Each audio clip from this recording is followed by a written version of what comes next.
A noble attempt, Doug, but Hyper Whale was in fact first. Hello, Yami Kisara. Draft Fusion. Hello, everyone.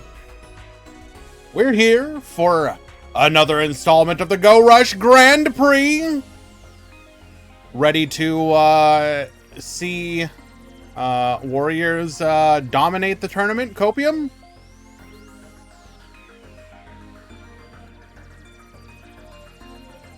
You know what? I choose to believe that. That is the reality that I am choosing to inhabit, and it will be real and true.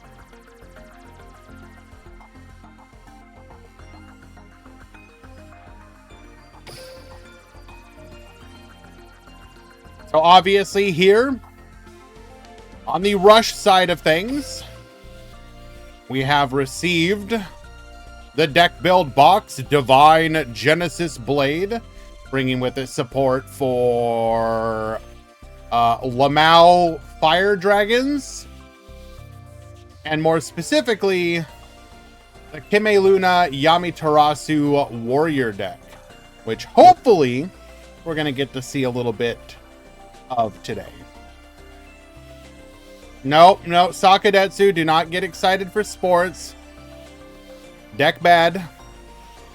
Don't try and pretend otherwise. We're running a little late here. So you only have about 8 minutes to join if you would like to do so. Exclamation point Discord. Head on down to the Rush Swiss channel and sign up if you'd like to do so.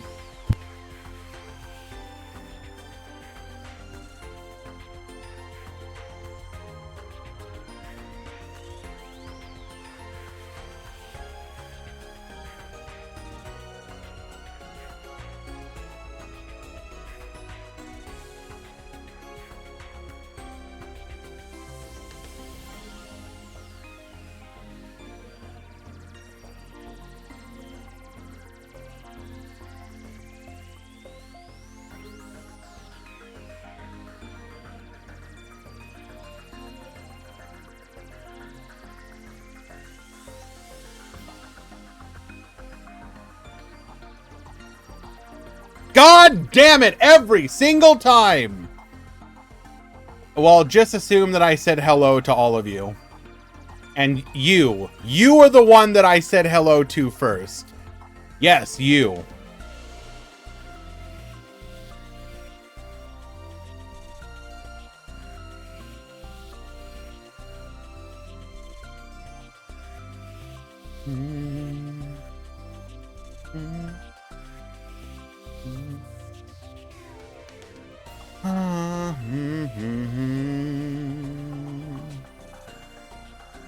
Go ahead and fix these brackets here. Do not think we're going to be doing 5 rounds today.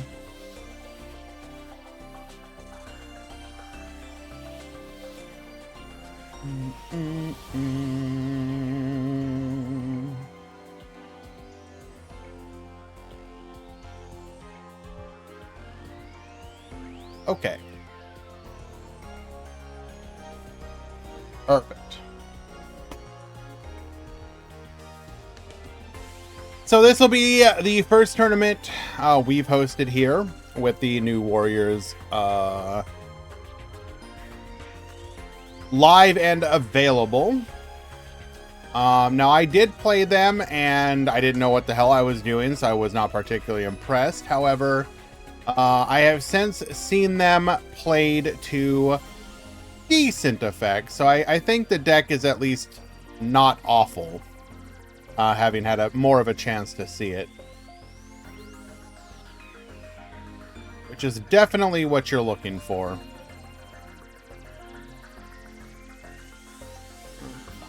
Take a quick little peek here, make sure we don't have any dirty speed duelists sneaking in.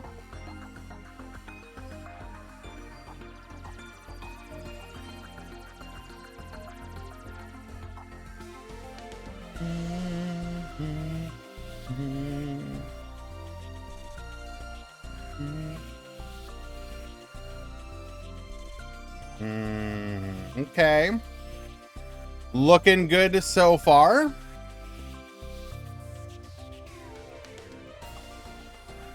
Despite the fact that we announce every single time to not sign up. Oh, we found one. I'm sorry, but that Blue Eyes White Dragon deck is illegal.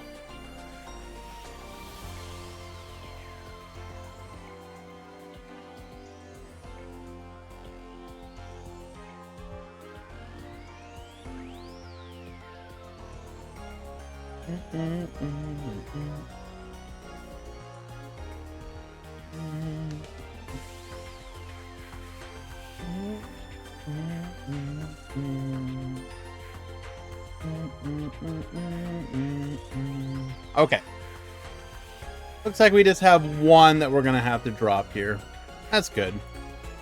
I will say, though, one of the things that I'm a little curious about, it really feels like Worms just sort of popped in and then we're like not a thing. I'm really curious if we're going to get any more Worm support here anytime soon. All right. Holy Ghost. You submitted a speed deck for a Rush tournament. DM me your Rush list or I will drop you.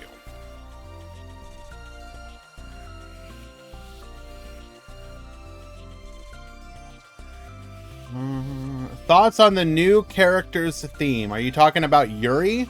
It's pretty good.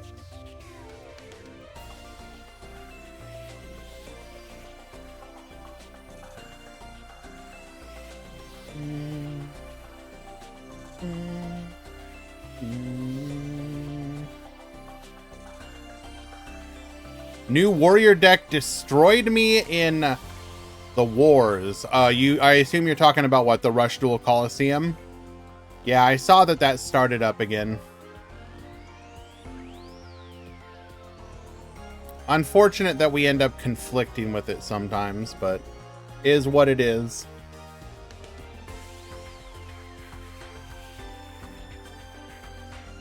I don't know if I'd put Yuya's above Yuri's. Yuya's is so basic.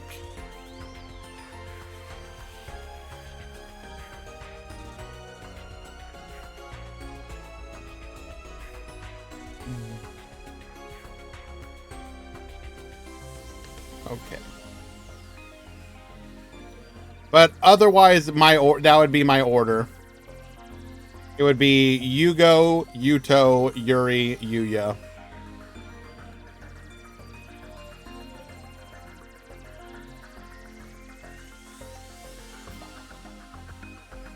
All right, Null, you're just like objectively wrong.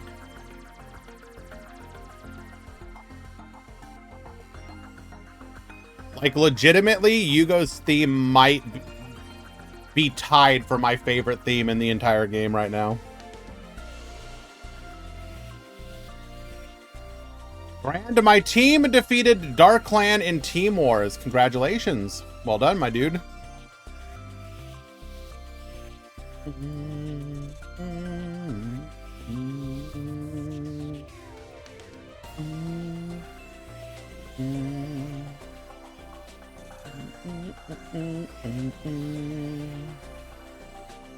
Okay, just a minute to go. Get the tournament ready to start.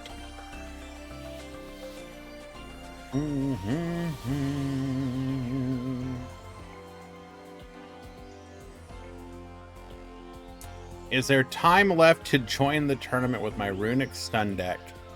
No, I'm just gonna like ban you from all my events forever.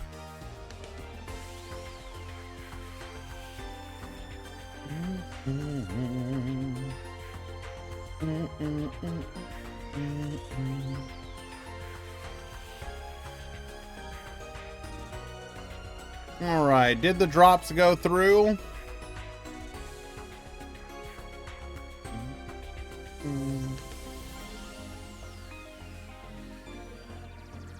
That's 2, 4, 6, 8, 10, 12, 14, 28, 30, 32, 34, 36, 37. Okay.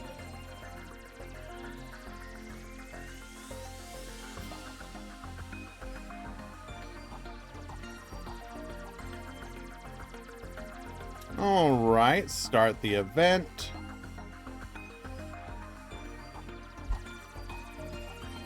The tournament has begun.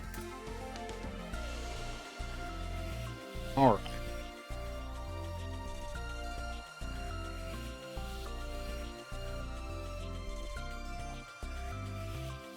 I'm gonna have to potentially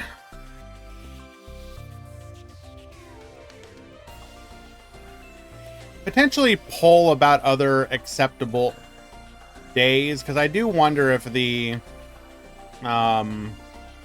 wars starting up again are going to end up impacting this going forward. That's a pretty big decrease from the last week.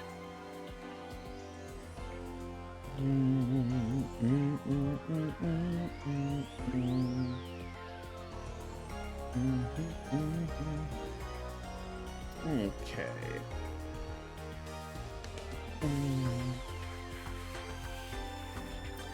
The tournament has begun. We're going to go ahead and wait for our matches to start before we find one. We're definitely going to be trying to watch the new warrior deck.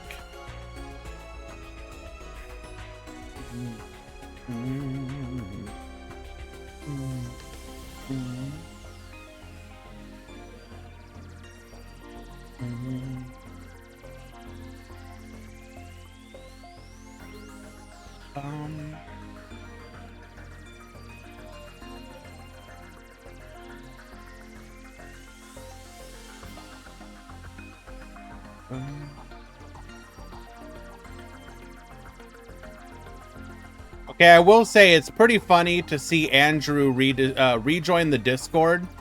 If I remember correctly, he used to be the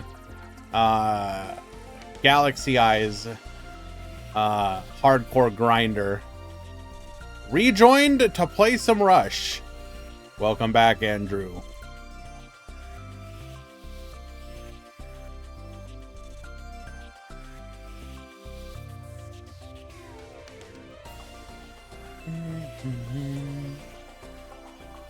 Alright, it's gonna be just a moment, just waiting for matches to get going and alive.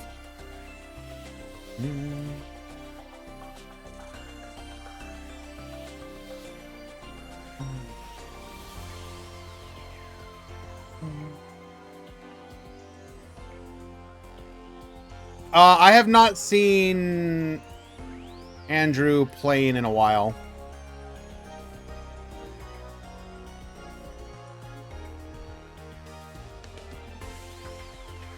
At least not in our events. He might have been playing other ones, but even then, I still don't think I've seen him in a while.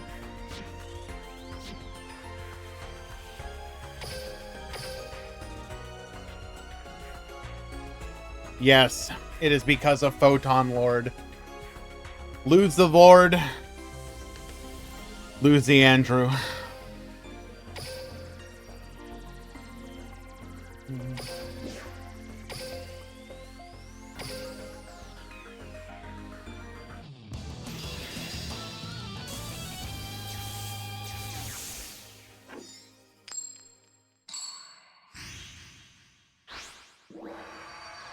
Alrighty.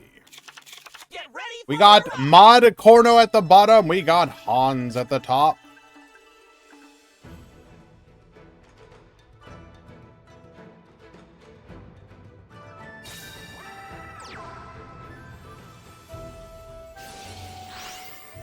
We're going to go mill 2 here, milling Kime Luna and All-Seeing Harvey.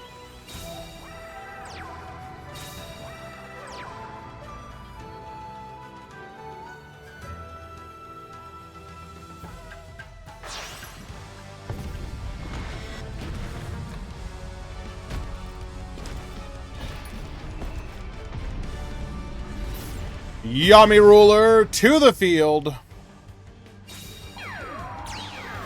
Activating its effect, setting a back row, pass the turn.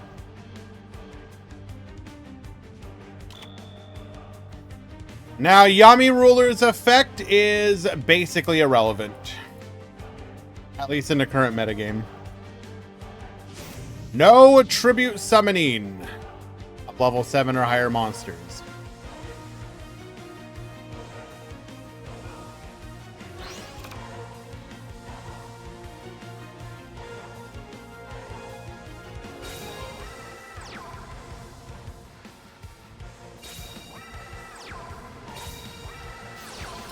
Immediately lead off with a fusion.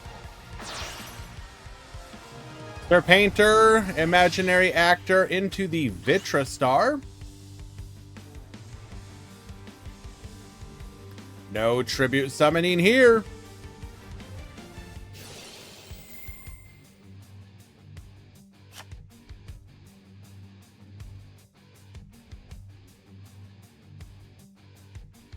We're going to switch the Yami Ruler to attack position. The battle. Successfully taking out the Yami Ruler.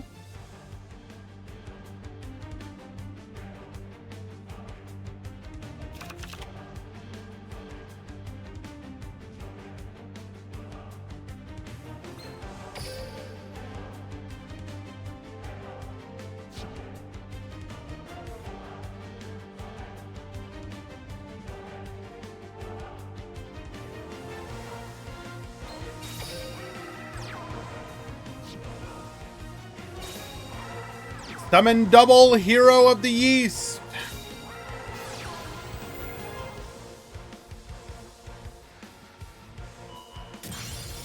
Avian Spell Tactics. We're going to hit that star restart.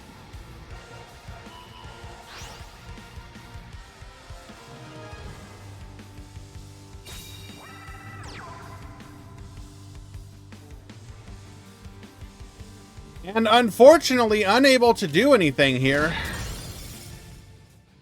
We will take down that face down a monster and pass the turn. One card still in hand, likely a normal summon.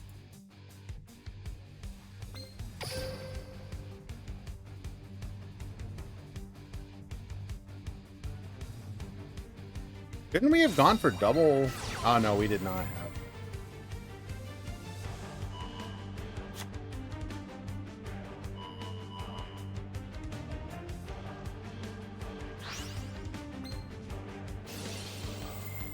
Turn our opponent's monsters into dragons, allowing us to pop one.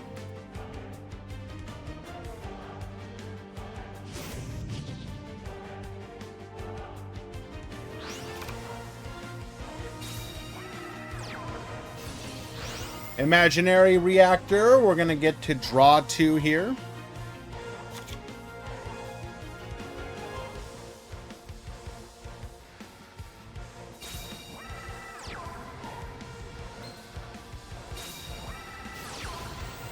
Another fusion summon. Making another Vitra Star.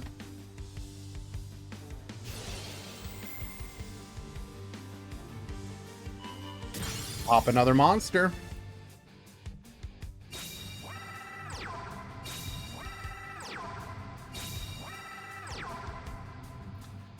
Does not have the ability to go aggro with the last monster, so the damage will be limited to just 2,800 direct.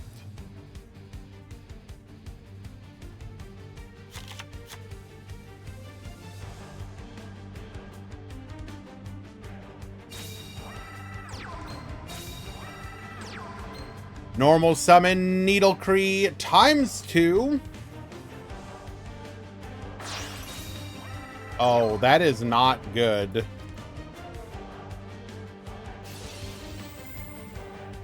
We kind of needed one of those.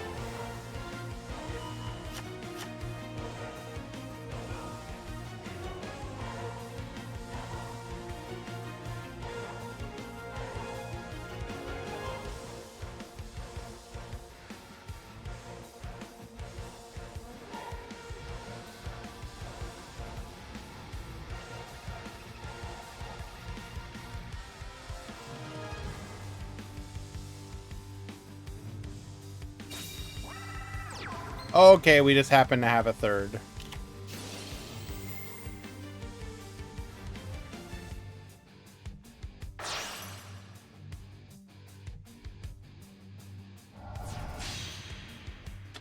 Going for the fusion summon into Kimetarasu. We're going to be able to pop those two fusion monsters.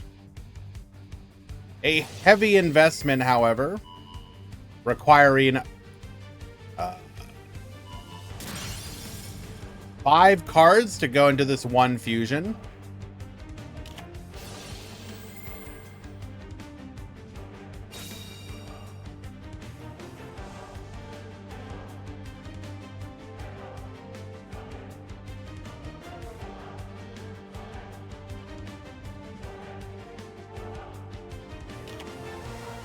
Return the fusion and the Needle Prix to hand.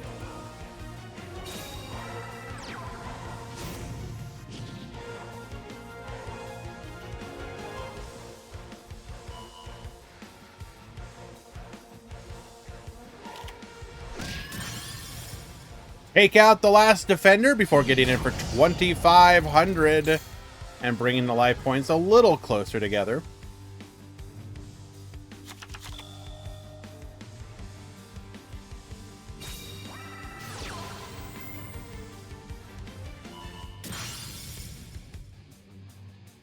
Popping that back row, despite the fact that we knew what it was. Type change beam. Reveal spellcaster.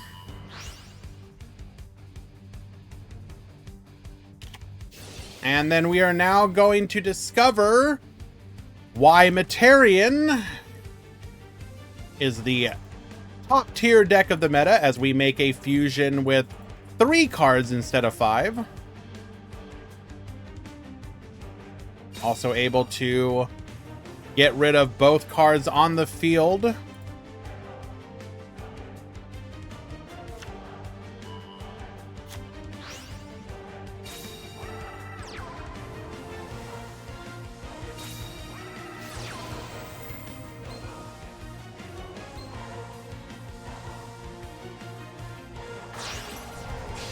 Bring forth the Hercule Star.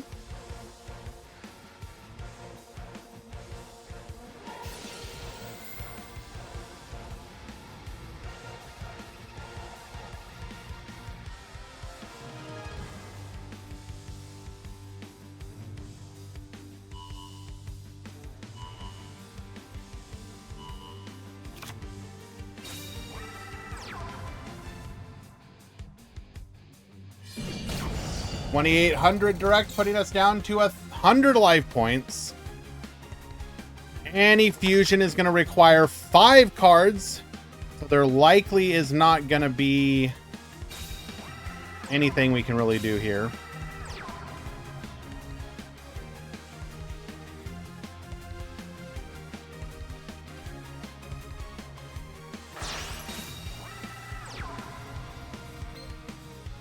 We can go Kime Luna, put it into defense position.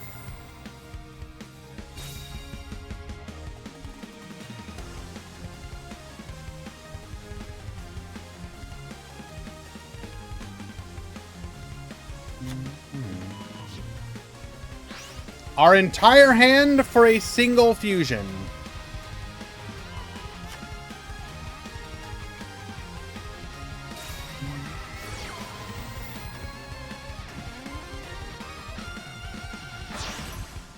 I just don't see how Warriors is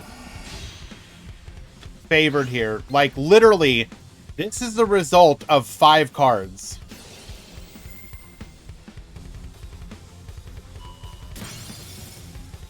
The value, I just don't understand how you're supposed to compare the value proposition.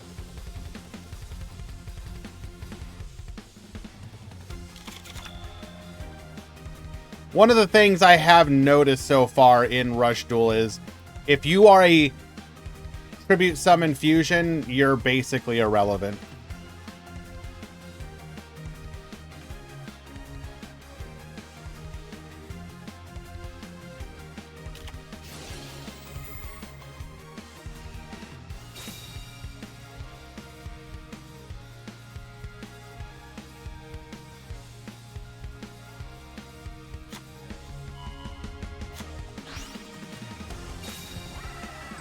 It could be one of those places where maybe they could actually use the skills to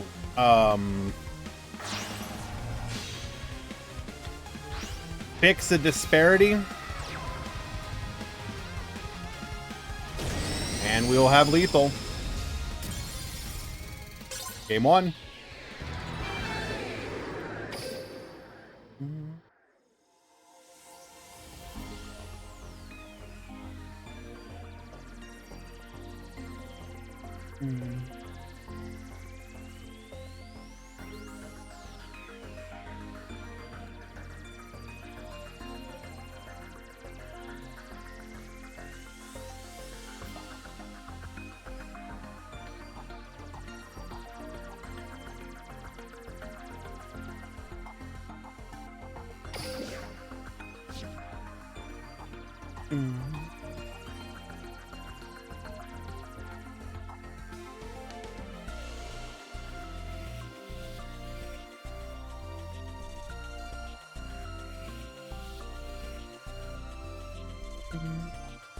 Waiting for game 2.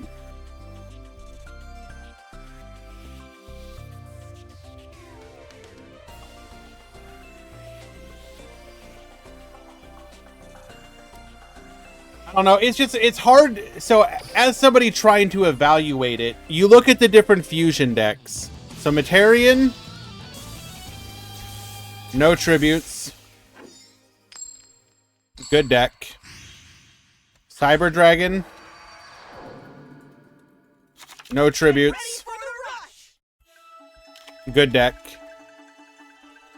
Spellcaster, Dragons, Warriors, all tributes. Bad decks.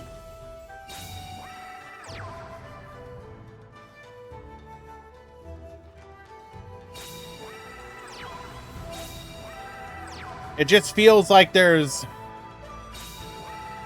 you can kind of see what's going on there. Cyber Dragon has tributes. Have you read Cyber Dragon's text, Yami Kisara?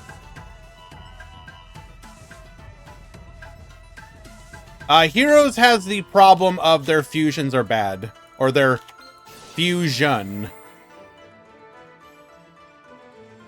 Hello, Icy. Thank you for the raid.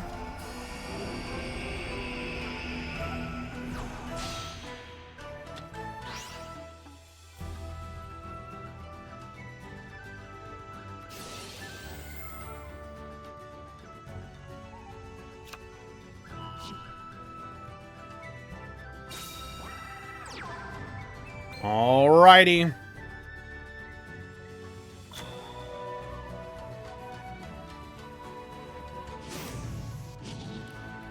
Materian script. Dumping a monster reincarnation to the graveyard. Set 1, set 2, set 3 in the back. I know you don't want to be in attack position, but have you read Kime Terasu's effect?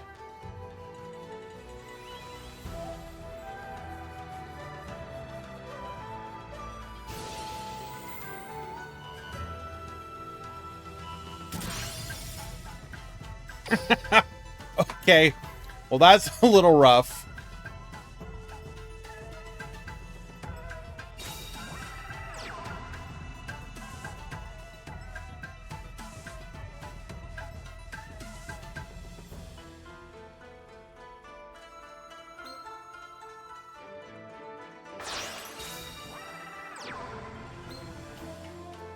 Tributes over for the Kime Luna.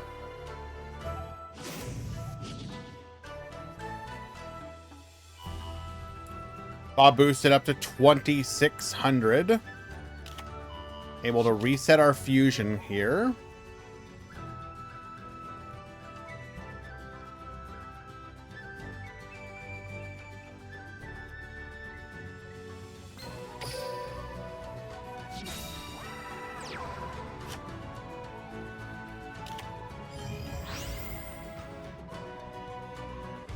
We're going for the YOLO. Okay, then. So using a unique quirk of the interaction of the skill alongside shield and sword to boost our Kime Luna up to 5,100, we will get the turn 3 OTK. Well done.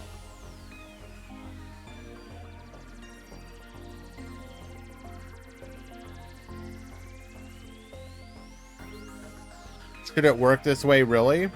Well, yeah, why wouldn't it?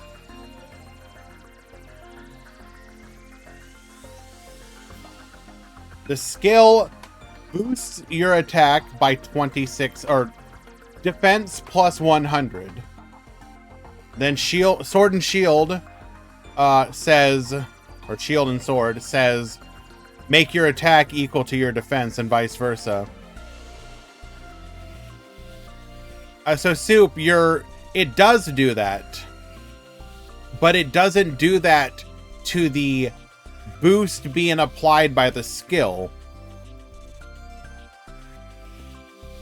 The skill boost is entirely independent.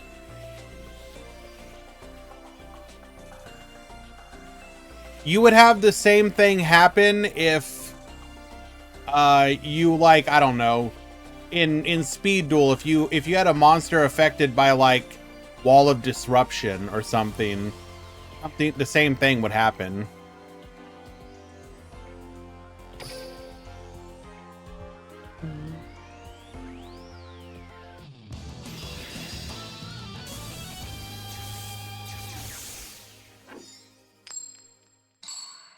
All right, Warriors first for the third game in a row. Worked out for them game 2, but not so much game 3. Oh, nice. Okay, once again, Yame Ruler does nothing for us here.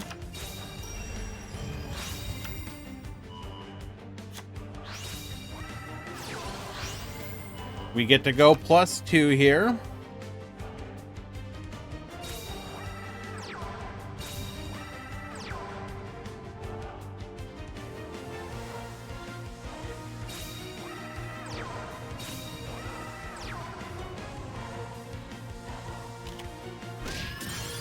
Does not find a fusion to work with, though.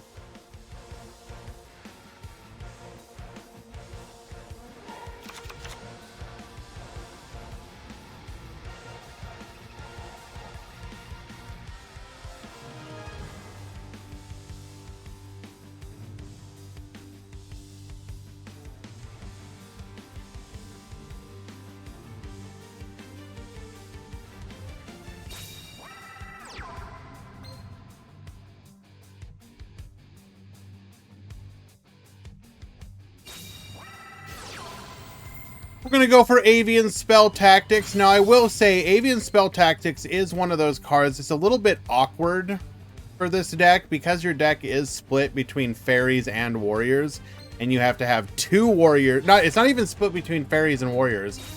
You're split between fairies, warriors, and celestial whatever. So it can actually be pretty difficult to pull off your spell tactics sometimes, needing 2 bodies on the field.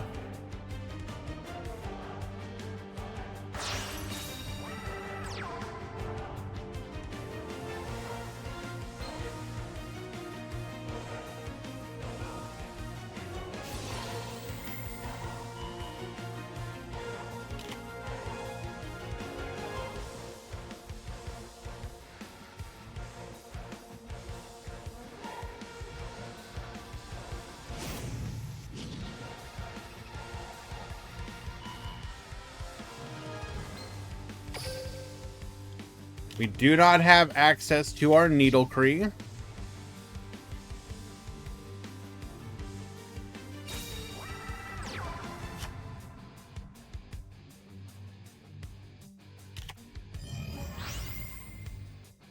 We're going to attempt a cheese play once again.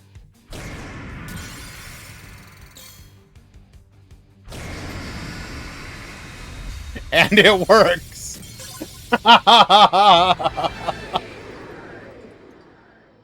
Okay.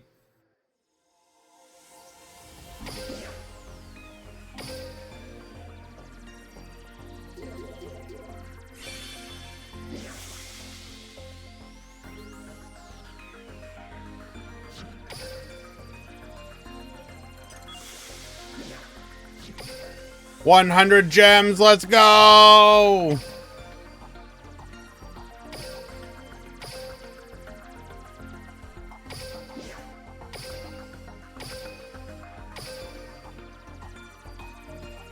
Any Warrior Floodgates? We've watched Warriors once, and we're watching another one now. We have not seen any of the Yami Ruler fusion, though.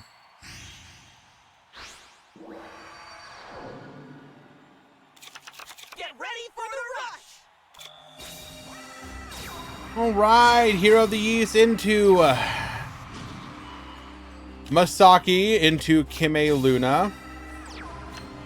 Set 3, pass the turn. Our opponent not able to go for an aggressive play here. We are going to make a Yami Ruler here. Avian Spell Tactics. Start picking apart that back row. Goes for the Star Restart. Celestial Guidance effect. Goes for the Fusion into the Yami Tarasu. Get Floodgaten. Gonna get in for 26 on top of the direct attack from our 3500 Yami Tarasu. Or rather, not direct attack, but the damage from it as well. We're gonna go Star Restart, add the Fusion back to the hand. Activating Fusion. We're gonna be forced to go to defense position here.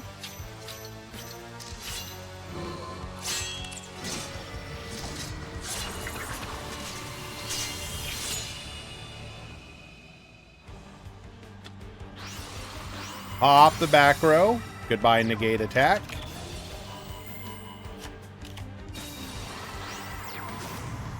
We're going to go Celestial Guidance here.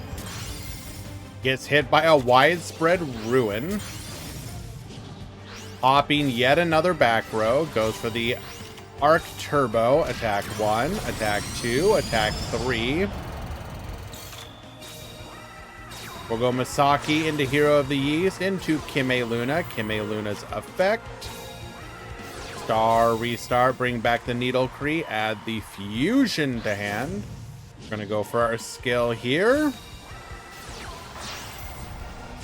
Make the Kimitarasu. Get popping.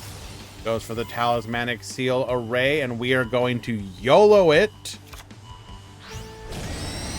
Which is a success.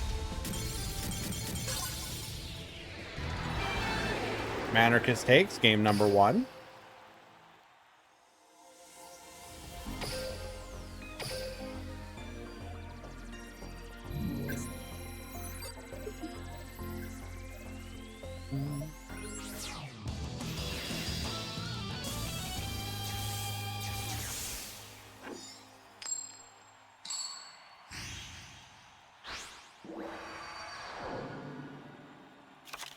Get ready for the rush!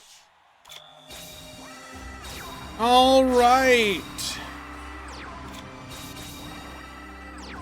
So we're gonna tribute set. Our opponent not able to take advantage of this is gonna just fully set their entire board. Flip the Yami Ruler face up. We're gonna go Avian Spell Tactics. Get poppin'. Goes for the Guidance here, resetting our Fusion. Fusion effect into the Yami Tarasu. Yami Tarasu effect. We'll then go Warrior Returning Alive to add the Piercing Samurai. Widespread Ruin. We will lose our boss monster. We are still under the Floodgate, though.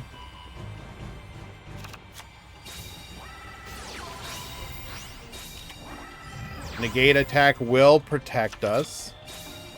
Avian Spell Tactics. Start get poppin'. Hero of the East. And then we will simply go to battle.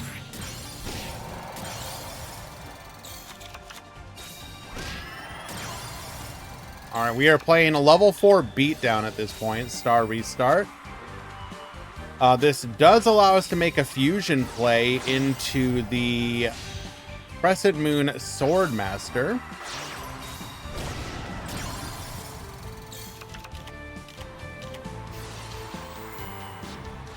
I assume we're playing around type change beam here. Goes for the Hercule. Gets returning. We did know that was Tribute Summon. Why would you attack into it?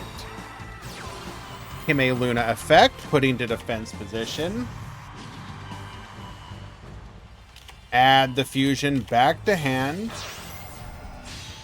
Go for the Kime Tarasu, pop the monsters. And lethal.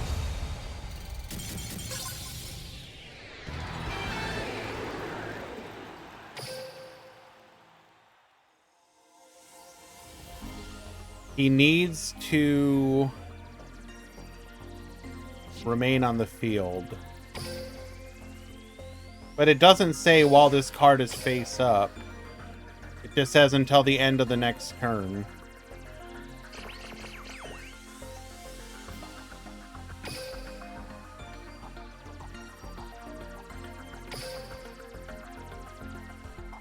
Until the end of your opponent's next turn. Oh, while it's face up. Okay. Literally not reading.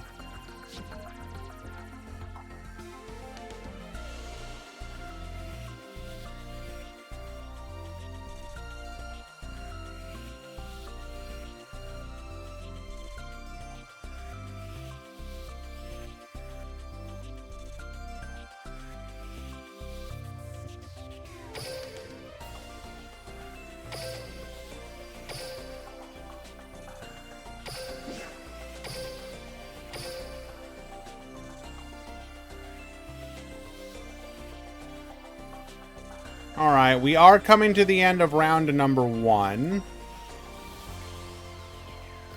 So I am going to go ahead and take this opportunity to do the deck breakdown while we get ready for round 2 to begin.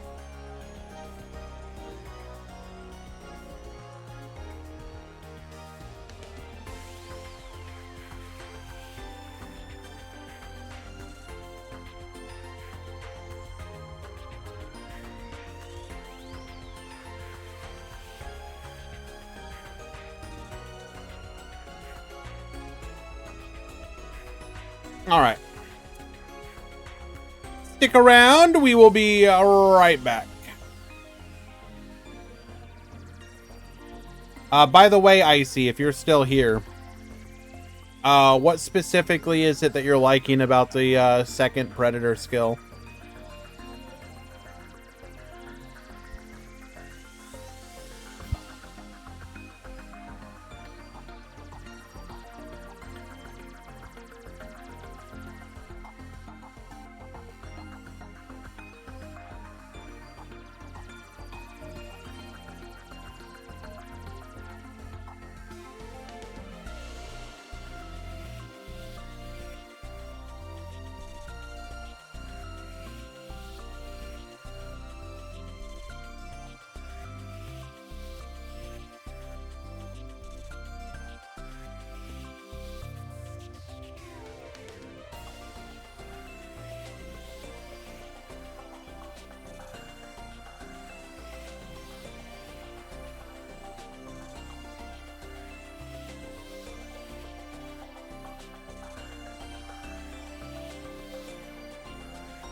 Have we decided what we're calling the warrior deck? Is it just warriors?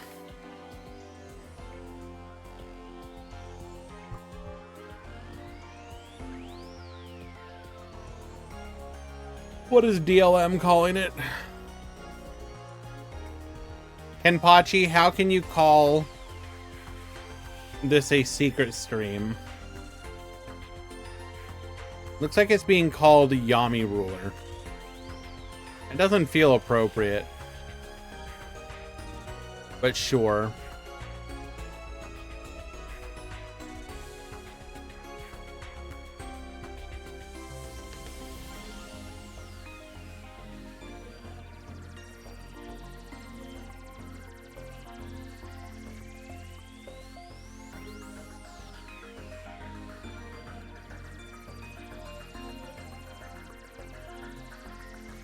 Is Tomato here? He is not. I can't ask him.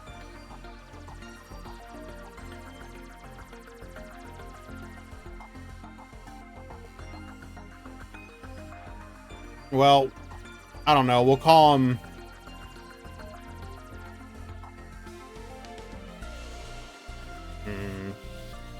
How we get it figured out, Yami Ruler.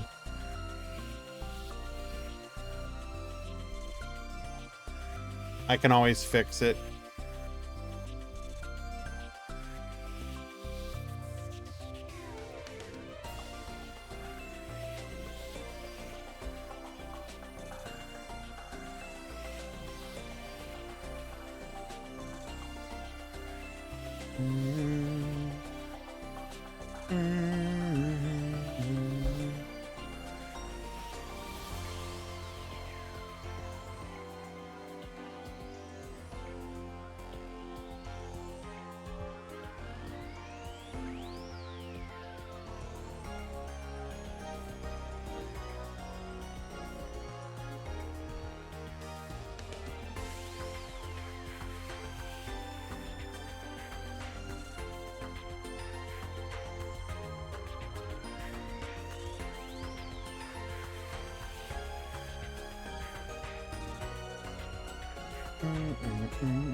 Bum, bum, bum, bum.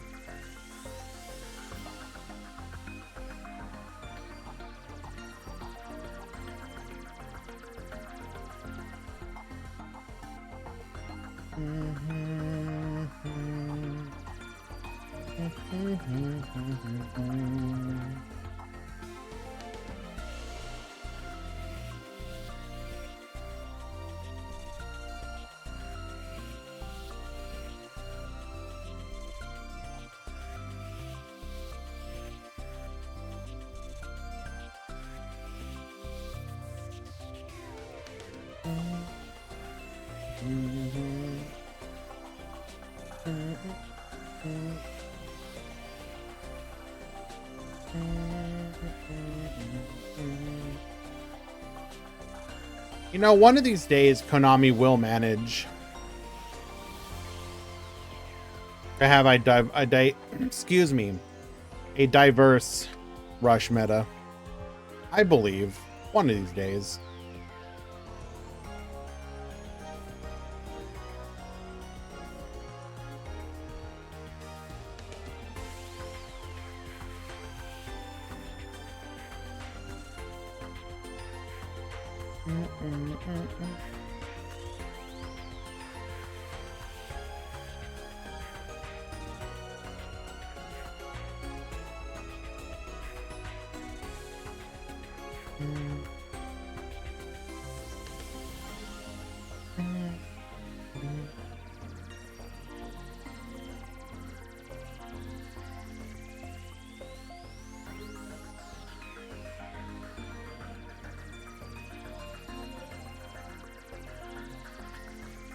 Why is it that I make a comment about worms and then randomly in today's event, there's like 3 worm players?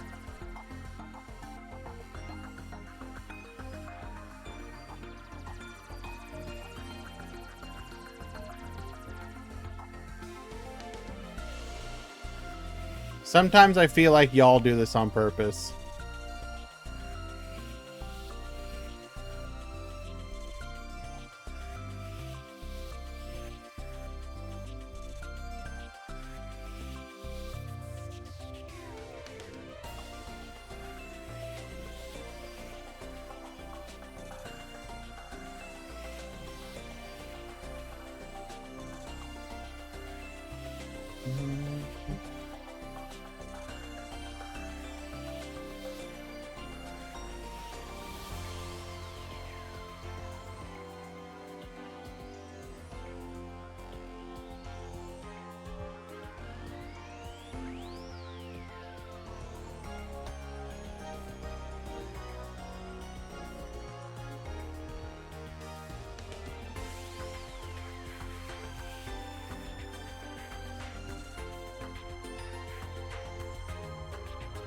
15 Materian and then one of every other deck.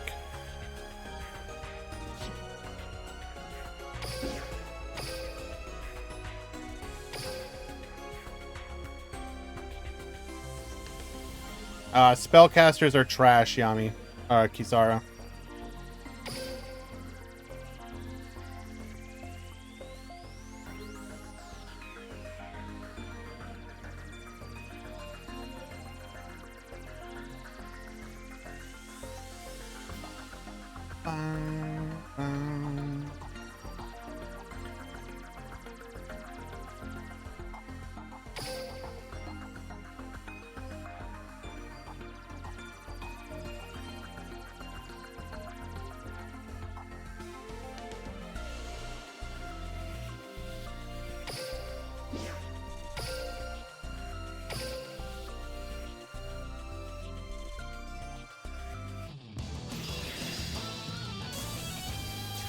Alright, but for real though, 15 Materian, 5 Cyber Dragon, 4 Galaxy, 3 Worms, 3 Yami Ruler, 2 Dragon, 2 Joint Tech. It should be noted they're different skills, but they're basically the same thing.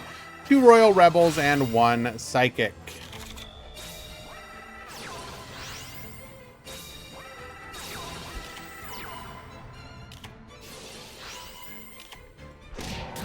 Okay, so we are going to go for the board clear. Oh, nope. We're sorry. We can't attack the middle one. Setting Fusion. We're going to draw a card off of this. Go for the Sword Dancer. Goes for the Fusion. Going to make the Ashura Star. Going to be able to pop the back row by Slime. Not that it would have done any good here. Attack in. Clearing the board. Putting our opponent down to 3,900.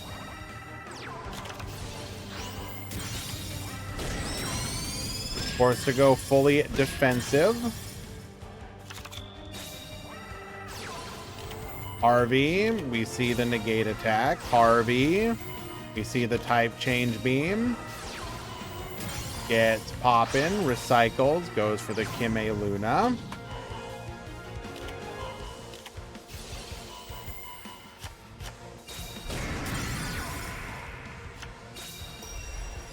Reincarnation, we're going to be able to add the actor back to hand. Yes, a Torero.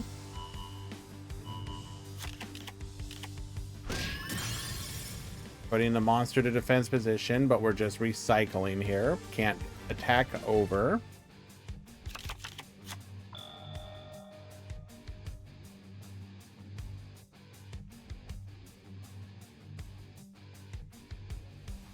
L9 Ray, we do have a role for pings in the Discord when a new round starts.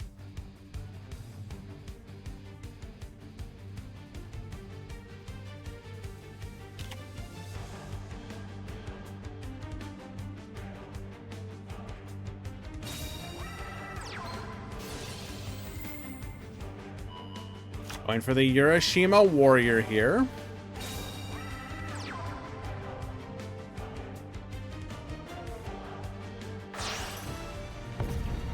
Contributing off for the Yami Ruler.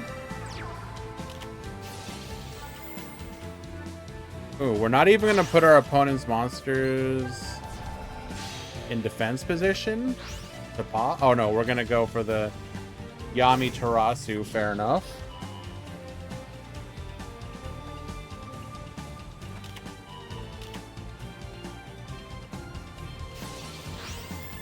Putting our opponent under the floodgate.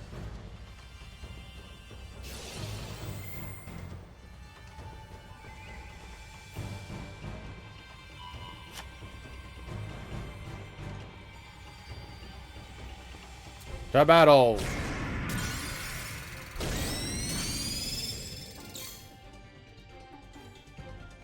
We are going to leave the Siesta Torero, which can once again put the Kime Luna in defense position if we want. And recycle.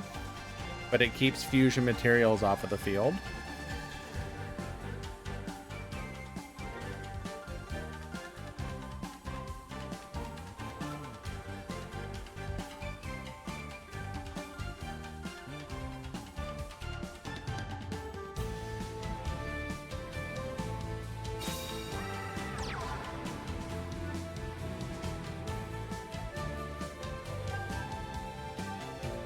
Kinda looking like we don't have a play here.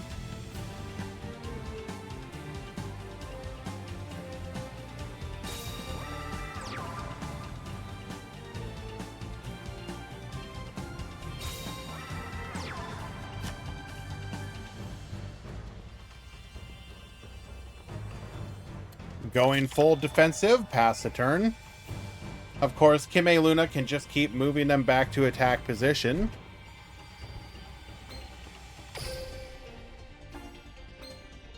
And we don't have to worry about negate attack.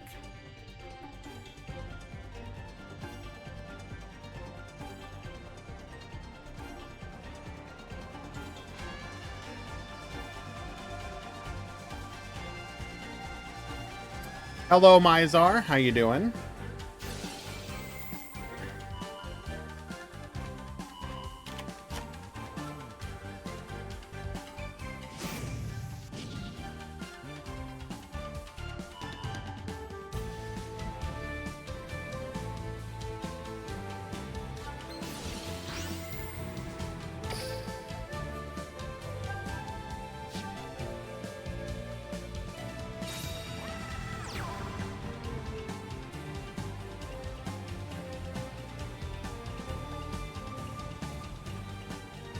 Getting mighty low on the deck there.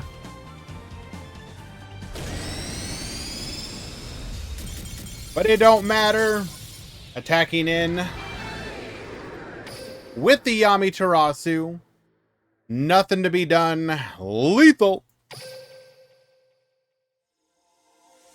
Hello, Wanted.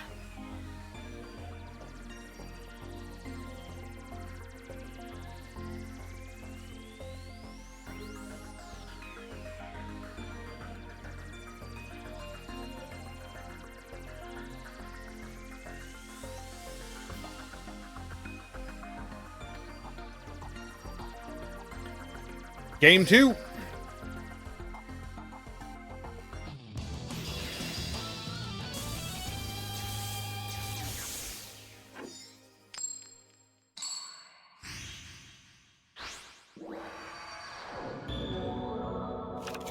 Get ready for the rush!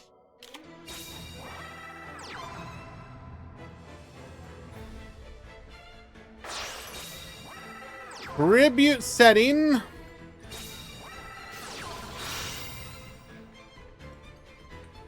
Making us mill 3 here. Oh my god. I mean, at least 2 of those cards we would have liked to have had. We got the Harvey, though. Oh, no. Get poppin'. Ancient Gear Golem. Destroy. Are Harpies good in Rush? No, not anymore. You could probably do okay on the ladder with them, though. So, do keep that in mind.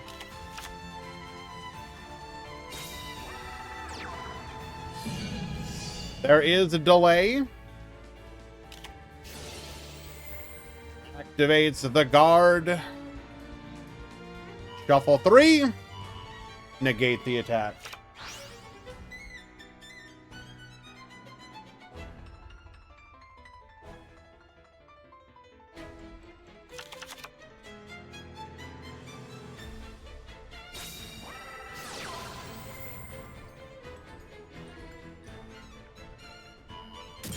Pop the back row. Goodbye, buffered slime. Draw a card.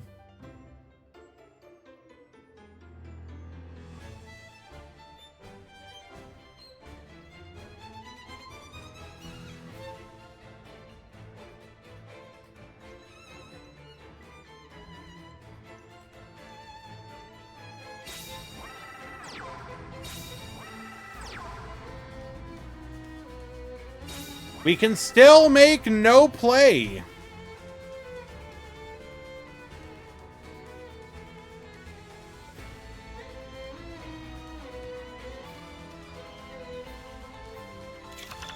What is our hand that we're not committing to field? Is it like tributes? I'm very confused.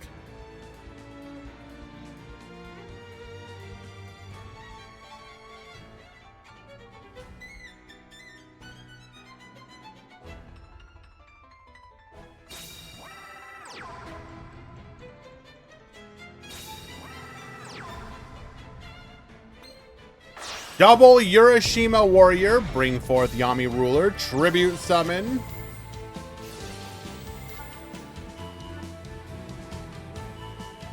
Flip, flip.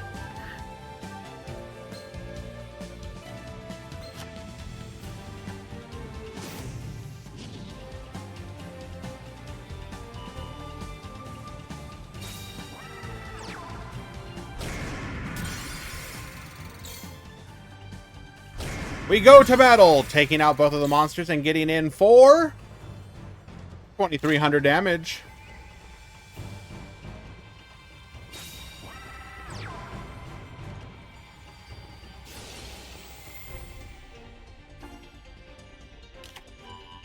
Show me that back row. We knew what it was.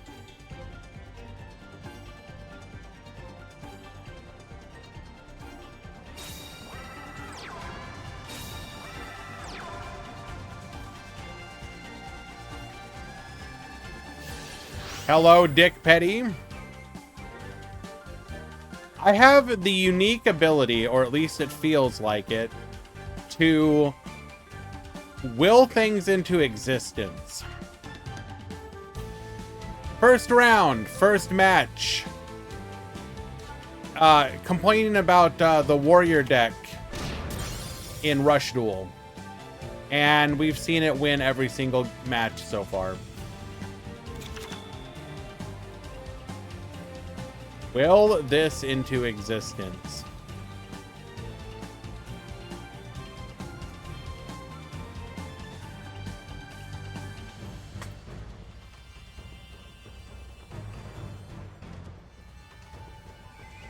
Somehow Materian going from the dominant tier 1 deck to normal summon Reactor Harvey Pass.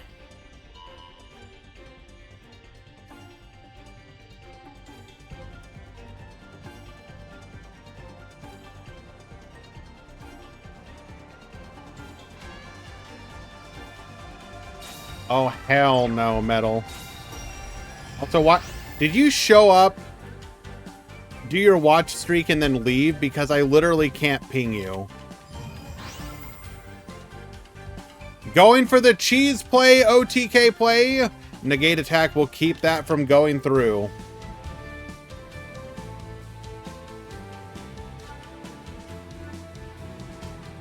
Alright, there we go.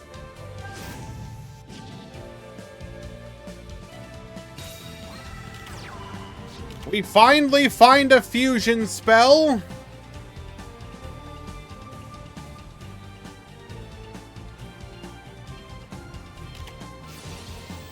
Oh no. Oh no. We're about to get cheesed. Type change beam. This is what they warned us about. Wait. What? You turned your own reactor into a warrior. Oh, because they're already warrior. we didn't even need to type change beam, but we did it out of instinct.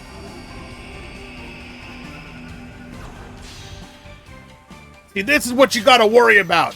They want to turn them all into warriors! Every single one of them! You send your monsters to duel, they come back warriors!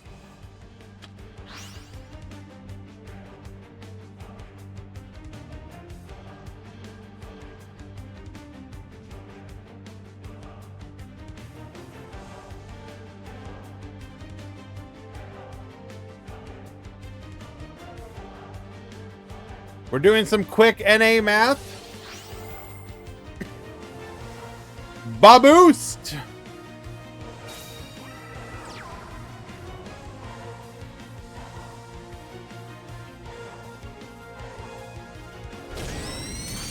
5,400 damage.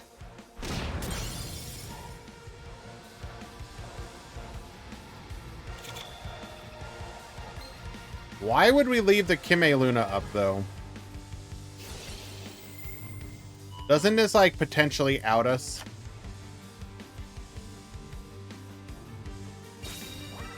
Oh, we are incredibly outed.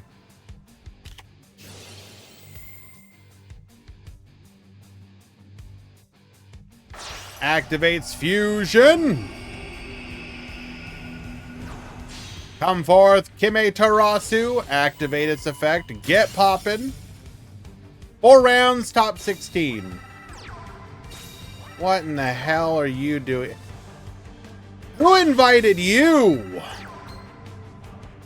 Well, good riddance. Get out of here.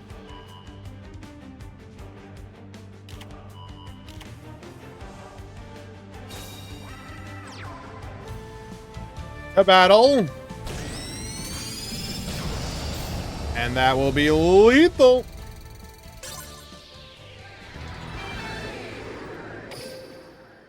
That'll be a 2-0 victory for Warriors. Well done.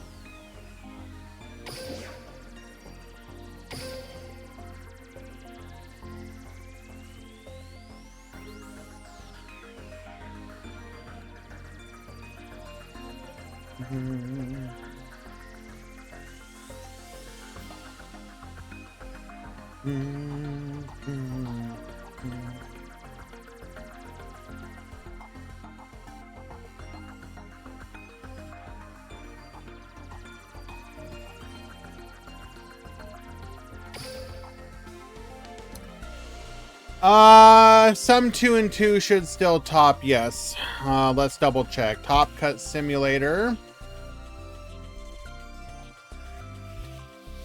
4 rounds, top 16 means 4 to 5 will top today.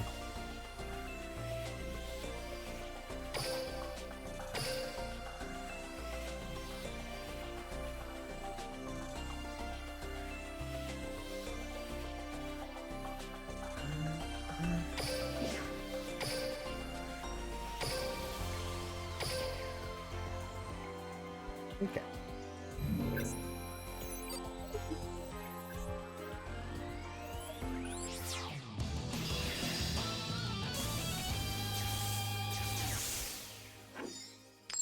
We do 5 and 8. Does that work out better? Get ready for the rush.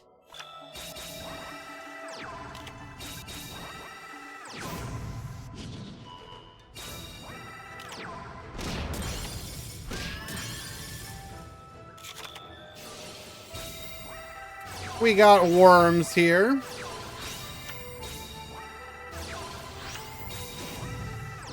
Going for the maximum excavator, allowing us to boost by 100.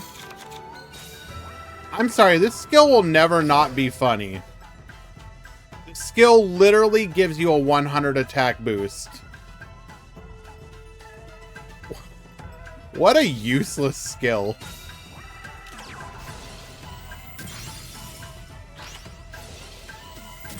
Double tactics.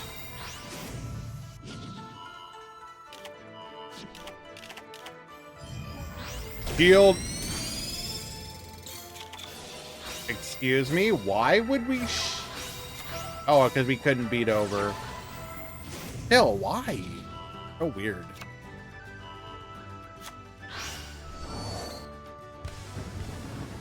Bring forth the Worm Excavator, Heavy Cavalry Draco. Don't forget. Oh, did we forget our 100 attack boost?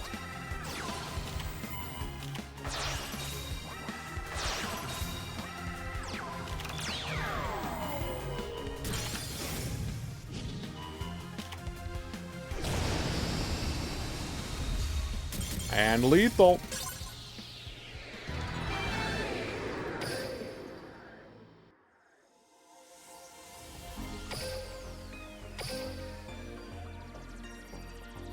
Game 2. It is kind of interesting to think about maximums because, like, realistically speaking, can maximums ever be good? I mean, I'm not asking, like, should they or shouldn't they, or have they or haven't they. Is the idea of a maximum being good fundamentally bad for the game? Because the closest analogy is a Towers monster in, like, imagine a deck where your opponent has a Towers monster, right? You can't do anything. Either you out the singular monster and then you're probably going to win the game, or you can't out the monster and then you're going to lose the game. Like, one of the things that they've especially billed Rush Duel Links as is this, like, back and forth, right? If you ever have a back and forth with a maximum deck, it's probably losing.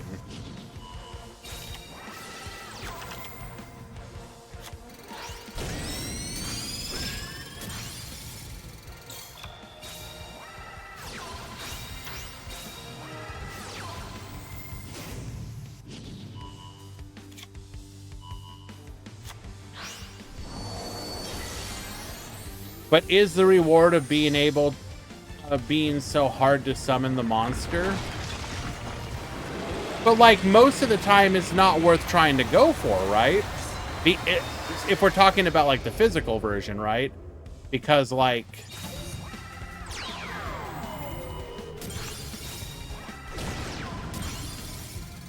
there's also cases where maximum individual pieces can operate without coming together. That's technically true.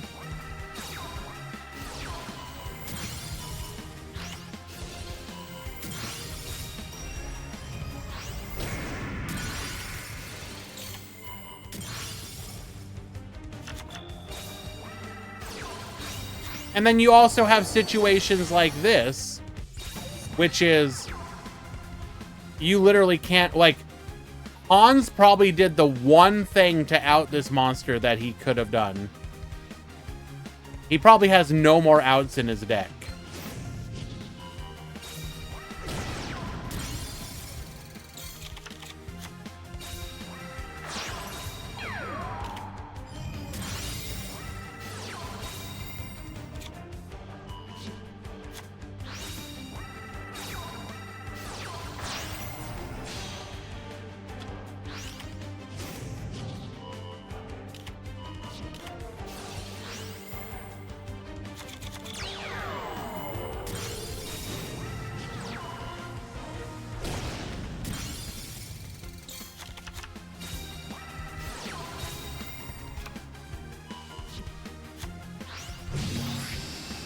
And then Honorable Sudoku.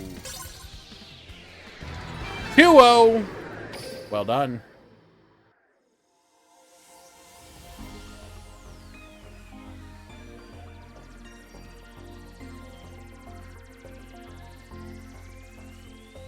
Like, I think the one maximum deck that has come close to being an interesting deck, both because it didn't feel like the maximum itself was broken, but you also didn't feel like you needed the maximum, was probably Cybers. And I think that was almost exclusively carried by the skill. Which is good, because you want, in Duel Links, you want the skills to do that kind of stuff. I'm sorry, Quantum. I mean, sure, you could make an argument for Vulcan. I'm not going to tell you you're wrong. But I still think Cybers was probably an overall better example. Any cool spice today? No. Get ready for the rush!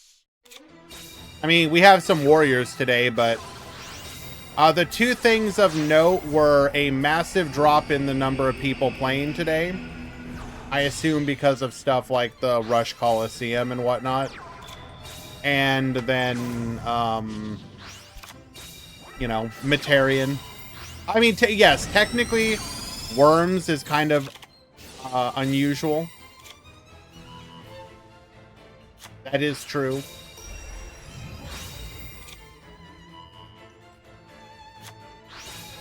Yeah, Team Wars and Rush Coliseum probably means that we're... I don't know. Do we have to think about a different day?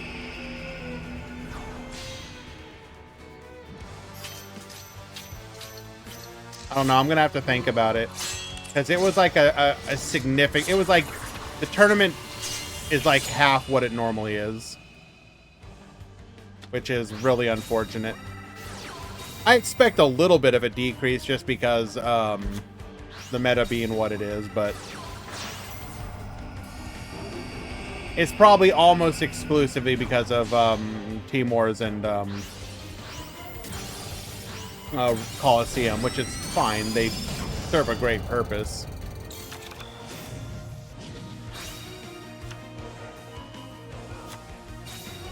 They happen on the weekend, Merces, so Saturday and Sunday.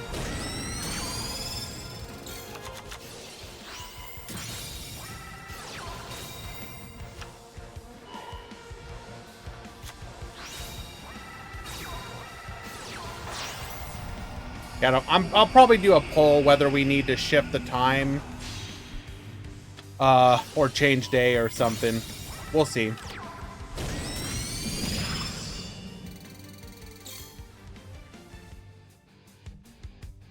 Hello, Vanilla.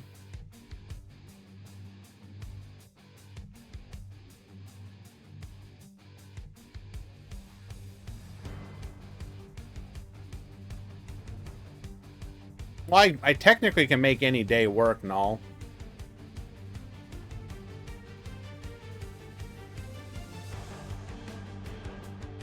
Well, except Wednesday and Monday. But then there's also the consideration of other people's events on the same day. It can be kind of weird, this little community of ours actually trying to navigate where to hold events. I don't know. We'll see. We'll figure it out.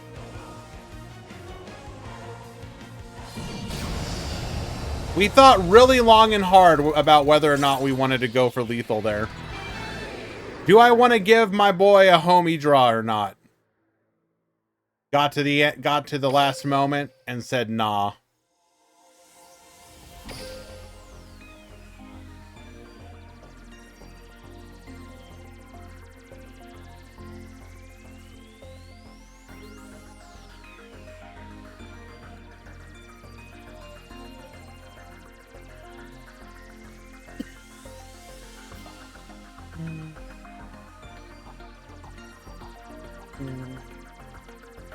Yeah, we're doing quite all right.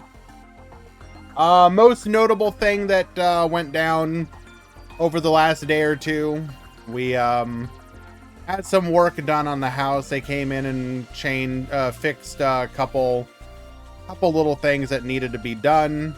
It was very annoying though, because one, we didn't know when it was going to happen, and then they just sort of showed up.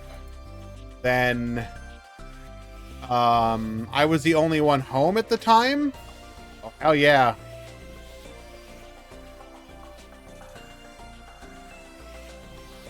I was asleep for part of it too.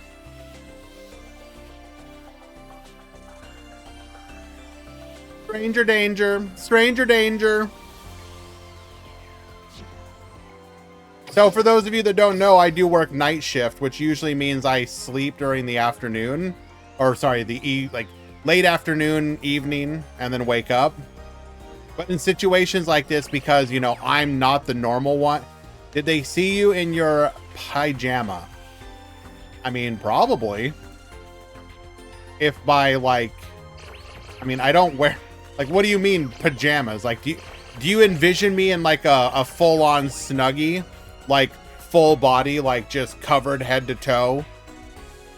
I definitely do not sleep naked. Oh, hell no.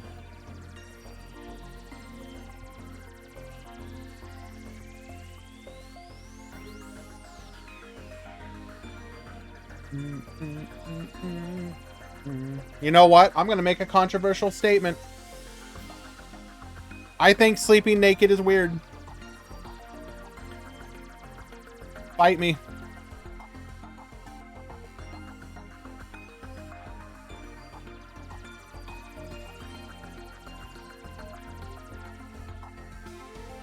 Round 3 has begun.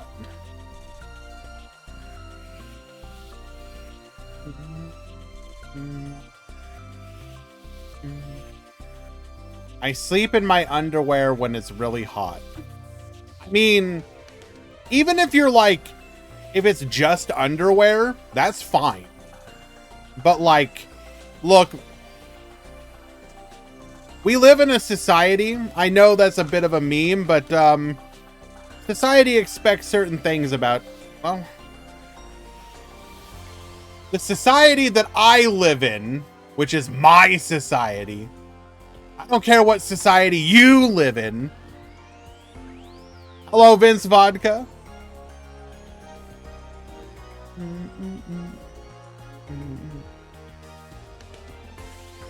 Someone clip this for out of con. No! Don't!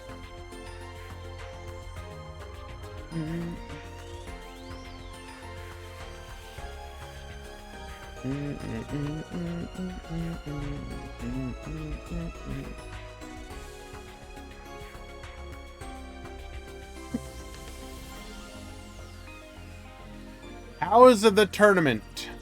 It's aight. It's about half the size of normal. Probably a combination of, is the daylight savings for all of Europe, or is it just like England? Is it an EU thing, or is it like a British thing?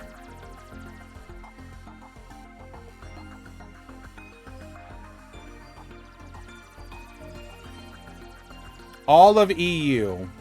Check DM. I refuse.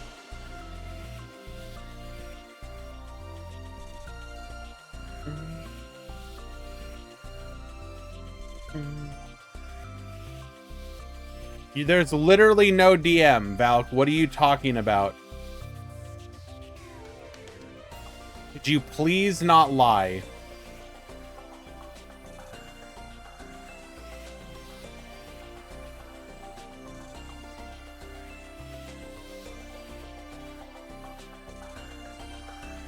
Okay.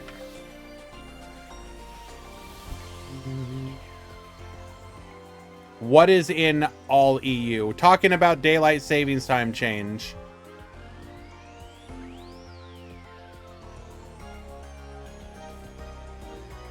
God damn it, Metal.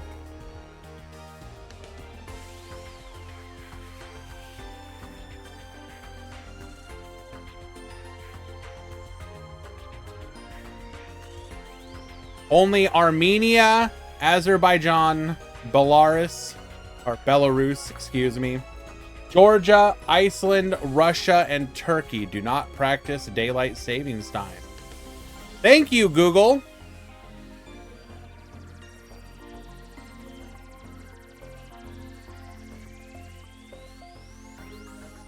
I believe our daylight savings time will happen, what, it's like early November or something like that. America daylight savings time 2024, November 3rd.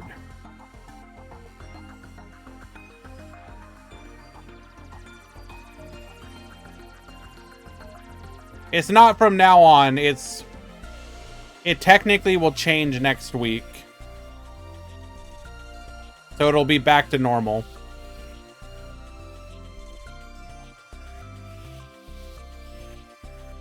You better not, Metal.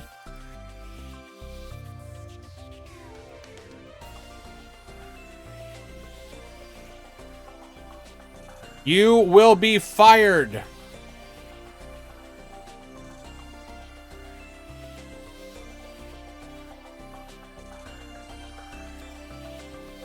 Your opponent has asked for a small delay due to IRL, and I have granted 2.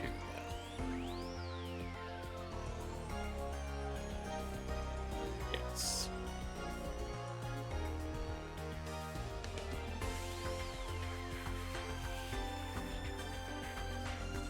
Technically, I'm a good person, but technically doesn't count.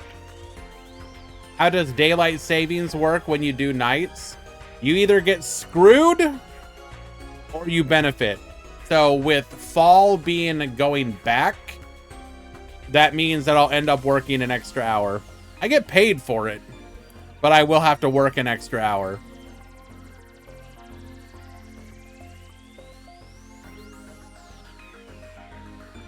If they are not here in 5 minutes, call me.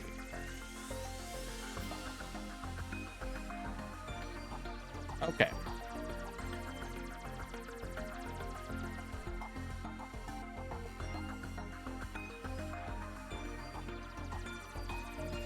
Bum, bum, bum.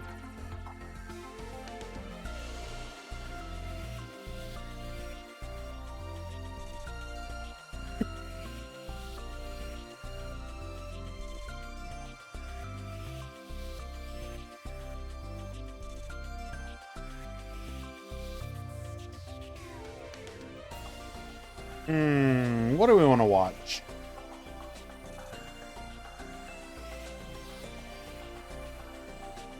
I'm down to watch some Galaxy while we has a little bit of a break from Warriors. You better not have messaged me about.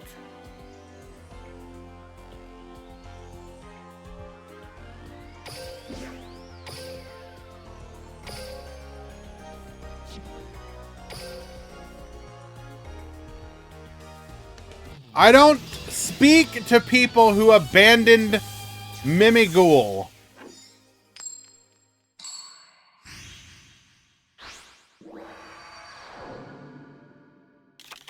Go rush! All right.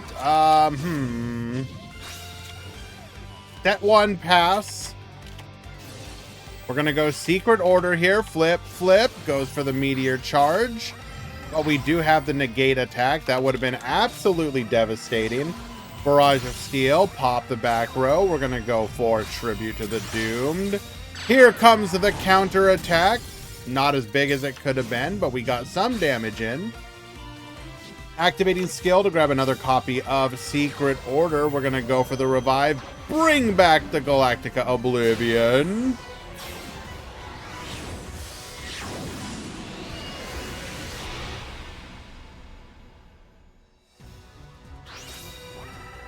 Unfortunately, way too many Baroks.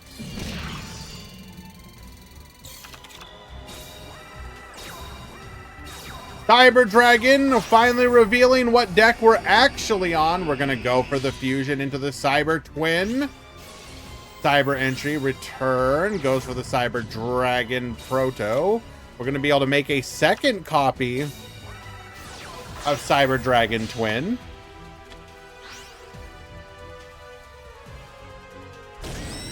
Oh, and we've got nothing.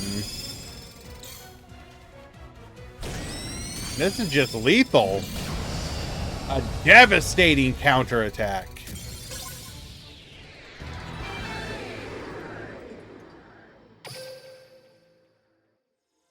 It is hilarious that Impulse ends up doing stuff. Like, you literally design...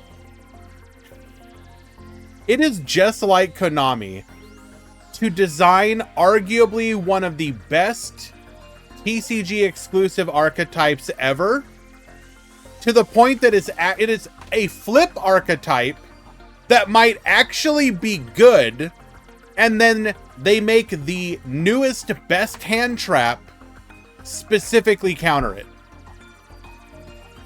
And not like you have to play the hand. Your opponent just gets rewarded because you are playing, because they are playing a solemn, solemn warning from the hand.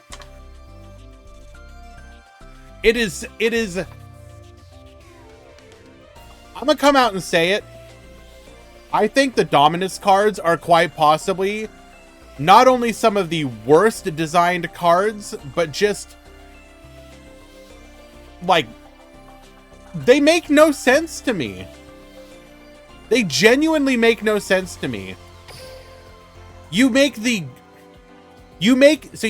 currently have 2 Dominus cards, one of which is trash, and the bad decks can use that one.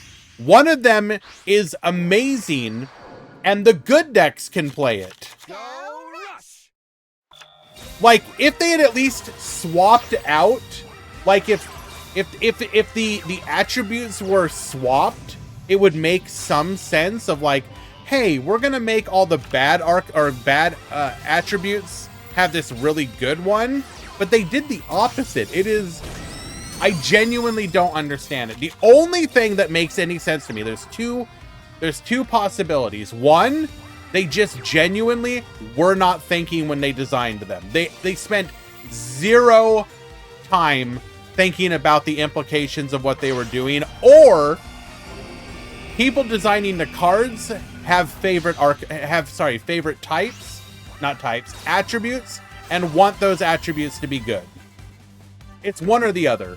Either bad design or purposefully, like, I don't know. Anyways, we got buffered slime. This will keep it from being lethal.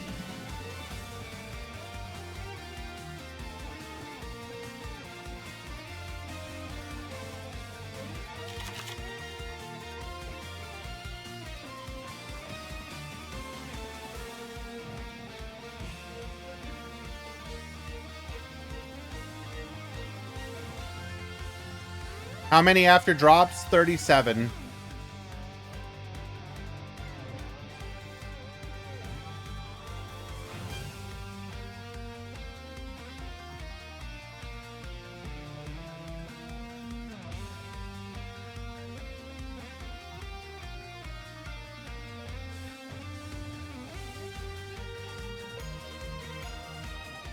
Konami isn't interested in making a balanced game. They are interested in making money. Agreed. But Ogtodi, you do have to then... How do you counterbalance that argument versus the fact that in the OCG, they don't charge players like they do in the TCG? If you charged people in the OCG, like if they did the secret rare clumping, forcing you to get 3 secret rares of your deck, you would arguably make more money, but they don't do that. So Konami clearly in some situations is willing to lose money in the interest of doing something else. So that doesn't exactly square.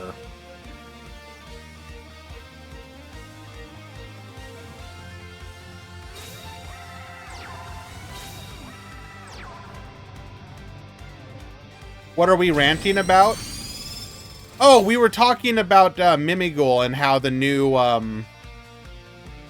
hand trap, the new Dominus hand trap, specifically counters it.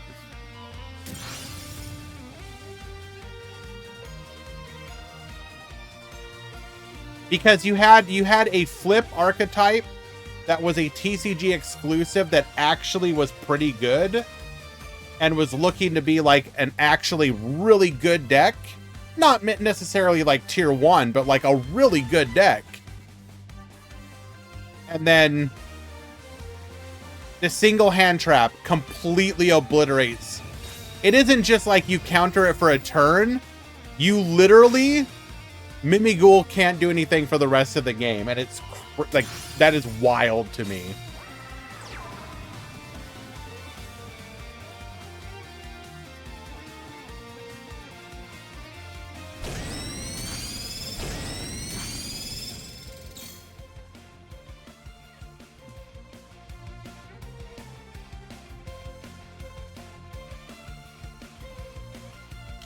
All right, can we come back from the brink?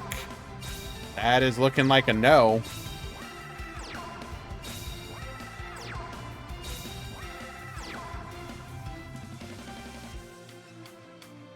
Like, I'll be honest, I don't even understand what is the reason that you even have the attribute limitations on those traps? Why those specific combination of attributes?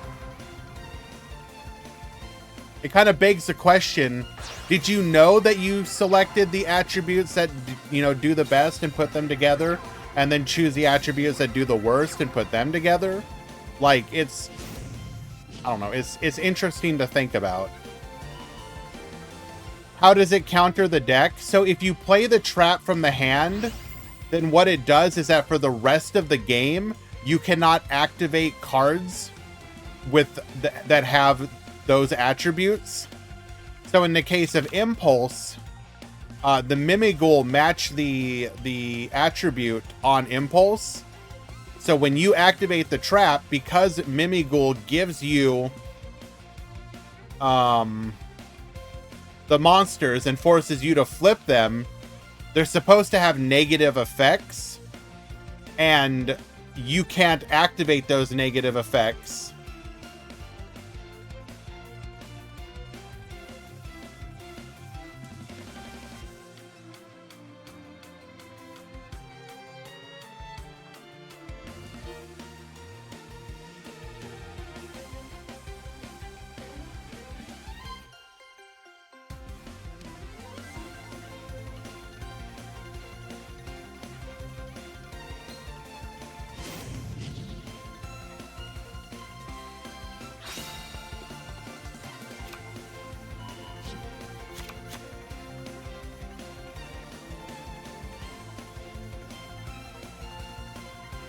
Manarchist, unfortunately, Konami's games just don't let you reconnect. For whatever reason, they just don't want that functionality in their games. Neither Master Duel nor Duel Links will let you reconnect if you DC.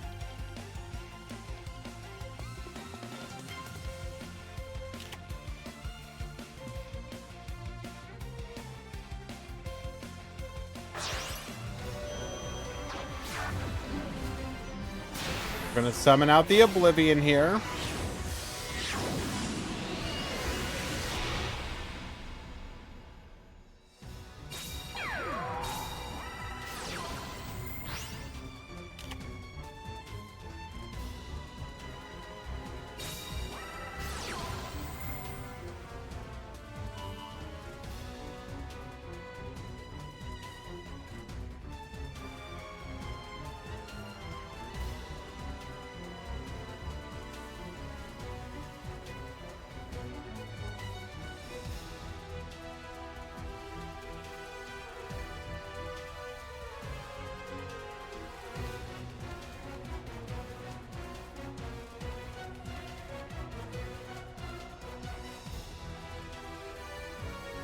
I've literally never been able to do that. If you've been able to do it, like, that's cool. I've literally never had that the ability to do that.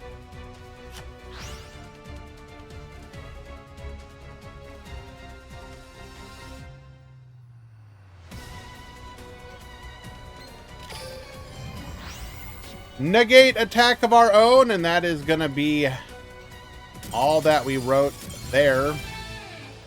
Unfortunate.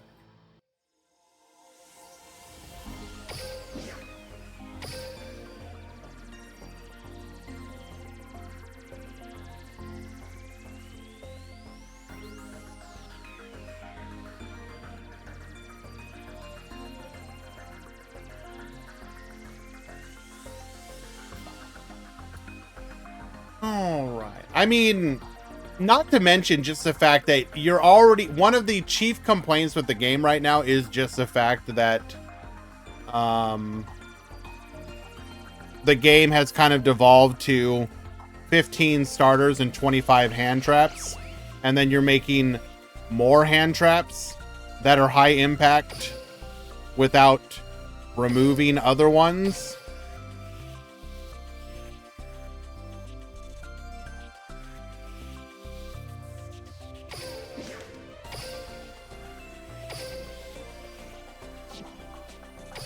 Alright. Bring back Gamma. No.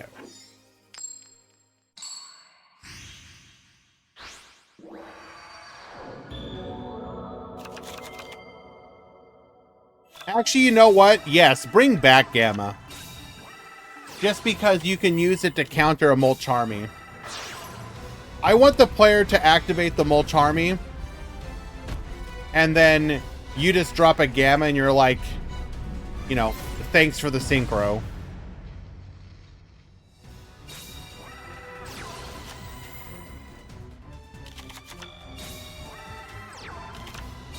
We really couldn't do anything here, huh? Okay.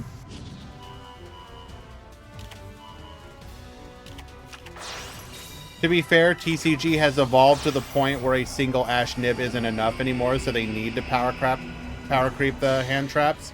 What if you just depowered the game? A single Yamiterasu pass.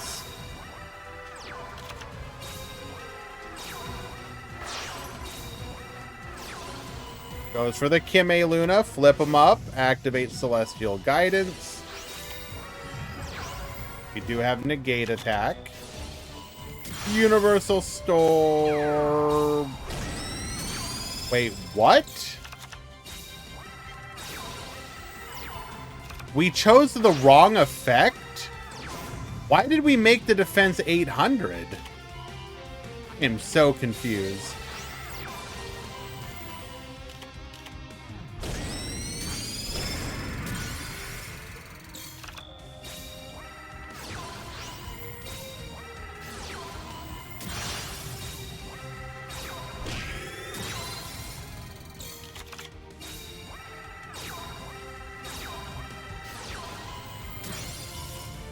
I'm sorry, I'm just trying to keep, like...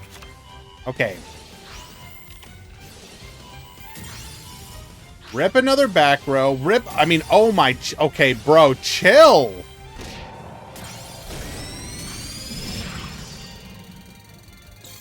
So we clear the board, goes for the Tribute to the Doomed, activate Galactica Order, and... We could potentially go for a blowout here. Secret Order, bring back. That's 2,000 damage. Oh my god. Double Secret Order. Oh, don't stop. Keep going. Boost.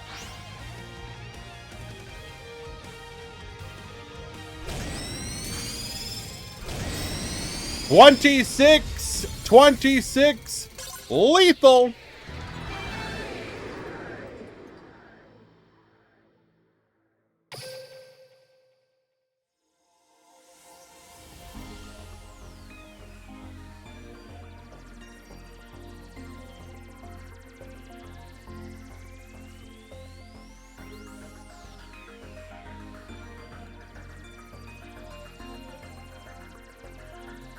It's okay, lock in. That's right, just lock in, Trish.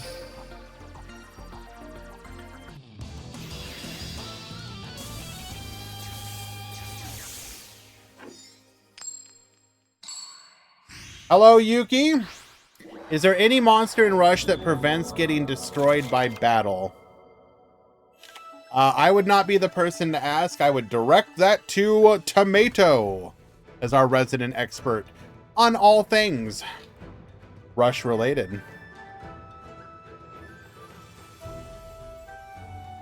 Like, I don't think there's probably any monster that's generally just not destroyable. It's probably all limited to, like, can't be destroyed by monster effect, spell effect, or trap or something.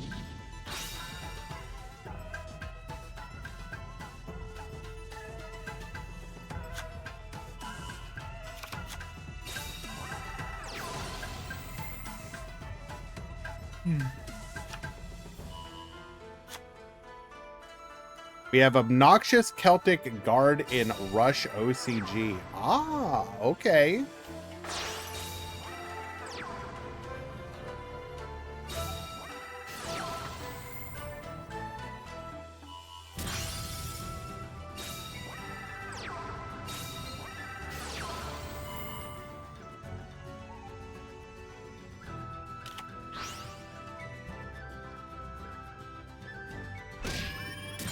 Get in for 500 and another 13. Pass back to you.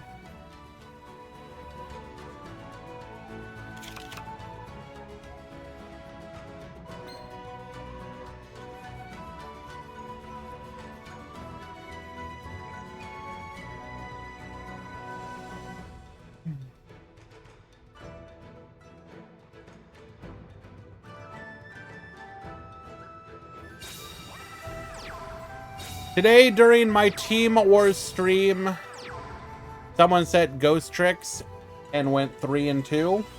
I mean, so wait, did they repeat the deck?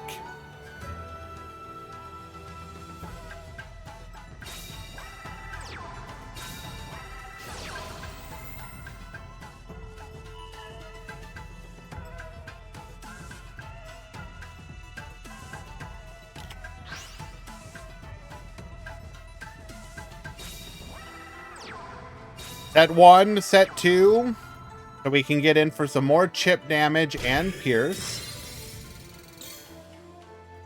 What was the first deck they sent it in against? Was it birds?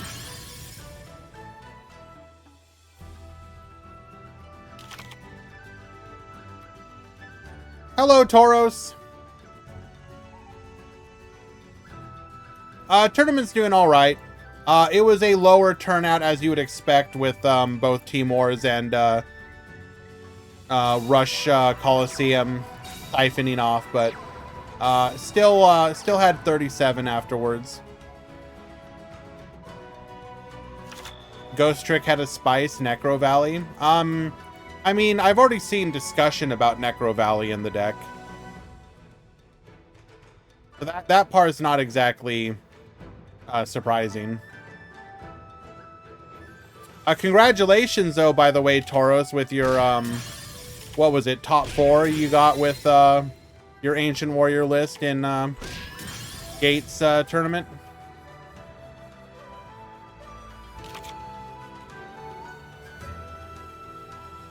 How do you feel about that particular build of it, by the way? The Precious Cards of the Wind. Do you think that's the best way to play it, or is it just a way to play it?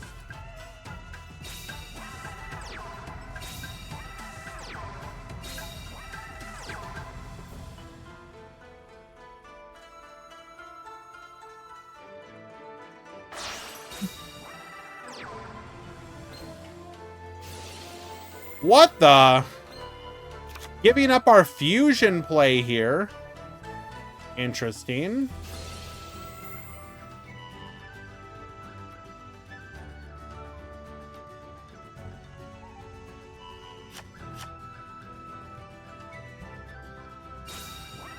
Ah, we had another one. That would be why.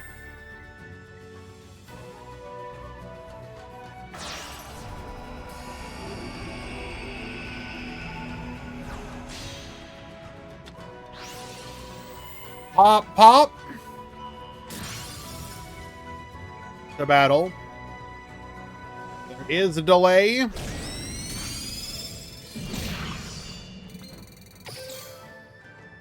Good chance it is our negate attack, and we're simply not considering this worth stopping. Lock down the back row.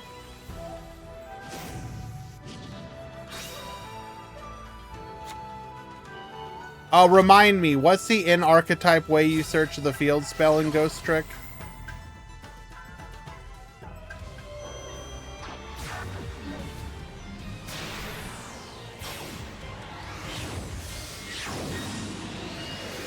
Angel. No, not Angel. Traps.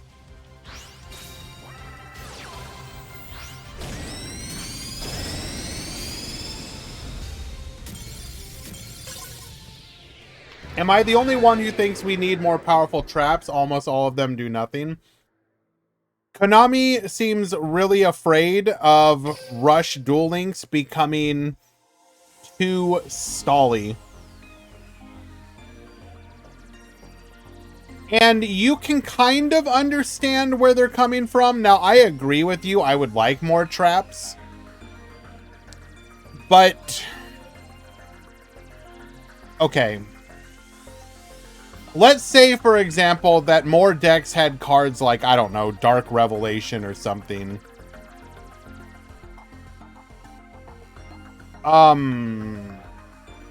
The game might literally devolve into whose board nuke trap resolves.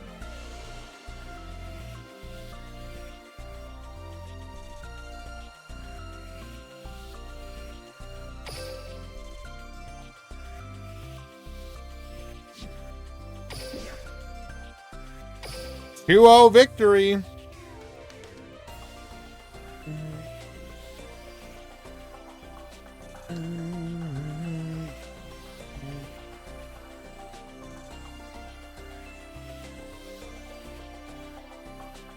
Well, the problem with the combat tricks is because there's too many skills in the game.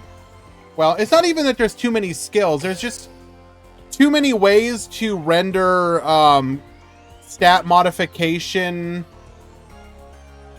perhaps irrelevant. People don't use them. Bocce, not Mirror Force, but it was a spellcaster exclusive Mirror Force, which you could run 3 copies of. So yes, it was called what? Dark Revelation?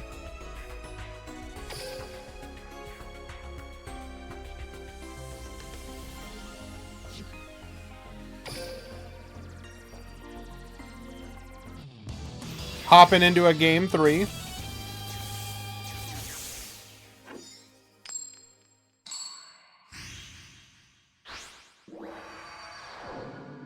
So, like, Get ready for the if you kind of can't count on combat tricks, what are so? I think so. Traps can kind of be summed up in at least. Okay, I could be wrong, and Tomato, if you're here, correct me if I'm wrong. It kind of feels like rush traps are broken down into 3 things. Stat modification, negate attack, destroy. And that's kind of mostly it.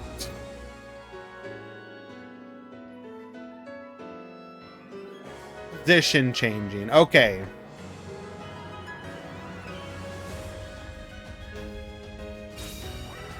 I thought about that one. I don't know why I didn't say it.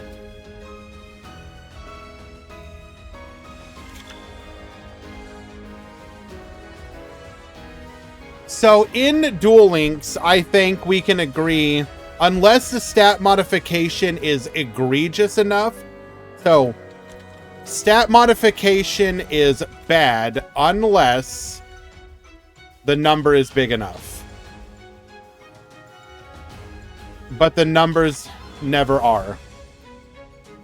500 is not enough. You'd need 1,000 plus.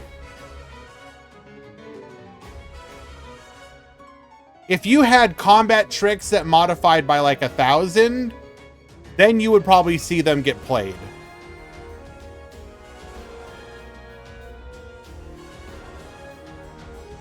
But with them doing 400, 500, they're just not enough. Because all of the common boosts that you see on a monster typically are such that your combat trick isn't going to change the flow of the battle at all. So because of that, combat stat modification doesn't really get played. Not really. There was a short time where they did, but they don't anymore.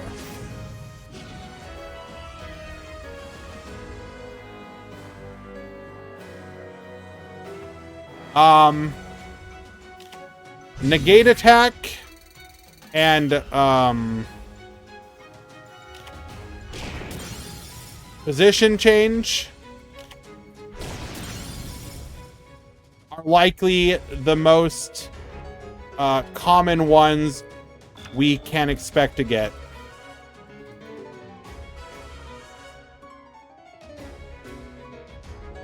singular negate attacks, while impactful, probably would not by themselves hard determine games.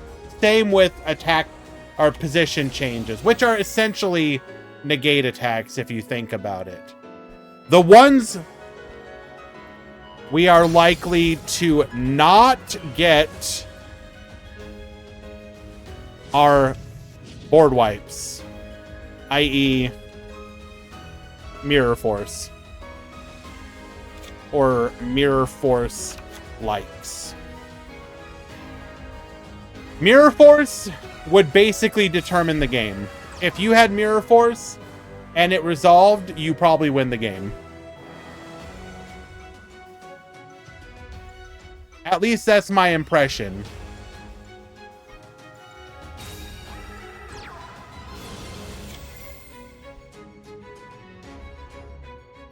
If they gave us Magic Cylinder, they would probably reduce the damage in half.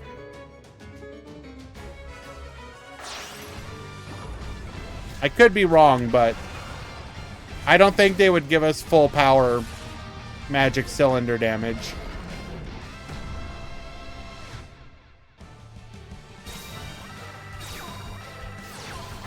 Going for the fusion play here.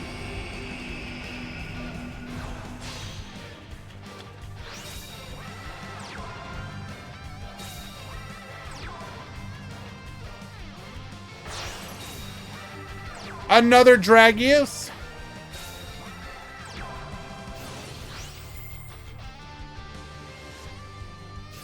That back row is nothing. Attack 1. Attack 2. Attack 3.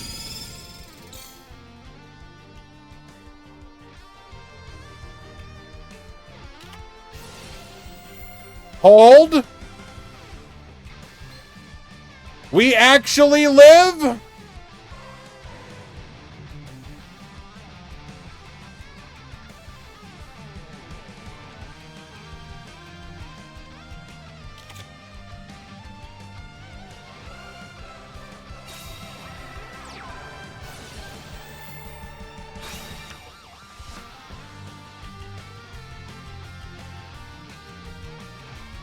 I mean, now we have the opportunity for an exciting comeback. Isn't that what you want out of a trap?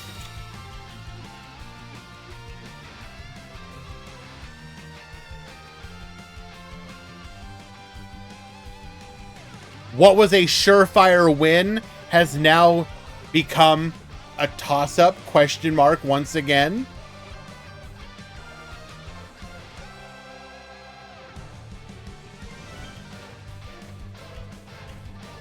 What happened right there is legitimately what I love in Yu-Gi-Oh!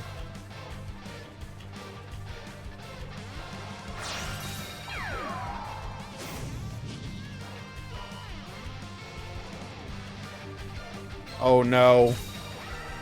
We don't have enough to beat over the Dragia Star. We go for the crash. Dragon's Fortitude. Reduce.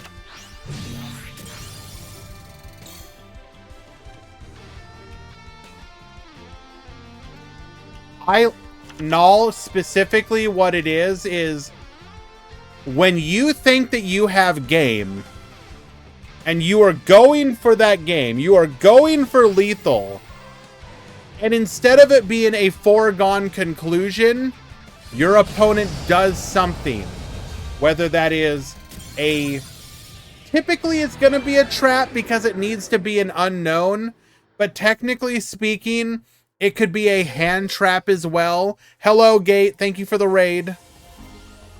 Like, dropping a hand trap that keeps you from dying, like the Predaplant hand trap, for example. I put that in the same category. When an unknown factor, a face down, a hand trap, something of that nature, specifically, I don't want it to be a monster effect on the field. I want it to be an unknown that's like, oh my god, what should have been a surefire win is now called into question again. I legitimately think that is when Yu-Gi-Oh! Is at its best.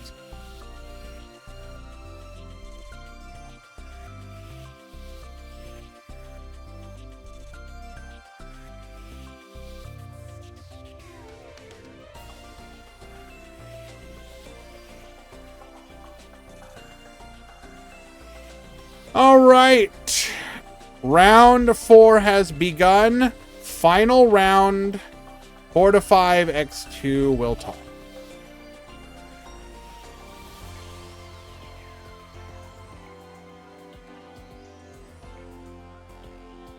Daylight savings in EU, but not NA yet.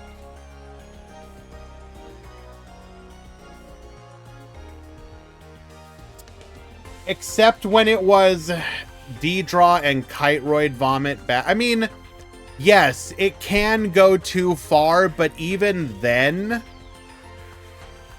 as frustrating as it might have been, I still think the game is better for that style of unknown reversal.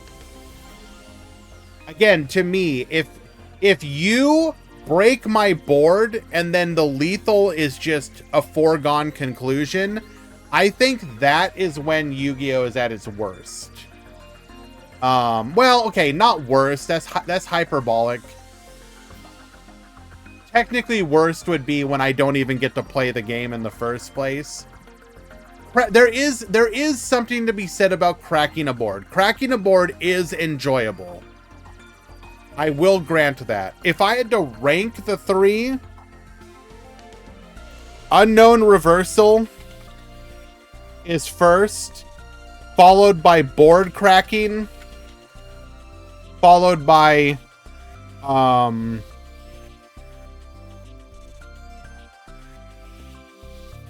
what would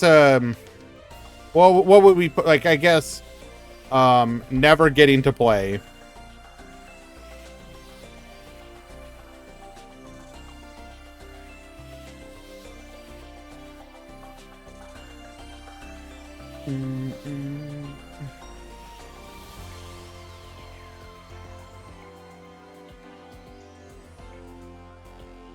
But you hate Overflow and Foosh? What's Foosh?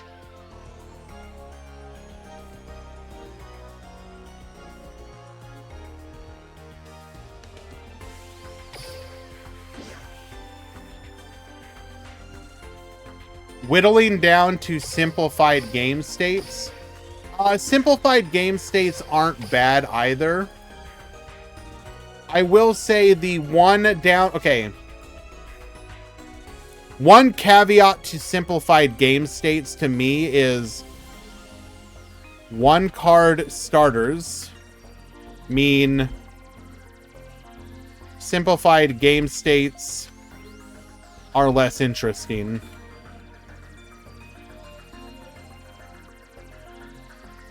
You draw 1 card that becomes 8+.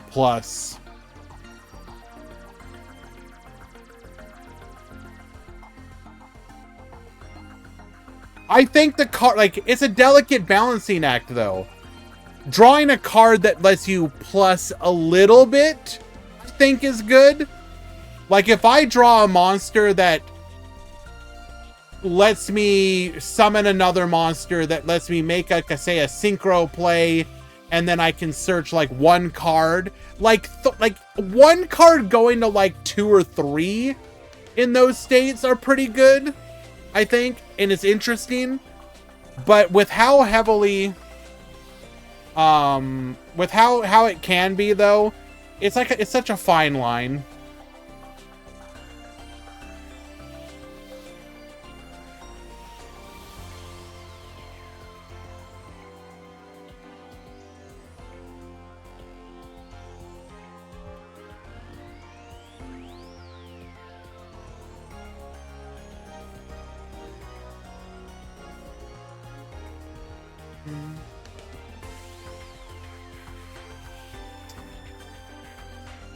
All right. What did we type that we got timed out for?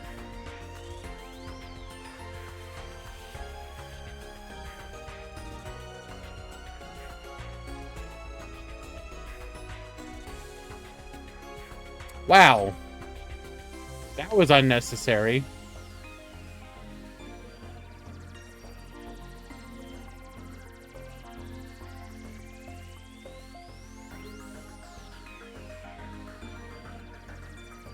Round 4 started, yes.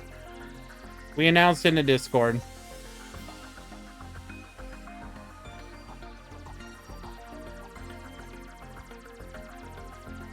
Try refreshing, Manarchist. Log out and log back in. Oh! It's because you have a bye. You got an automatic win.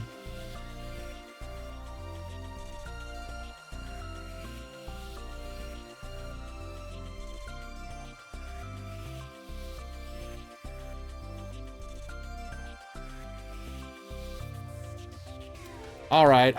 We're gonna go ahead and do a quick ad break and then come back for round 4. Stick around. We'll be right back. Under Noxo, please don't use that kind of language. I don't want to have to ban you.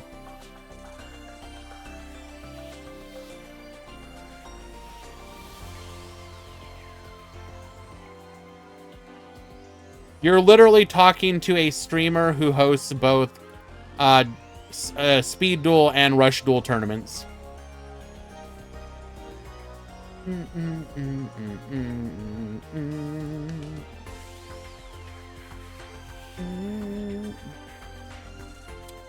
Probably not, Manarchist.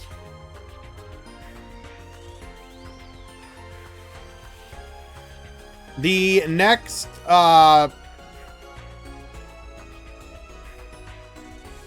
the next emote that I'm having easy work on is Angry Approach.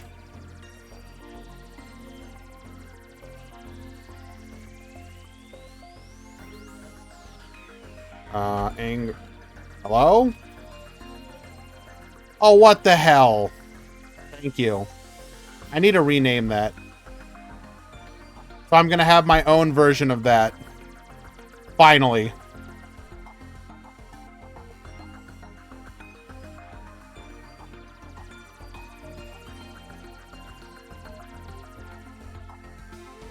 Is the breakdown updated? Why would it be updated? If you mean for Rush Duel, yes.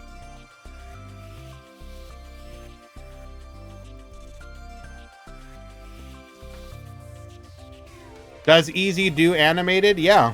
We have a couple animated.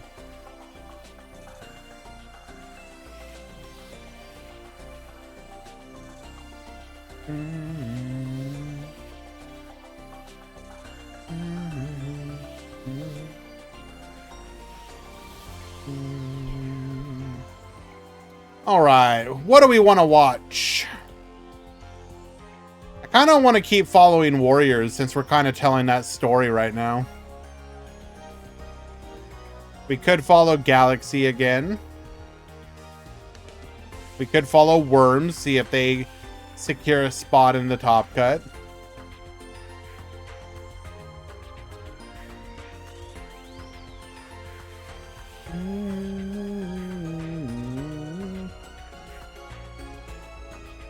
Oh, wait, hold. We could also go follow Paco Waco Taco.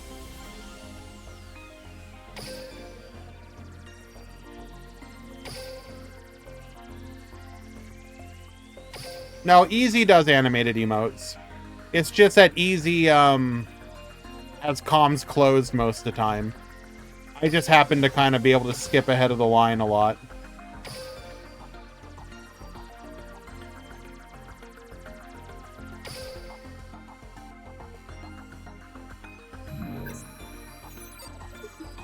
A little bit of that nepotism. You know how it goes.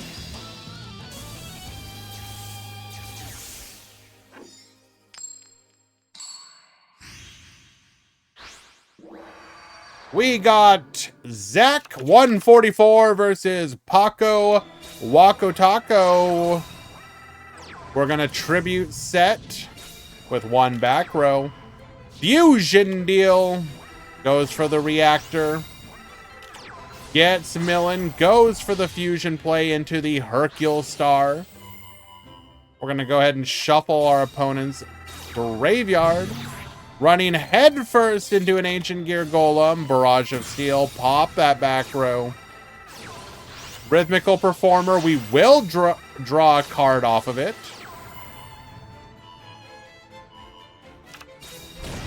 Attack 1. Attack 2.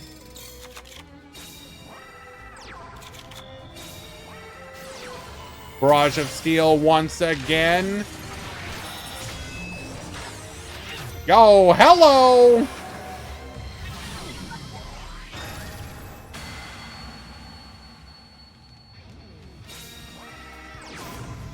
Joint Tech Charge, get recycling. Pop. And that'll be lethal.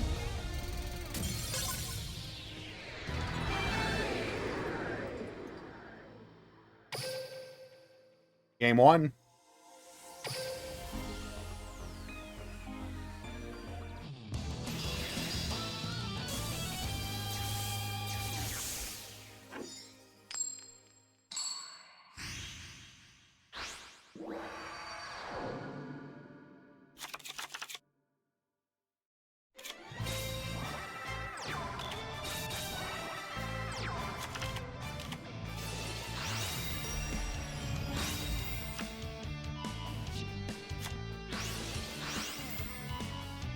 Milling our opponent's Ancient Gear Golem. How unlucky.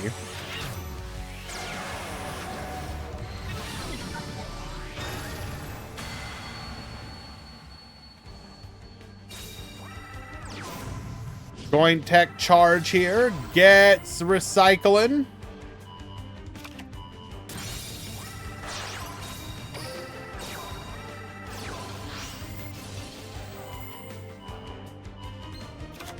Hop another back row.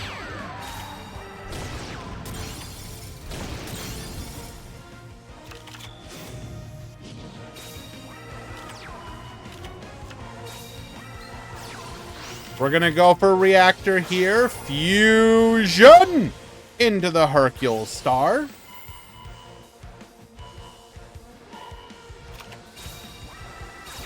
Goes for the juggler. Cannot beat over the Ancient Gear Golem, the true boss monster. Reactor effect. Brother, I am ill. Milling our reincarnation off of the 2.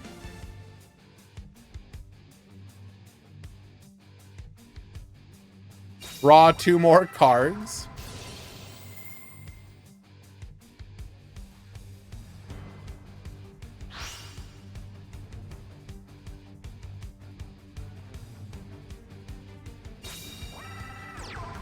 Bring out the Baboosted Join Tech Rex.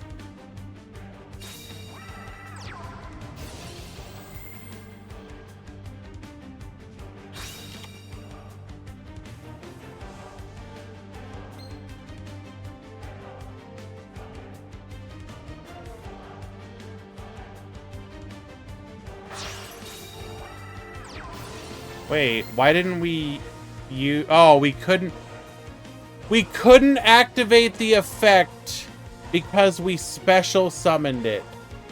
Brother, I am ill! So there was literally no reason to bring it out via that effect.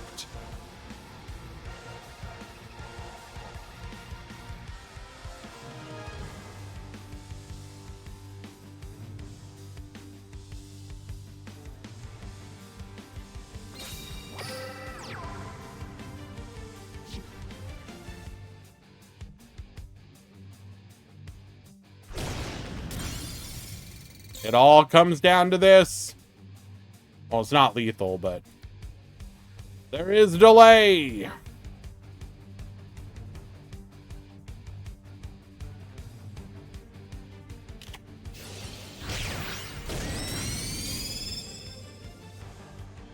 Was slime really worth it there?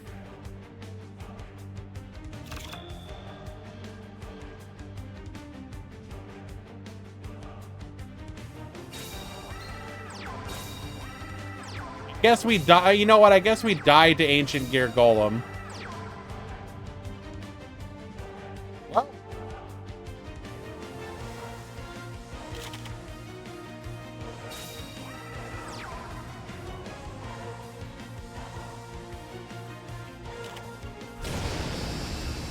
Ancient Gear Golem will secure lethal, and Paco will ensure a spot in the top cut with machine good stuff. Well done.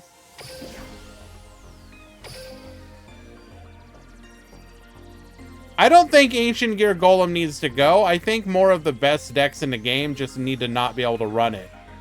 A deck like Machine Good Stuff being able to run it is okay because it's not really a meta deck.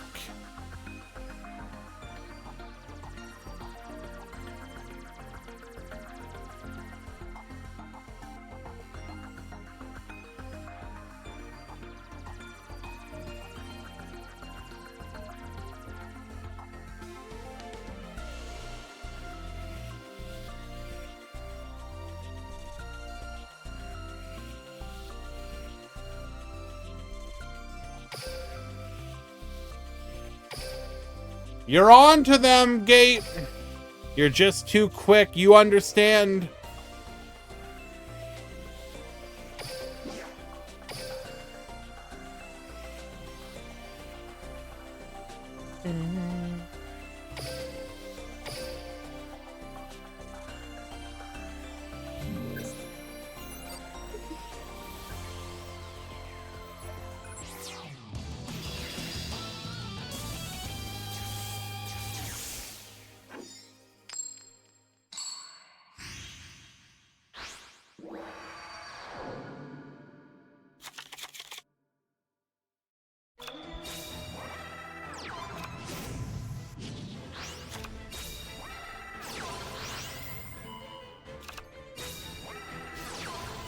Alrighty, Barrage, no sorry, not Barrage of Steel. Yes, Barrage of Steel takes out our opponent's Universal Storm. We're going to use our skill here, grabbing a copy of Secret Order, bring out the Galactica Oblivion.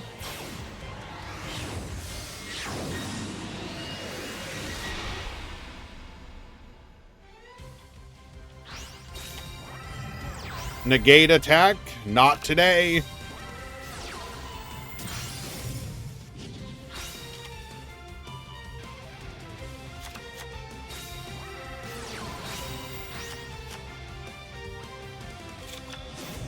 Did we do that just to clear our hand?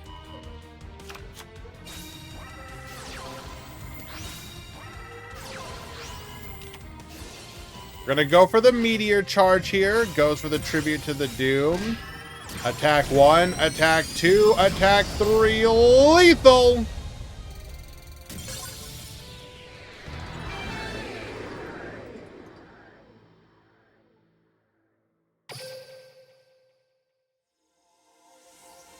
Can we find Drewy Borb on 7 TV?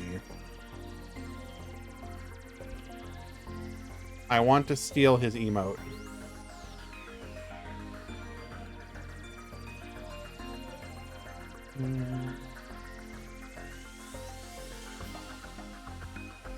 Drewy Borb.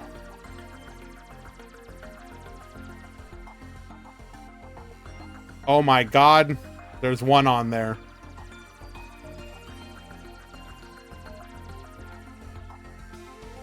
Easy.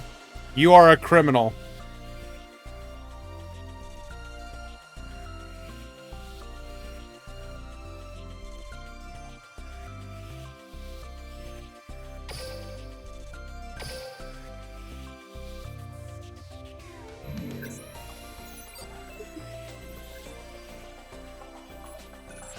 We need to remove that.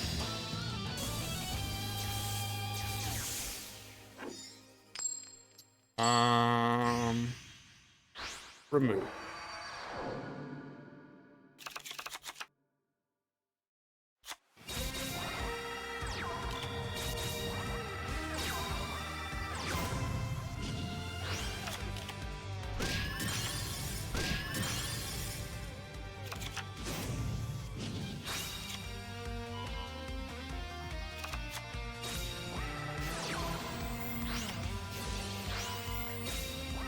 Okay, there we go. Fixed and removed.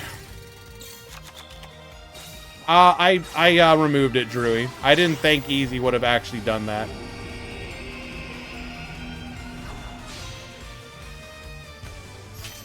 Ashura Star. Fourth. Off the back row.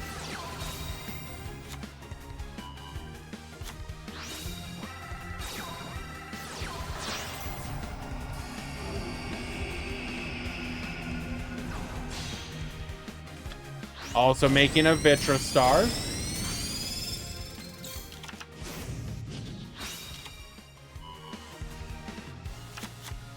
Goes for the Secret Order. Revive.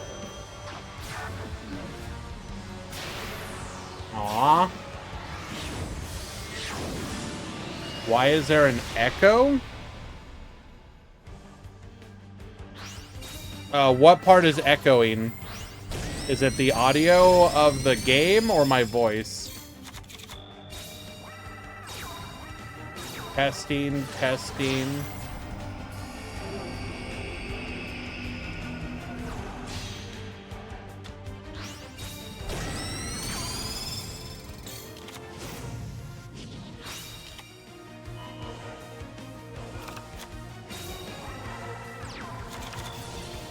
I don't see why I would be echoing.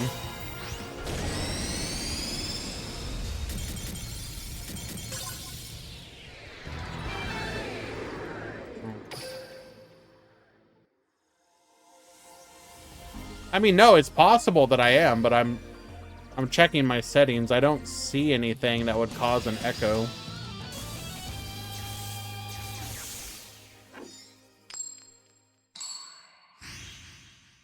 Okay. Regardless, thank you.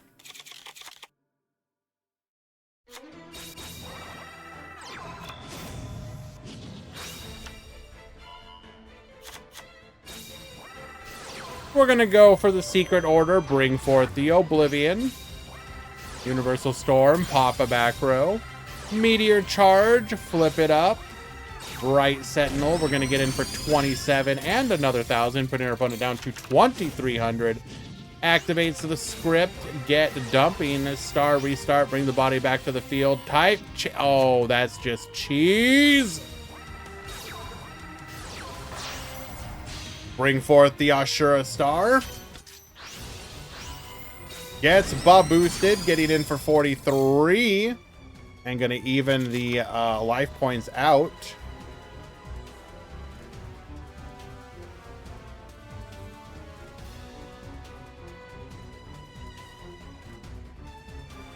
How many Materian topped? We will not know until round 4 is complete.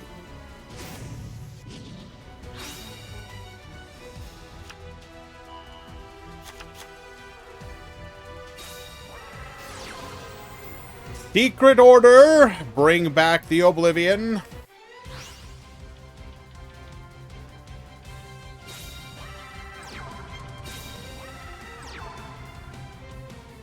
To battle.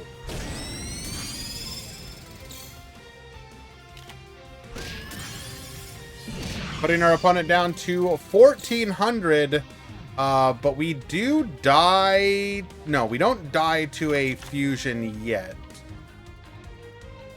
28 over 12 is 16. So we would be at 100. 3 warriors entered today.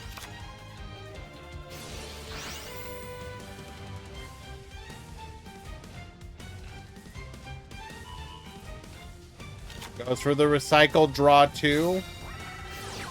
Any opportunity for a lethal play, this is going to be it. And snipes the negate attack, but it did not matter as we had double Barrage of Steel.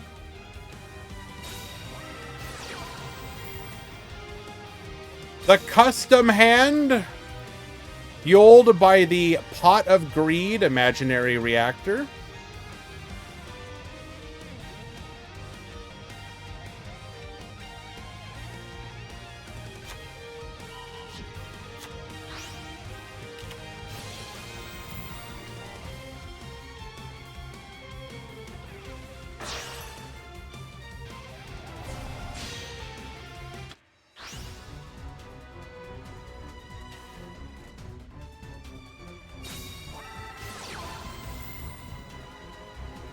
Ah, we simply have the boost.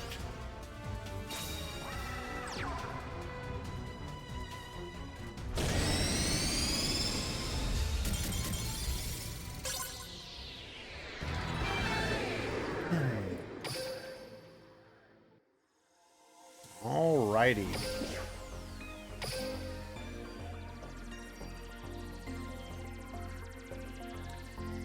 Would Materian be a fair deck if they didn't have Imaginary Reactor? Is that the card pushing them over the edge? Do you think?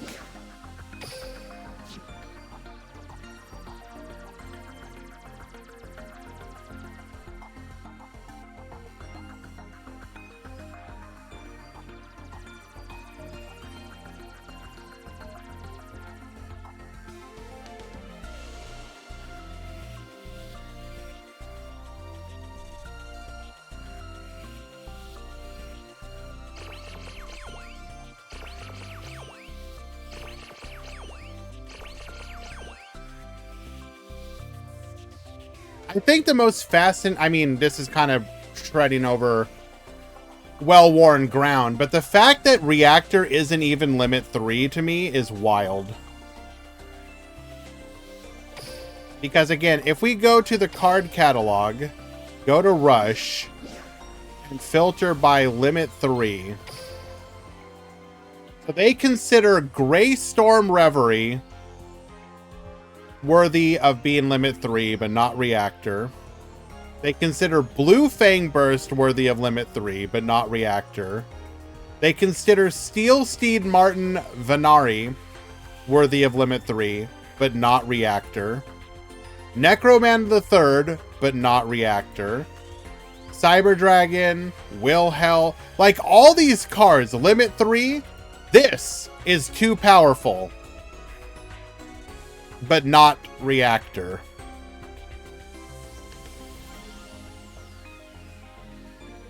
I mean, Sparkheart Girl is limit 3, but not Reactor. I want you to think about that.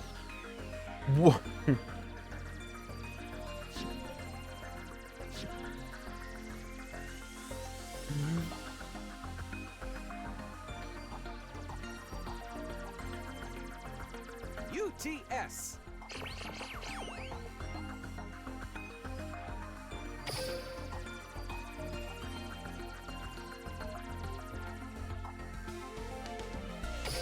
I mean, I've already said before what I would do.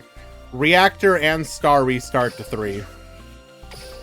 If you feel like that's too much, then put Ashura Star and Reactor to 3.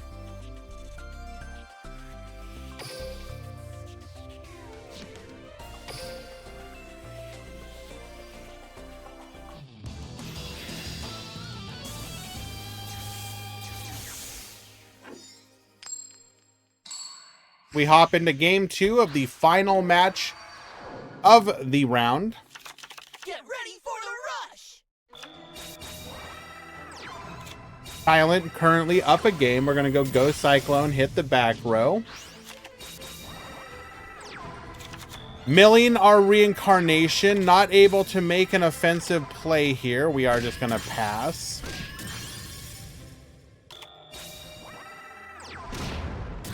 Well, that's unfortunate.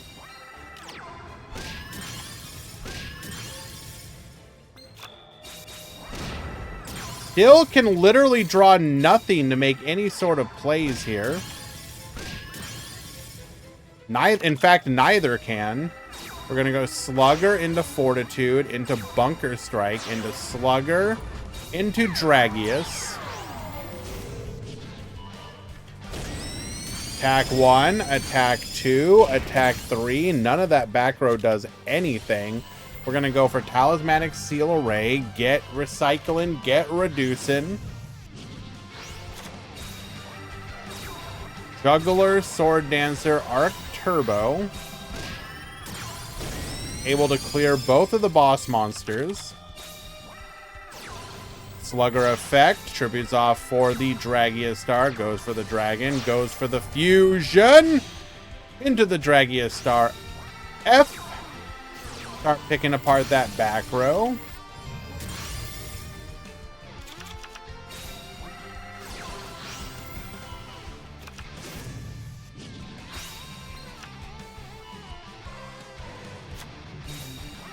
So I just want to verify.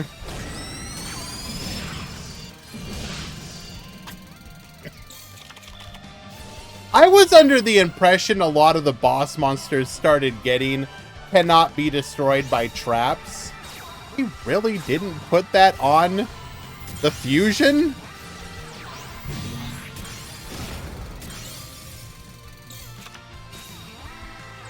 It is so wild to me to see a fusion like that just fall. Because, like, you would have been facing off against mirror forces, like, from the get-go. Gonna go for the Dragius, activate the effect here. Alright. 2-0 victory. Well done.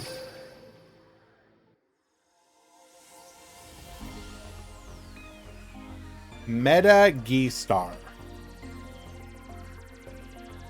What is that?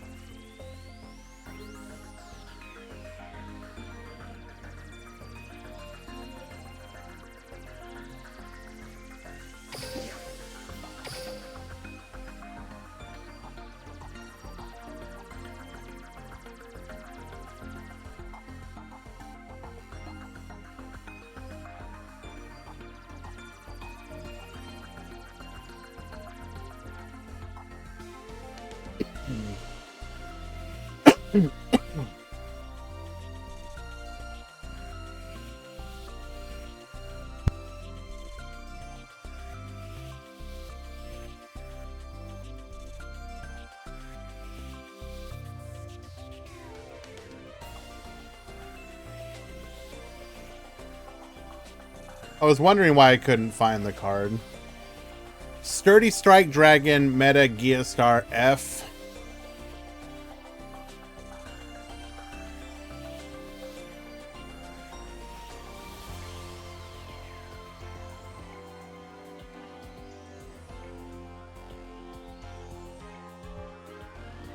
Interesting. All right, what are our lucky X and 2s? Wow, we actually had less than I thought. It is Trish, May 70, and Hans.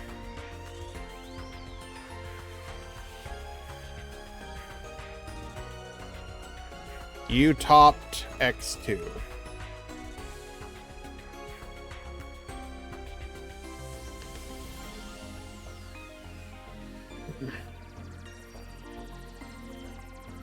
How many Materian? I literally have not had a chance to count yet.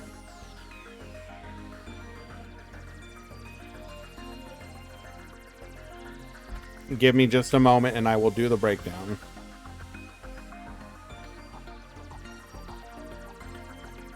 Top 16 has begun. Congratulations, Drewy, on making it to the finals. Despite the fact that you're not even a Rush player. Quite impressive.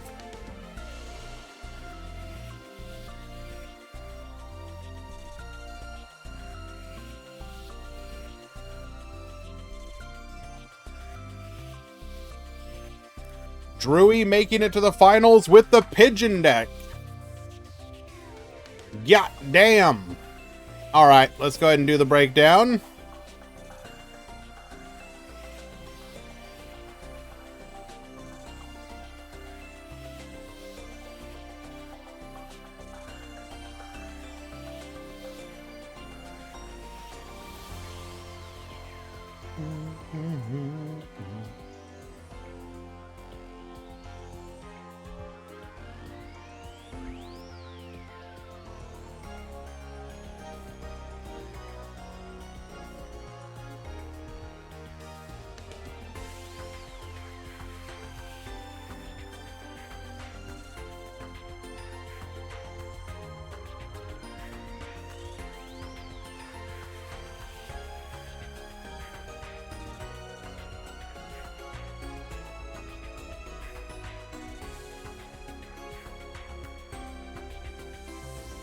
Oh, interesting.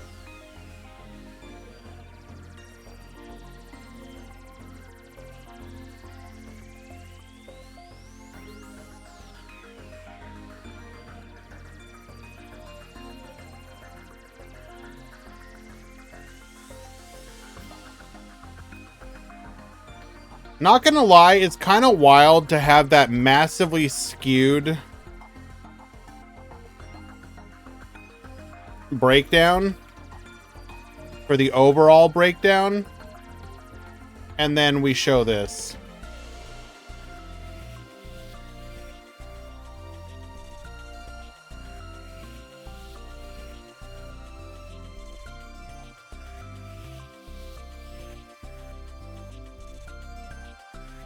I mean, obviously smaller tournaments, so, you know, grain of salt and all that.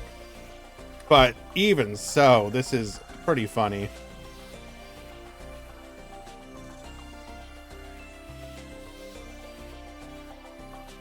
Mutant and Dinistro DX, thank you for the follow. Also, Mutant, how have you been playing in my tournaments if you haven't even been following?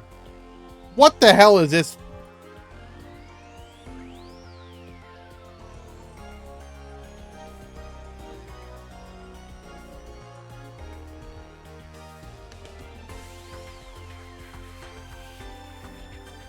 In the top 16, we have 5 Materian, 3 Cyber Dragon, 2 Dragons, 2 Galaxy, 2 Warriors, 1 Join Tech, and 1 Maximum Excavator.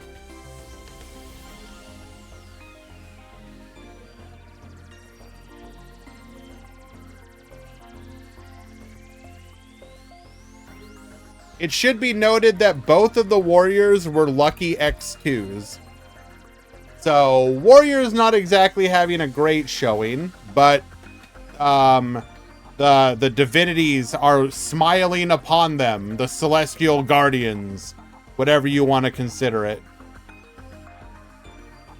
Hi, Grand Harrier. I went to Comic-Con yesterday, and I'm pissed off some kid won the Yu-Gi-Oh! Jacket from the Komani section. I mean, okay. You could have just opened up the wallet book and told the kid, I will drop X amount of $100 bills right now if you give it to me.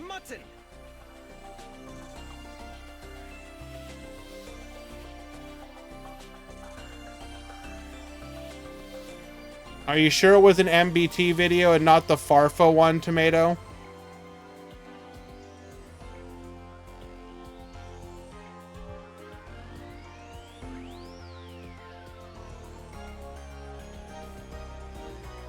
So there was, I left a comment on one of Farfa's Twitter things where it was like controversial opinions.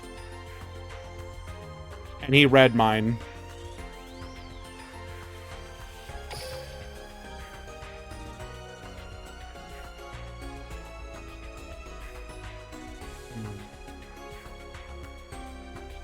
What was my opinion?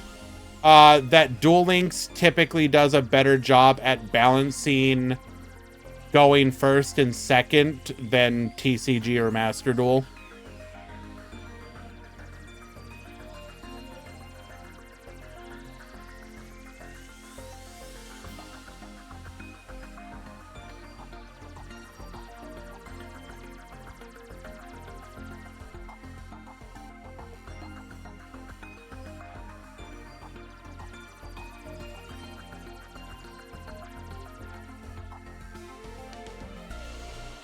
Well, specifically, my point was that I really liked skills that gave a benefit to player 2. So an example of that, would be like the Borrowlink skill, the Raid Raptor skill, basically any skill that gives you an additional effect if you're having to play into an established board. I think game mechanics making it easier for player 2 is one of the better ways to potentially balance the first-second conundrum.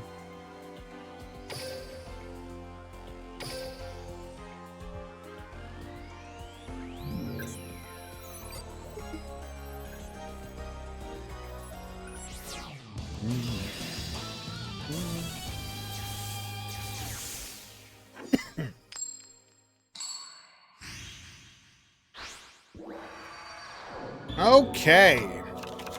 We're going to start things off following one of the Warrior Bros. We got Galaxy at the bottom, Warriors at the top. Going for the Kime Luna here. Flip the opponent's monster face up. Get the fusion. Attack. Attack in. Getting in for an additional amount of damage. We're going to go for the secret order here. Revive the Oblivion. Transam Lionak. Universal Storm. Rip both of the back row. We're then going to attack in, clearing our opponent's board. Pass back to you. And I think we can see a problem here.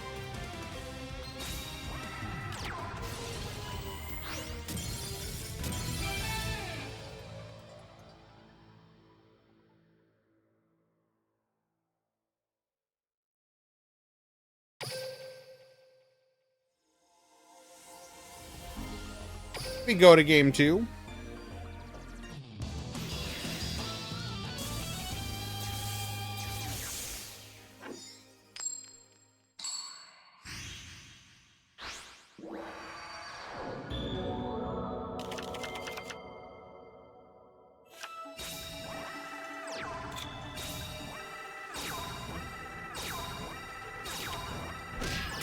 I will try pinging your opponent one time. Are you here?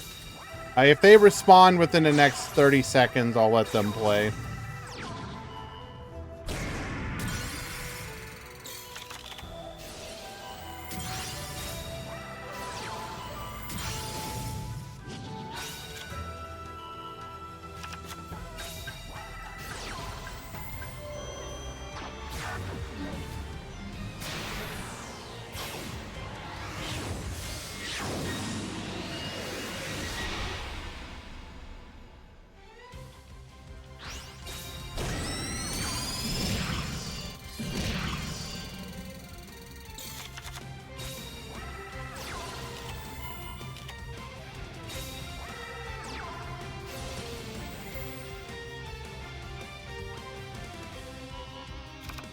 I was discussing with one of the Konami staff about Duel Links. They said they're a Dynamist player. So what they're telling you is they haven't played the game in like 4 years. Got it.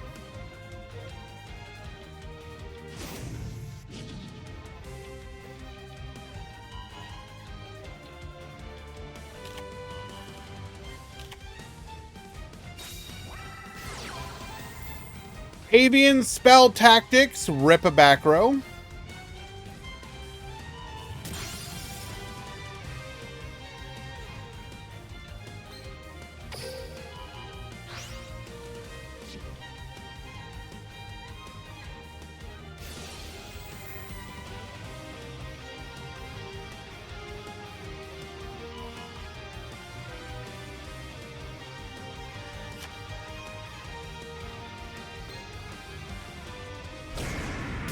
You do have to be careful here. If we... Yeah, I was going to say, if we leave the Bolticorn up, that back row is vulnerable. They said they're in gold 2 or 4. Well, okay, I take back what I said. Never mind.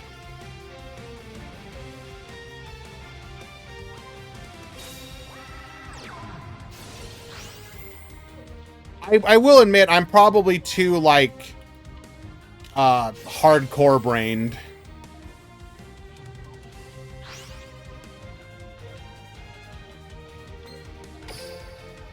I sometimes forget, yo, there are people who do not, you know life this stuff.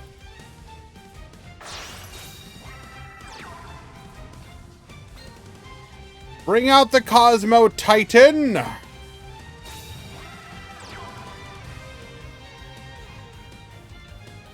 Yeah, Dynamist is like a weird one because like the entire purpose of the deck is you don't get to interact with me and I OTK you, which can always be like, you know, obviously it's not a good deck right now, but like if it is ever a good deck, is that a good thing? Is it fun?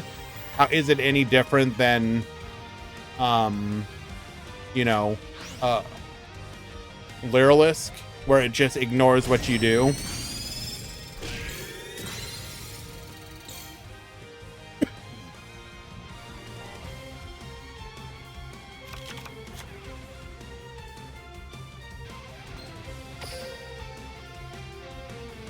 All of our secret orders are currently used up.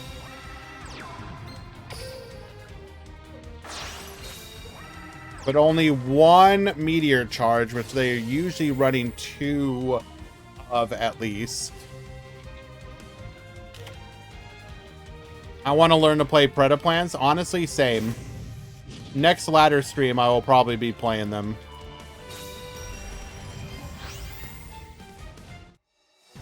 I just need to get Valk to leak his, like...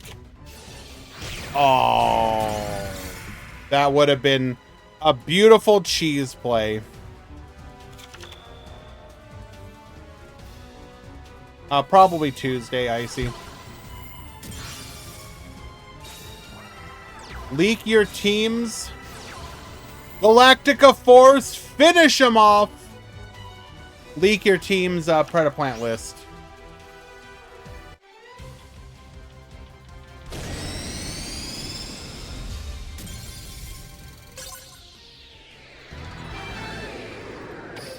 All right, Galaxy Bros, take it.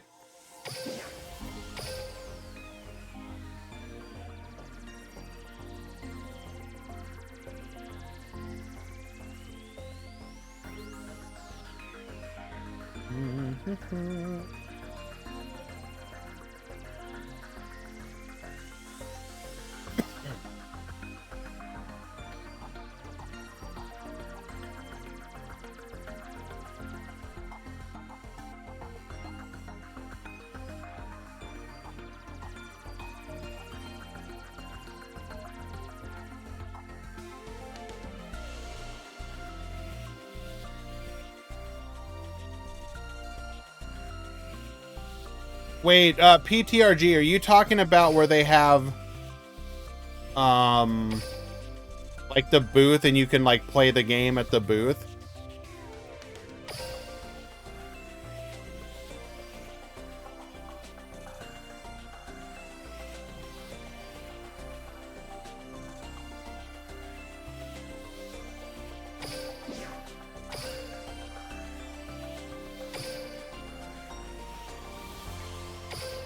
The dueling side was really busier than Master Duel? That's interesting.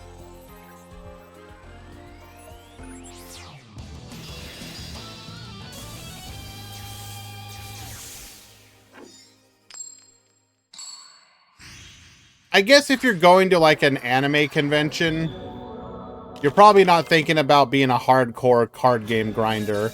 But if you look at the anime on the screen, it probably has more immediate like, ooh, what's that?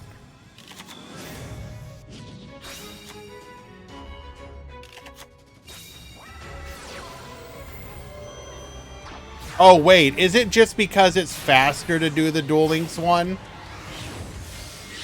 That's hilarious if true.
Sorry about that. Unexpected IRL. We're back.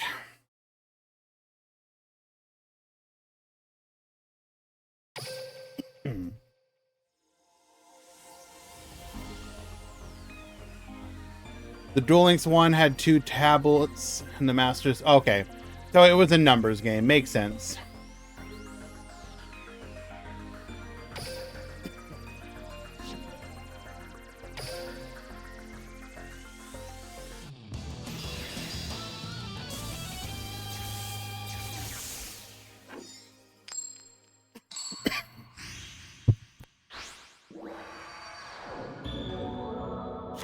Okay.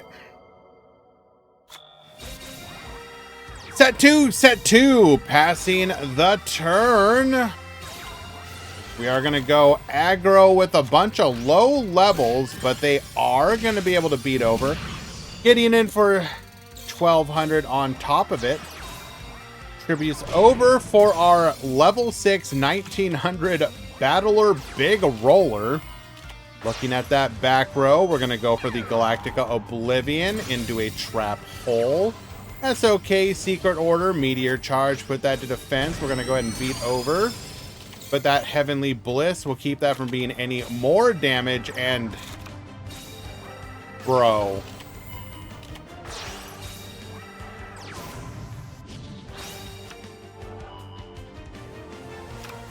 Four tributes.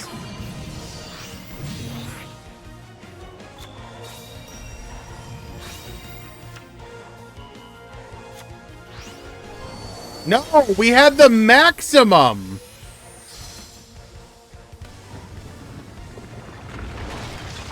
We took a gamble with that move.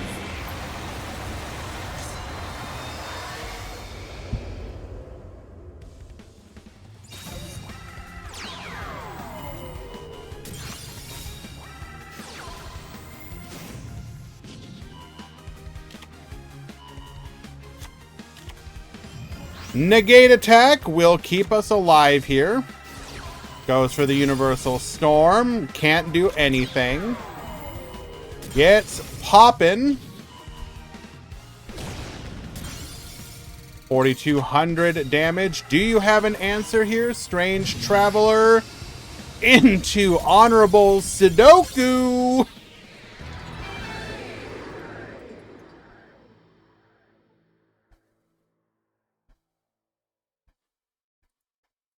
I mean, you still have time for the event.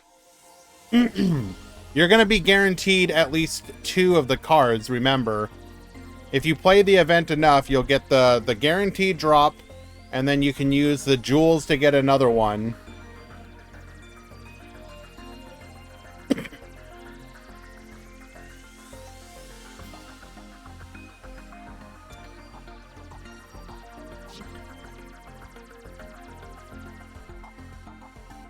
I mean, I will just show a quick example of what I've been using.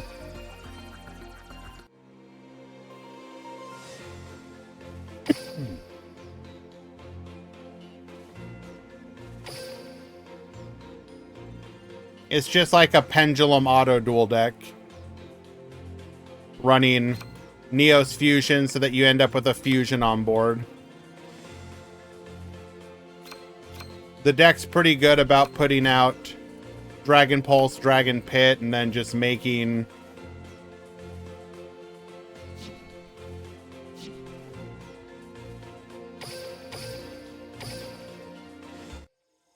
a board of a little bit of everything.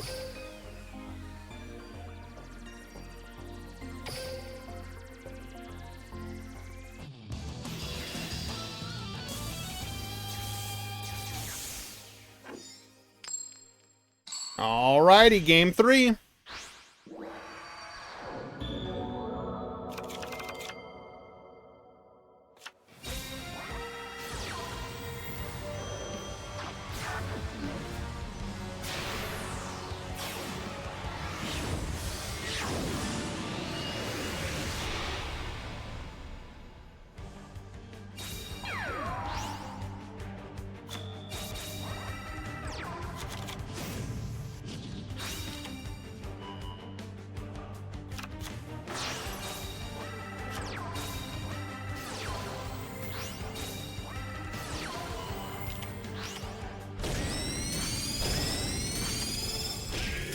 Okay. So, Worms currently on the back burner here. Only 2 monsters to set. We have the Meteor Charge. This is likely death.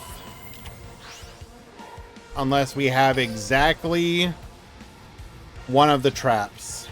Negate or Slime.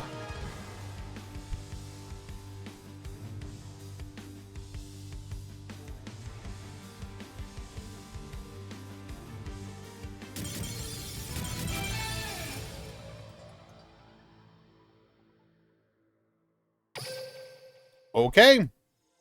Not sure if that was a DC or what, but was not looking good.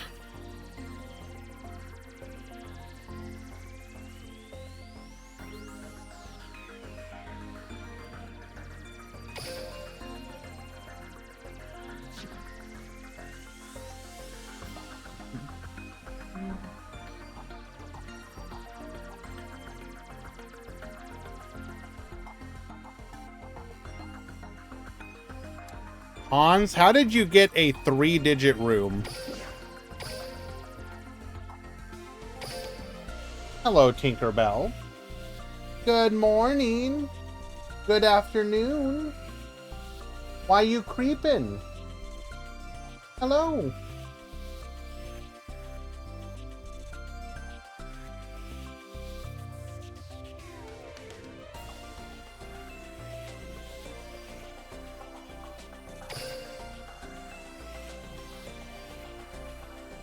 She's a little annoyed with me right now because I did not have wet food for her today.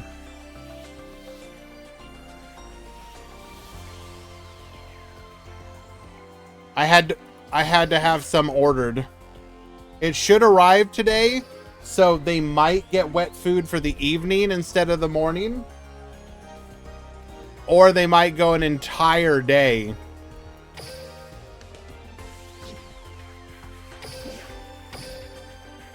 Without wet food. Oh no, both of them hate if they're given only dry food. They don't mind it as part of, like, if they're also getting wet food. So typically what I do is wet food in the morning, dry food in the evening.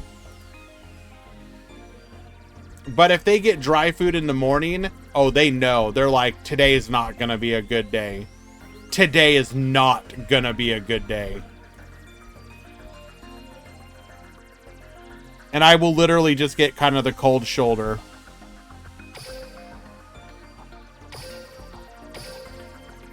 Like, literally, so Moo, the other cat, she'll come into the room, right? And she's all excited. She's like, you know, meowing, like really showing off that she's like, yeah, we're about to eat. And as soon as she sees and or hears the dry food plopping into the food dish, she doesn't just turn and walk away. She literally will run out of the room. Like full on, like mad dash. Like if she could run any faster, she would. It is literally I am going to get as far away from you as possible because I cannot trust myself with what I want to do to you right now.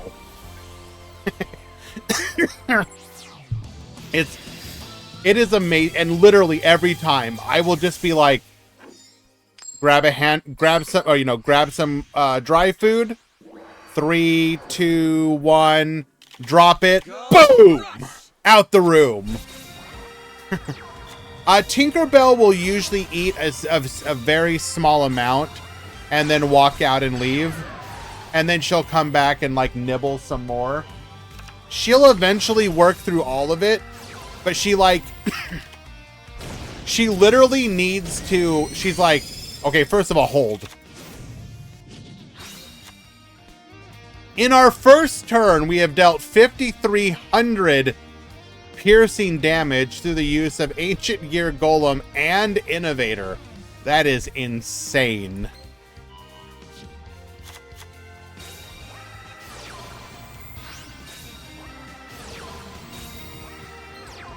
And we are forced to secret order double Cosmo Titan, which means one of them will have to crash.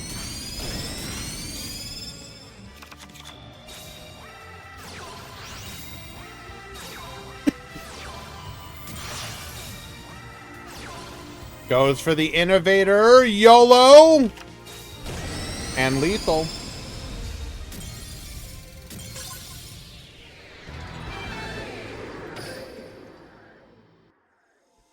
So, you know, yeah, Tinkerbell will eventually eat all the dry food, but it is a, like, nibble here, nibble there. She has about 1/5 of the dry food left, and I put it in the bowl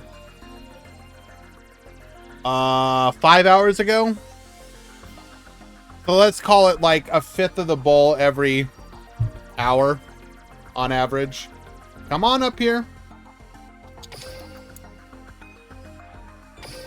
Come on.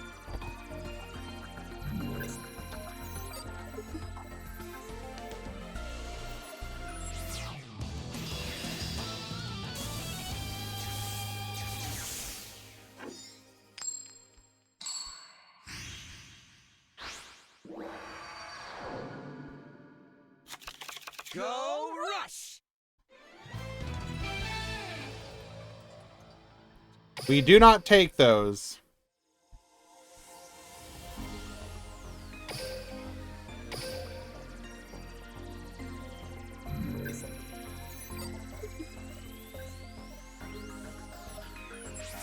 Hi.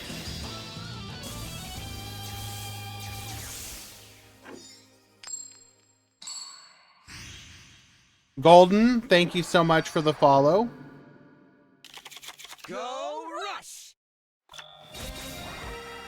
Set 3, set 1. Pass the turn. We're going to pop that back row, taking out only one body.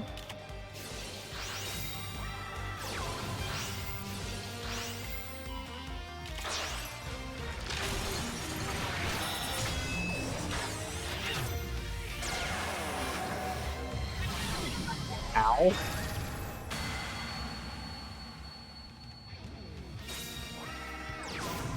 Goes for the joint tech charge. We're going to be able to pop a back row.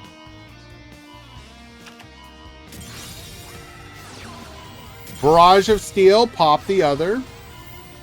Bicorn effect, get recycling, allowing us to tribute over for an Innovator.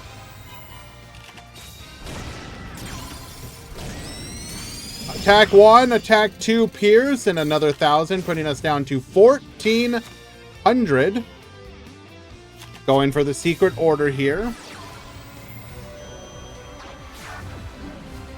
Oblivion to the field. Bob boosted. Go for tribute to the Doomed.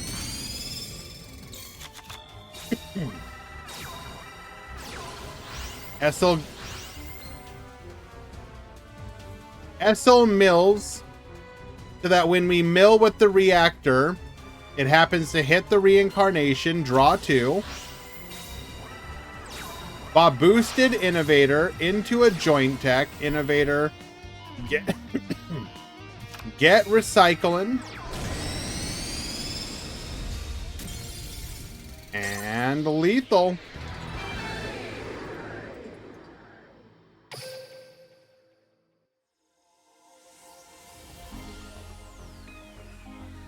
All right, so the top 8 is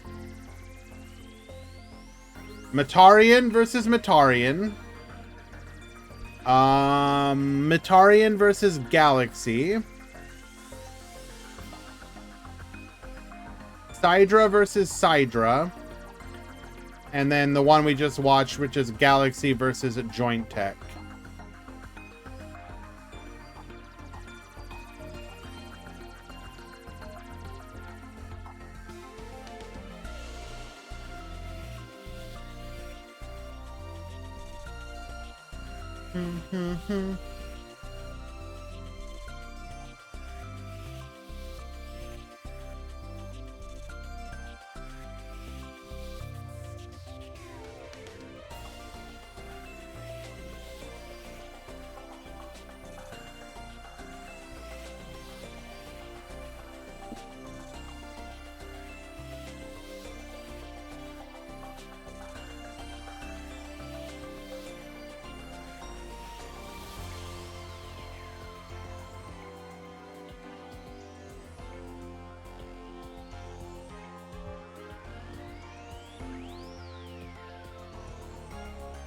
Okay.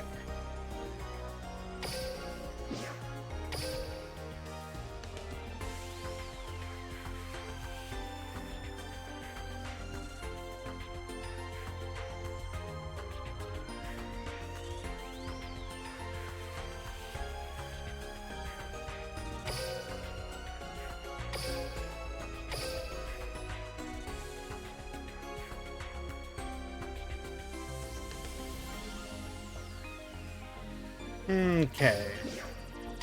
Get another match going.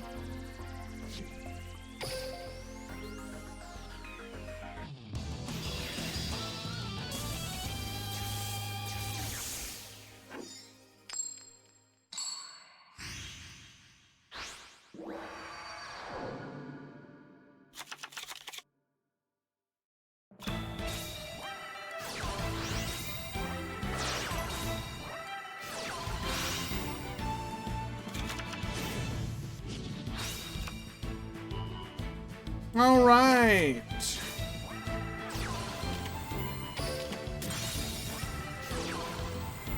Very interesting that we're running the card revitalization. Goes for the Pierce, getting in for an additional 13, putting our opponent down to 1,200. Fusion deal.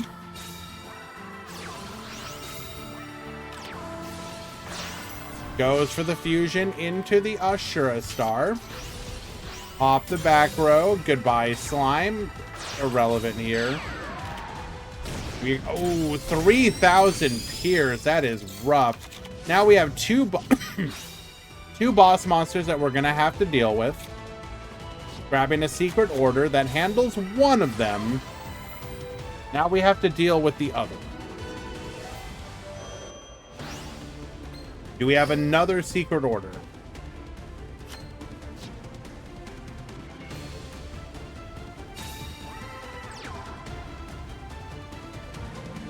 That is rough. We are forced to take out the Ancient Gear Golem, as that would be essentially lethal.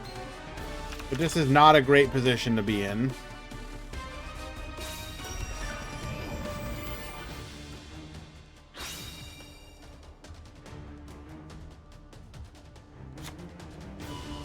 Adds the Ancient Gear Golem, and we'll just scoop it up.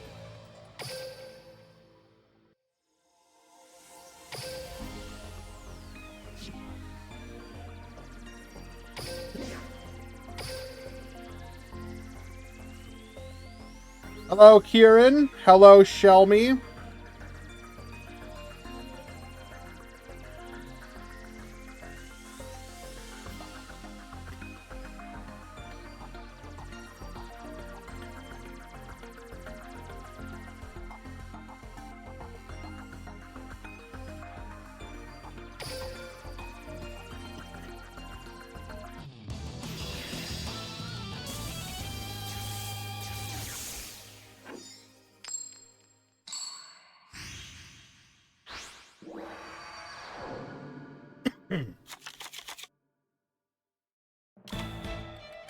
Any warriors? Two made top 16. They both lost.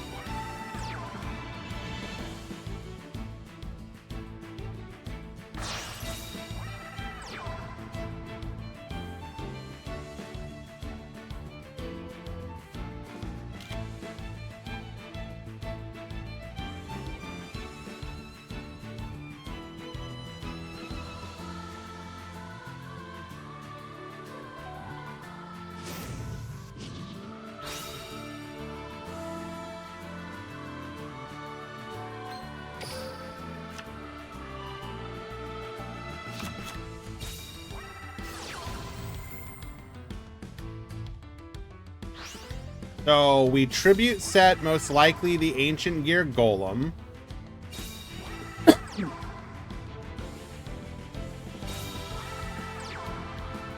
But we can't deal with it. Wait, what?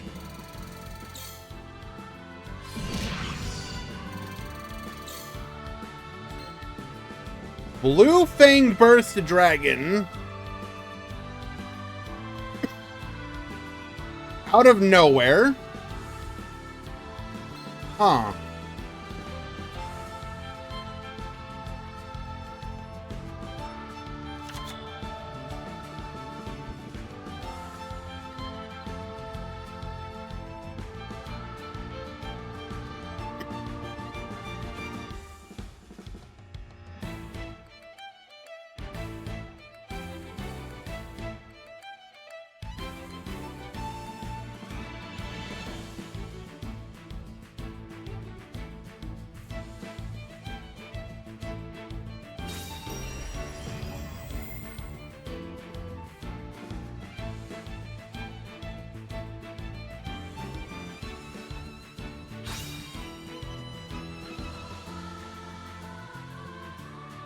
Gonna go for the monster reincarnation here. What do you grab? Glaciosaurus.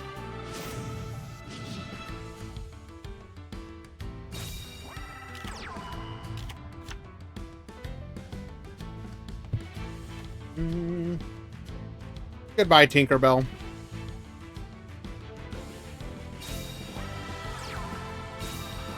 Ogtody, that's a really bad way to think about it.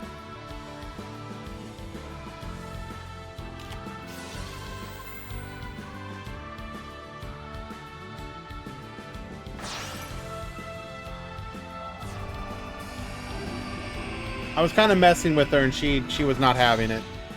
So it was an understandable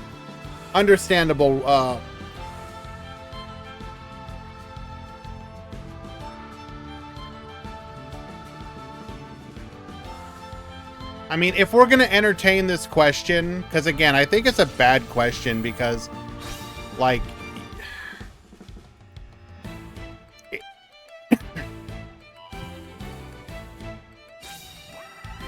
it comes from a place of bad faith. But if Duel Links was to add literally Master Duel style crafting, yes, I can check the Discord.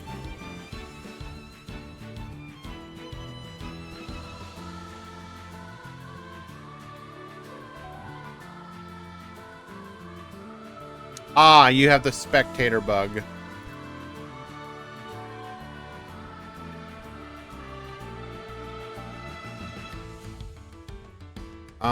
Proof of spectator bug posted in help chat. That game won't count. Please restart.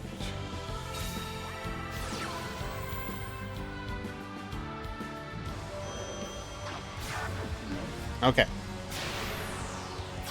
So in the scenario where Duel Links, through some miracle, has literally Master Duel style crafting or the equivalent, most likely what would happen is you would see Decade and others. This wouldn't just be Decade. Literally every major Yugi tuber would check it out. Because you're literally giving them exactly what they've always asked for. How many would actually stick with it? That's just going to come down to two things. One, how much do they personally enjoy it? And two, how does their audience react to it? Because the number two, I think, is the most important one. Remember, there is a part of the Yu-Gi-Oh player base who simply looks at Duel Links and will never give it the light of day, no matter what. Now, I do think a significant portion would be much more willing to at least look at it if there was crafting. Simply because, okay, I can literally approach it in the same way as Master Duel. The problem I think that you would get is, at the end of the day, you still need to do everything you do in Master Duel, which is grind a little bit to get those initial resources. So you would probably get a lot of people that would come in and be like, oh my god, I can't immediately craft the best deck because I have to actually get the initial resources. Ignoring the fact that you would have to do the same thing in Master Duel by going through the initial early ranks, doing like the 5 hours that you have to spend in the solo mode to get all the gems from there, etc., etc. There would be an element that would just dismiss it. But every Yugi tuber would at least do the big video of Duel Links is back! And then they would go in and check the game out. And if they got positive reception from their viewers, then they would probably incorporate it into their they would probably incorporate it a little bit, but probably only a little bit, just because keeping up with earning gems in both games would be a little bit difficult, I think.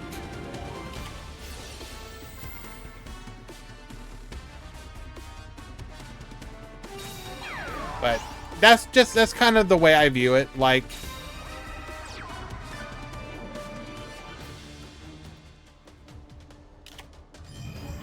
negate attack. We survive another turn.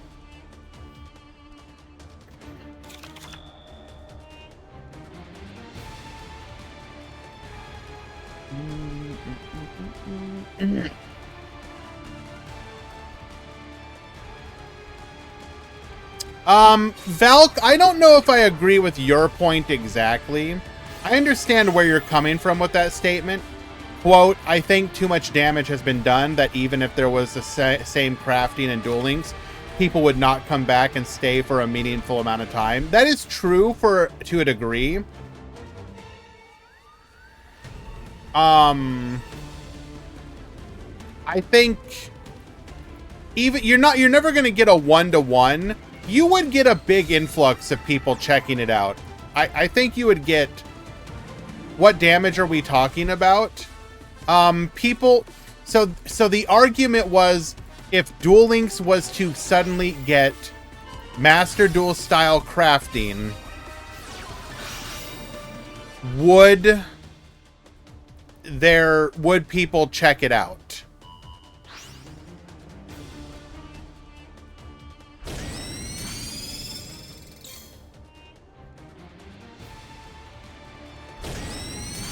And the answer is some would, yes. And the question just becomes a matter of degrees of how many would. I think a fairly significant amount would at least show curiosity, but I agree with Valk that you're not going to get a huge amount of like converts, but you're definitely going to have way more people than we do now. Just because, you know, there is a portion of an audience that would play it for free and would love and would build their 1 or 2 little pet decks.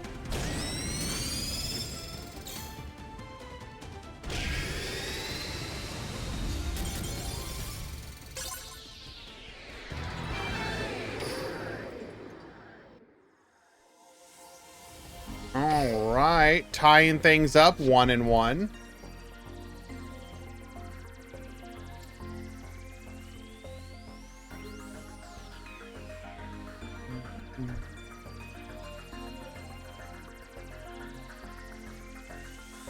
Wisers, in regards to that comment, as somebody who has been background moderating the Pokemon Pocket Discord, it's literally just, all it is the Discord is just set up for people to have information. I think you're looking at it a little too... how to put it?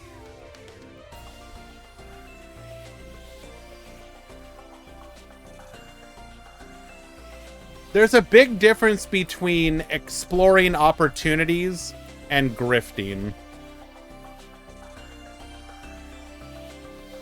And sometimes the line can be blurred between things.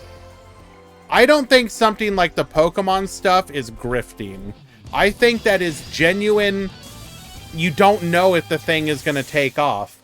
Is Pokemon Pocket going to become a big thing and be something that it makes sense to support? Is it going to become nothing and just sort of die off? You don't know until it happens. Making like a potential website or Discord for it and potentially doing like content on it, that's just exploring possibilities, because you don't get a big release like that very often, right? It's not like hopping onto everything, because there's a lot of like other stuff that has come out that hasn't necessarily, you probably could have got a bag for, but didn't, just because its long-term potential wasn't really there. Pokemon is something that has like long-term potential, so I don't really view that as... Marvel Snap is also something with long-term potential, though.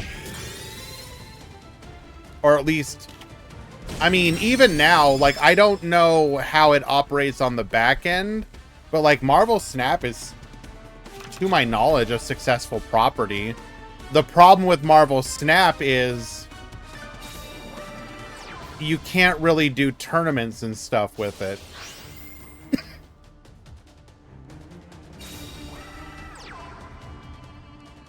Like, Pokemon is looking like it's going to have the same problem, where it's very difficult to do tournaments. And actually, one of the things... I'm sorry for talking a little bit, like, about other stuff, but this is kind of interesting. So, one of the things that was announced in or, I guess, leaked... let me bring it up. It's either... oh, you know what? I'm just going to say it. It's kind of scummy. And it could potentially be game killing, in my opinion. So they talked about the fact that they're going to be bringing ranked to the game shortly after like launch. But they're going to have a stamina system to play ranked games. So imagine if in Duel Links, you could duel 12 times in a day. And if you wanted to duel more, you had to either earn stamina potions or buy them.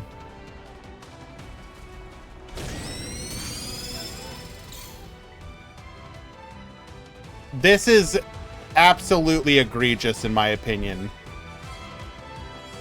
I will say this, if you cannot buy them at all and it is limited just to keep people from being able to play because you only want people to be able to grind so many times, I don't agree with that, but I at least understand what you're doing. If you can buy stamina stuff, that is pure scum. That is pure scum.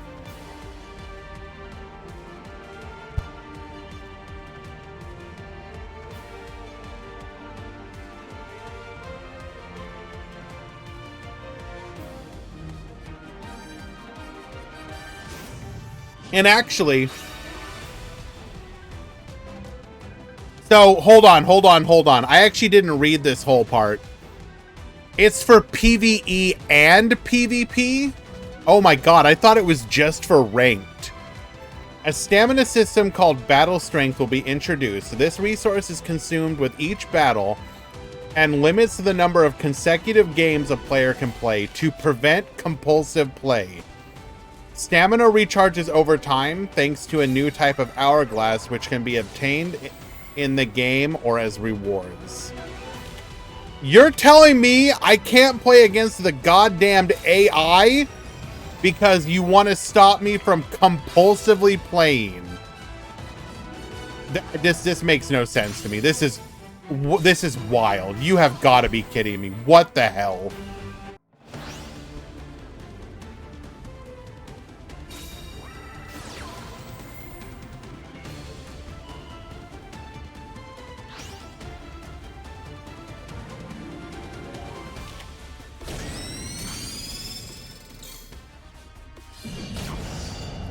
Is this lethal? Yes, it is! Exact lethal. El Chico Cosmo will be moving on to the top 4. Well done. This will absolutely last longer just because people will... There will be a non-insignificant subset of people who will absolutely play the game just to try and collect the Pokemans.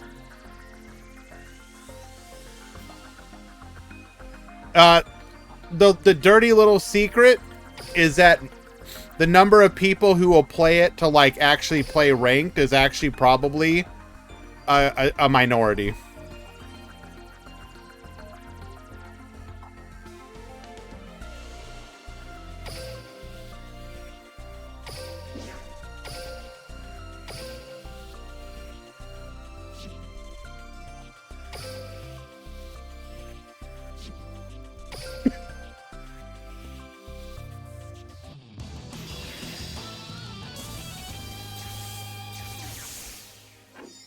All right, we are in game number 2. Go Rush! Yeah, I have a number of complaints with the game. I think it has potential, but it has some pretty fundamental problems. Gonna get in for 2,900 damage, but a single body on the field. Tribute to the Doomed, get poppin'. Doesn't really get punished on the crackback, though. Cyber Dragon into a Barrage of Steel, pop 1. Proto Cyber into a Cyber Assault, Boost, attack 1, and attack 2 lethal. We're gonna tie things up. I just really don't get the hype for Pokemon Pocket. It's the collection aspect. And, like, the different rarity of cards do look nice. Like, opening up one of the, like, you know, high rarity cards, it is actually kind of, you know, it's that every time you open a pack, you have that little, like, you can do the little thing where you can peek to see if you have one of the, like, colored foil ones, for example. That kind of stuff is, you know, so you have that momentary little dopamine hit. That's exactly what it is. And then over time, as your collection gets bigger and more complete, you know, filled out, you start to feel pretty good about it.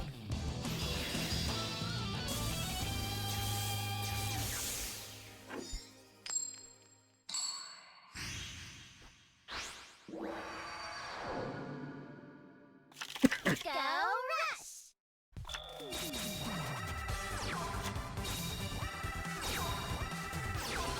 Like, come on, I just pulled a Wigglytuff today.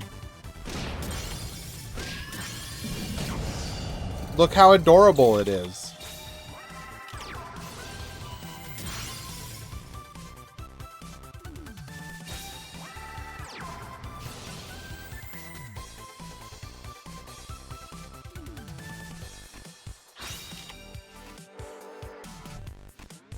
Or you have the Charizard immersive.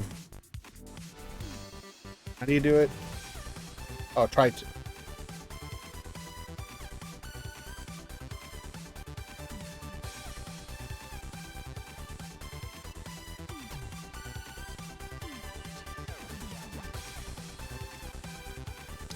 Look what happened when I clicked the card.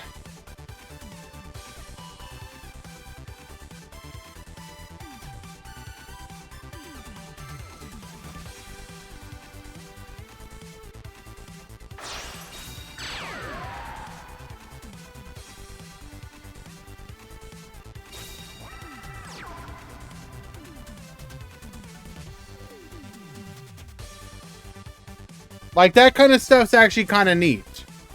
But, like, literally that's kind of it, you know? Like, some of the art is terrible. Like, this Golbat is god-awful. I hate it. I wish I could delete this from my account.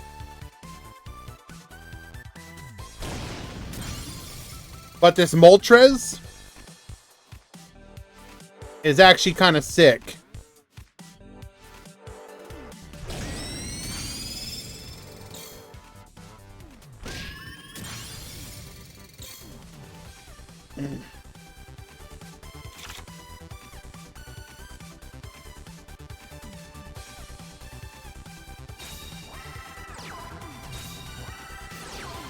Here's another one that I actually kind of like a lot.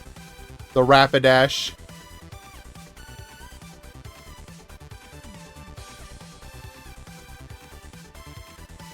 If I can get it to...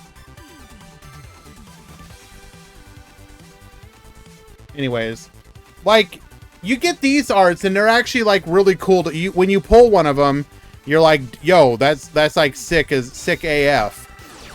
Then of course you pull all the garbage cards over and over again that you can't do anything with, and you're just like, well, I guess I'm gonna go play Minecraft until I can open another pack.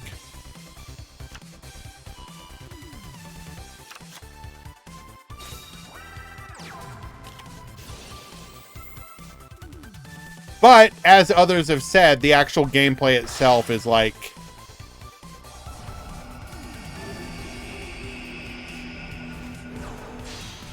Cyber End Dragon to the field, allowing us to out the Ancient Gear Golem.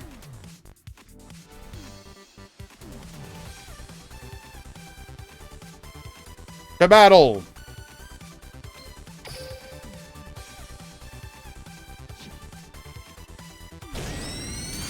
No, we go for the Cyber Dragon. Ah, we want to stop our opponent from being able to... Okay. Now we can't... Well, I mean, we can still technically potentially tribute over and get a... more Cyber Dragons on the field, but this minimizes the chances.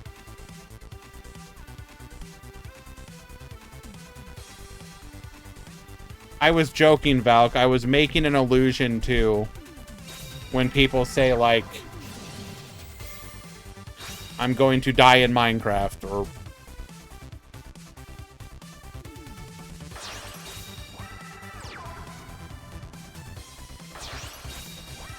Oh my god, and we actually had the double Cyber Dragon. Okay, but we also have Talismanic. My dude really out here making Talismanic one of their... Chronicle cards. Bro. Bro, ain't no way. All right, Muten will take it in game number 3. It's a good one. I mean, yes, it's a good one, but it's just funny to see that happen because, you know, again, you're...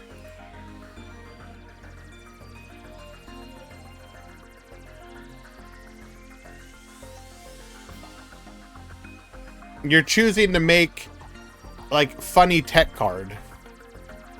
I don't know.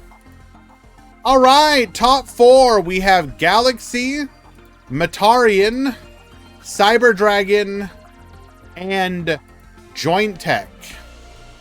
4 different decks. No mirror possible.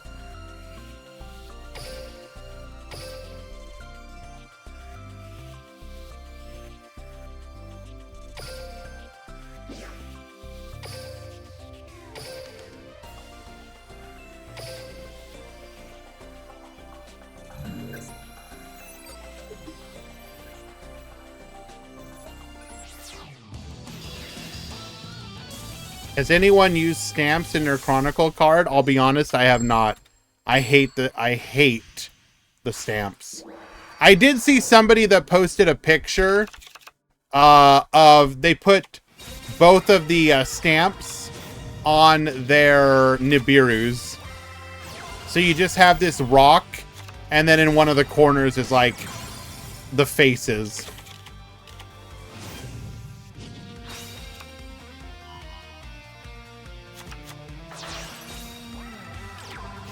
Stamps would be fine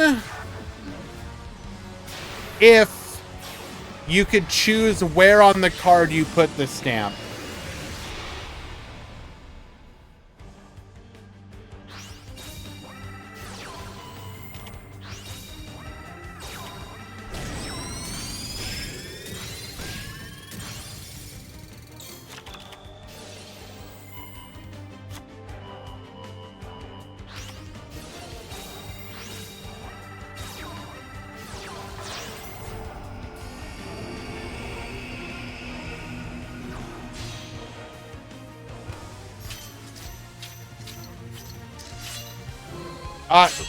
Ray, that's pretty much what I'm talking about. If I could put Yuo's face over Ashura Star's face, then I would do it. 100%.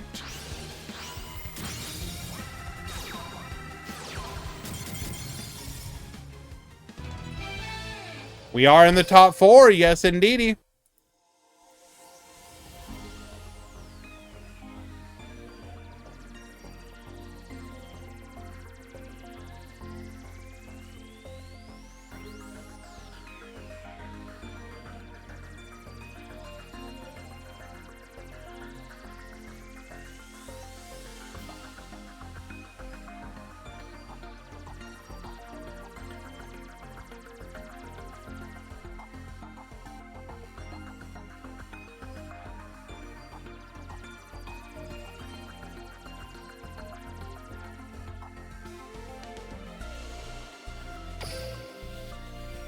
Okay. We go to game 2.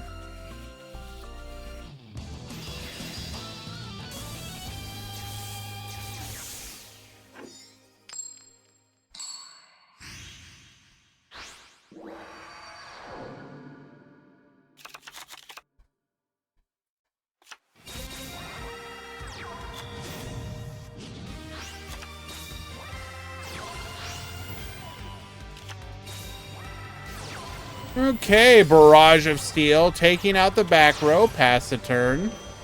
We're going to go Galactic Oblivion into the All-Seeing Harvey.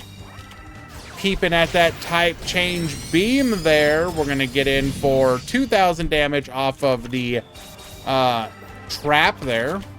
We're going to go Meteor Charge, flip it up. Also going to be able to go for Piercing here. New set that we do have to worry about.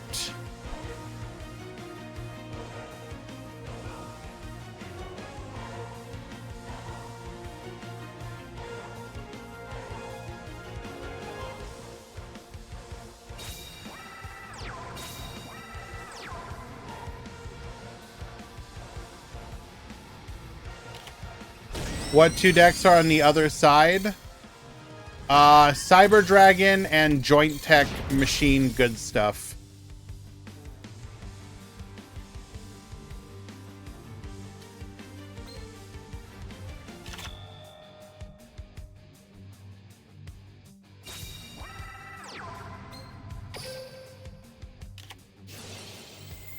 We're gonna go Barrage of Steel, hitting the Meteor Charge.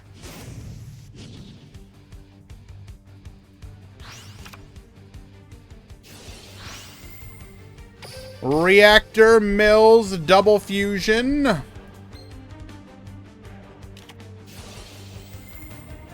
Looks like we're gonna go for a YOLO play here. Nope, never mind. We don't have the Warrior.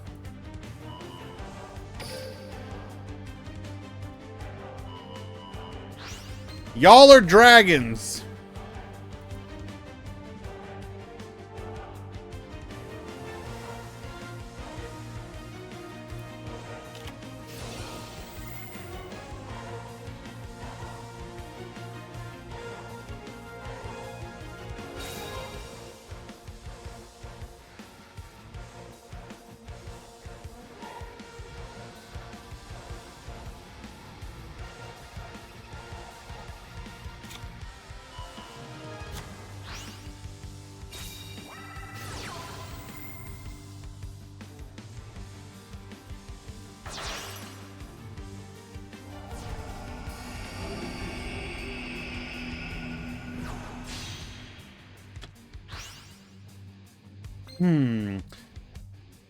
We're gonna go for the Vitra Star.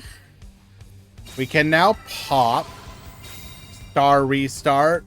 Recycle. This will allow us to potentially pop 2.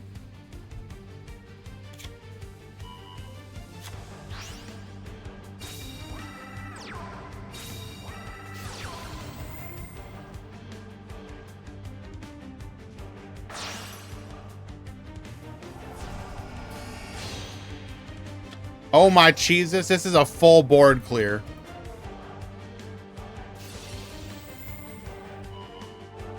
Get poppin'.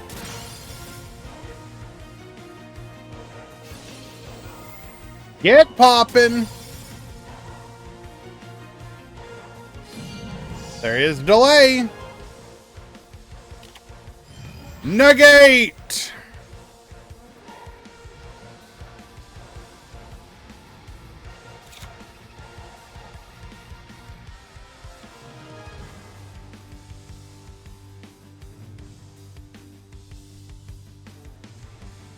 Can we solve double Vitristar?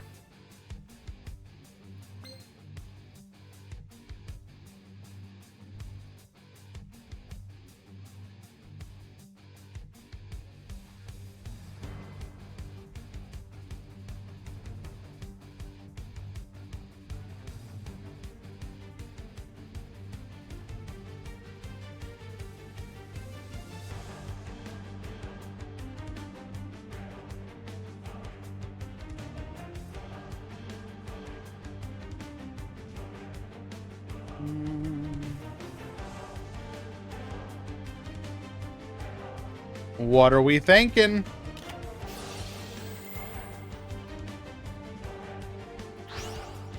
Revive the Oblivion.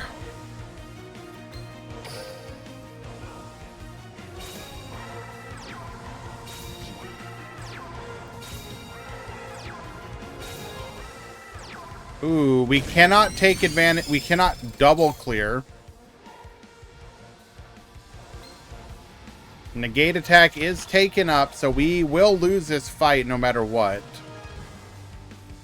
We do have an opportunity to... Okay, so one dancer.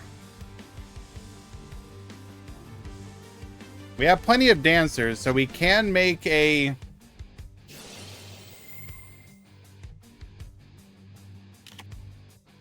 We can make an Ashura Star if we have the materials.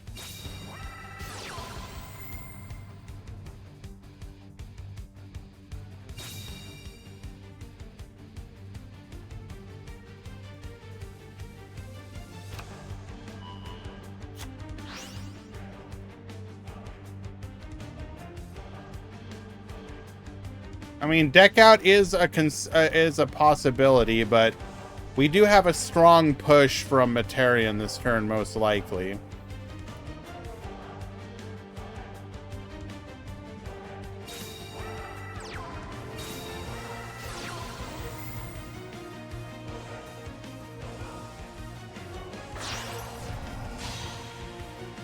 Goes for the Hercule.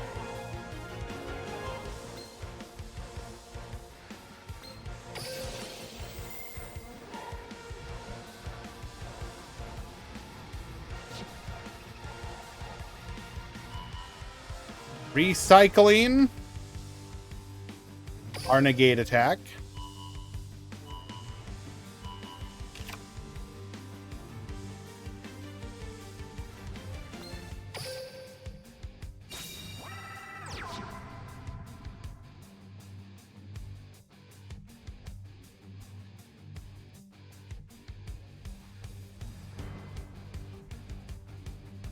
To battle.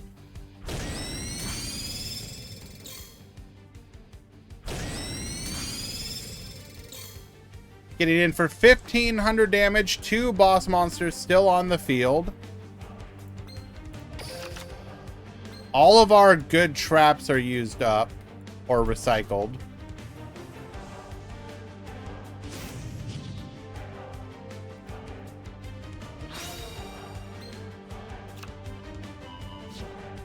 Grab a secret order here.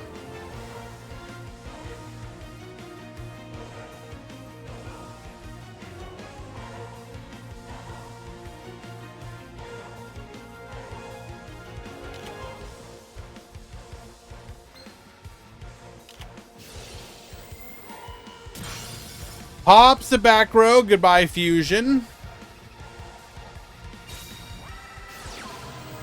Secret order. We're going to be able to out one of these bosses.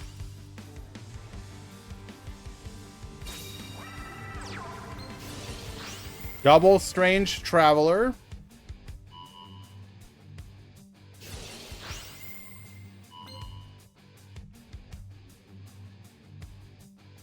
Do we have a tribute over? We do have a Cosmo Titan, so we clear. Another normal summon does it. There we go.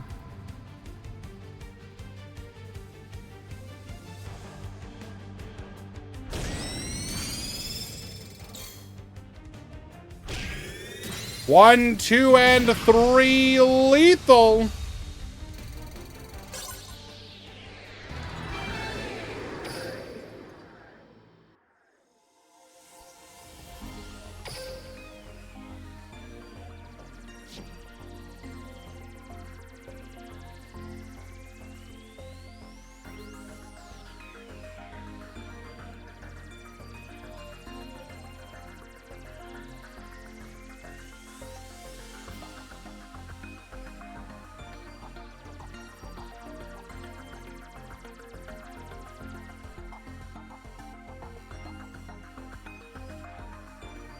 Okay, game number 3.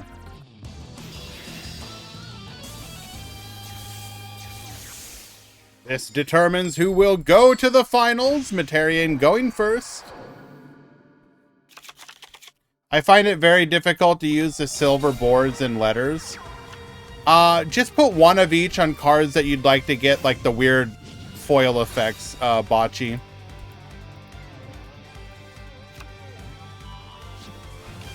Don't try and, like, combine them together, in my opinion.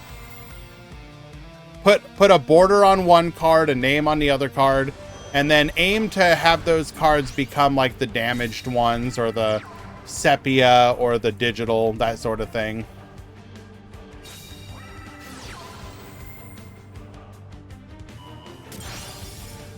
Ops the type change beam.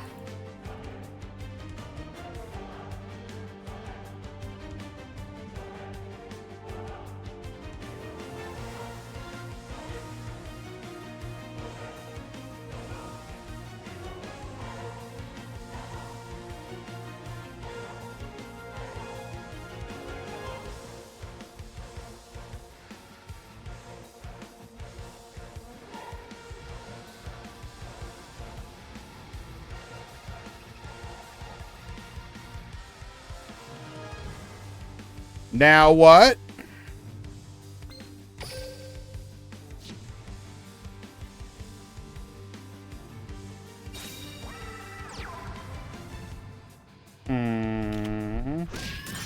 Electing to go defensive rather than potentially get in for a good chunk of damage there. Might be the 500 attack one, which means we wouldn't have been able to clear.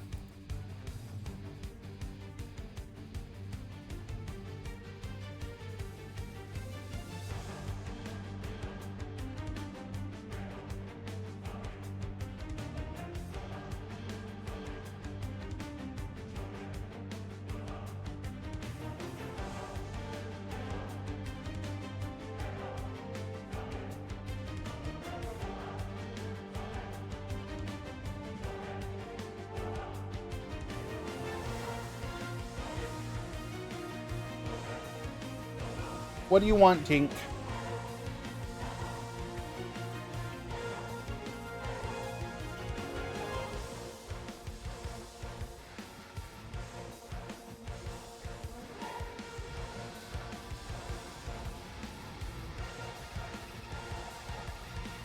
Okay.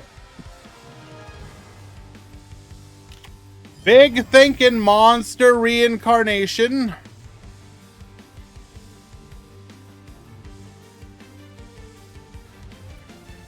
We can get back the reactor, so that is a potential big plus.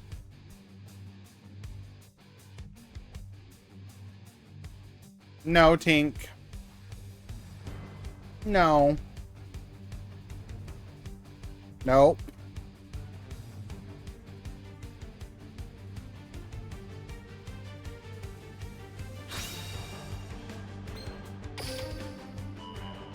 We were just deciding what we wanted to toss, sending the Sir Painter.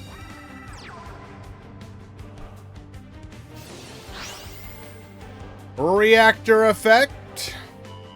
Recycle, draw 2.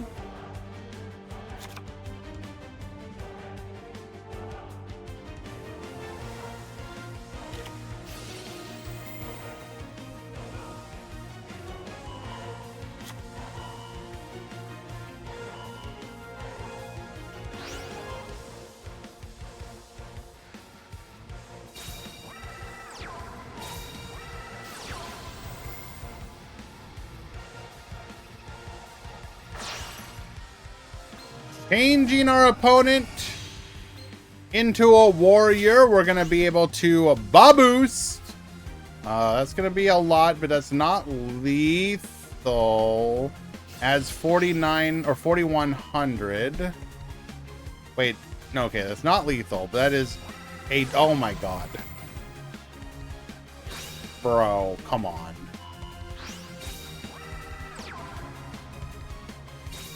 Why is this a thing?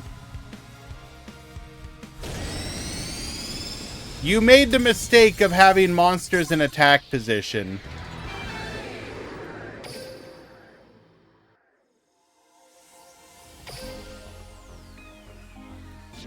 Good run, El Chico Cosmo. You got cheesed. Not much you can do about it.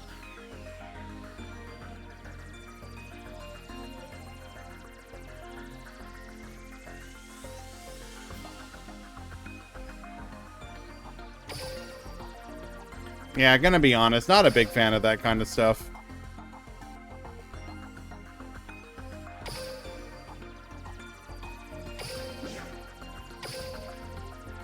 Literally punished for playing the game.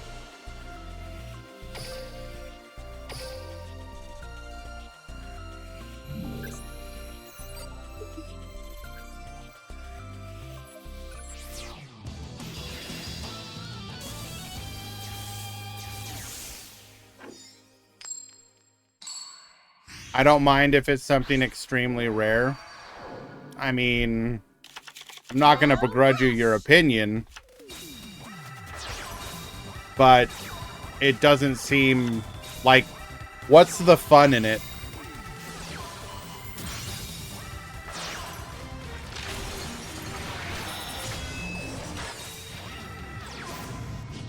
Two Yami rulers made top 16. They both lost, though. I don't think cheese should exist in the game. I'm gonna keep it real with you.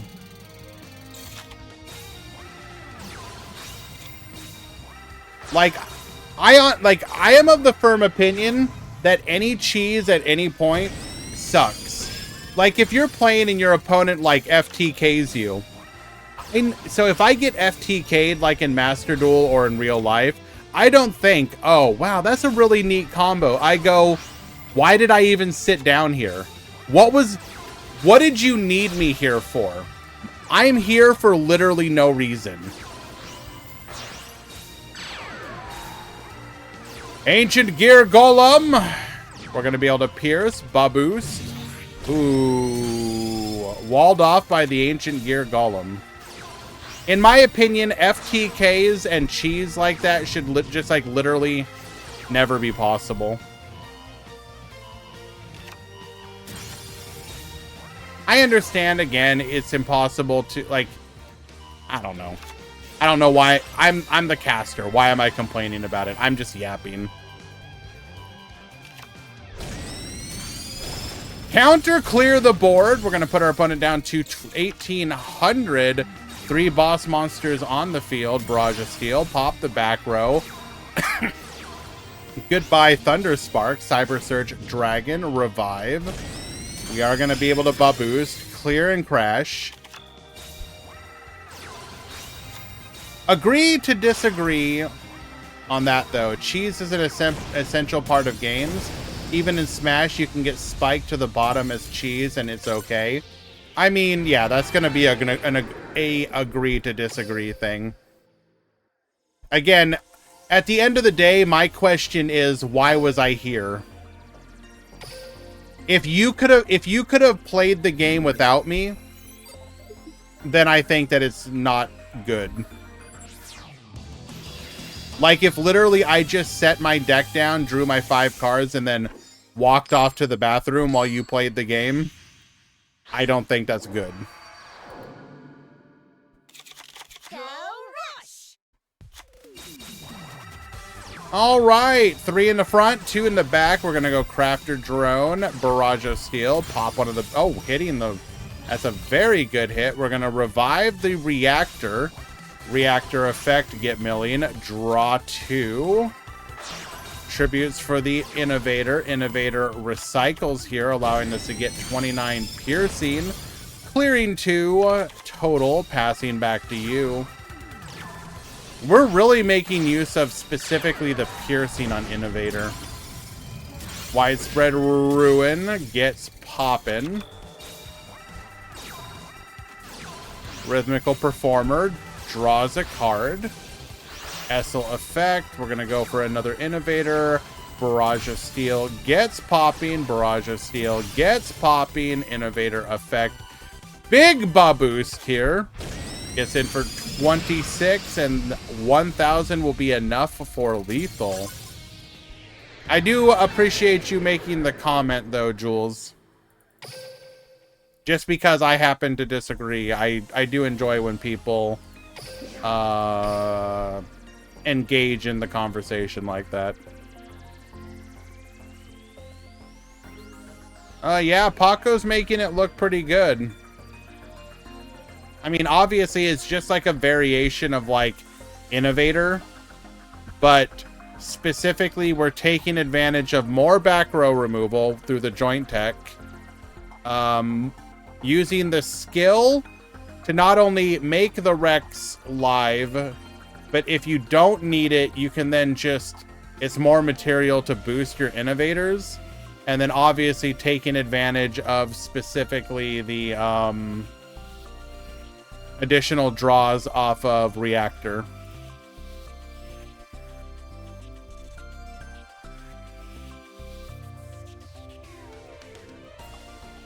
All right, let's go ahead and get a prediction going. Who wins? We have Firefox.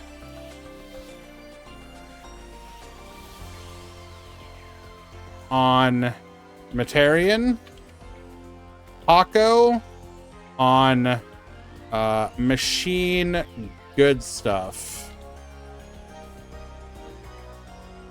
You will have 5 minutes max, but I will cut it short.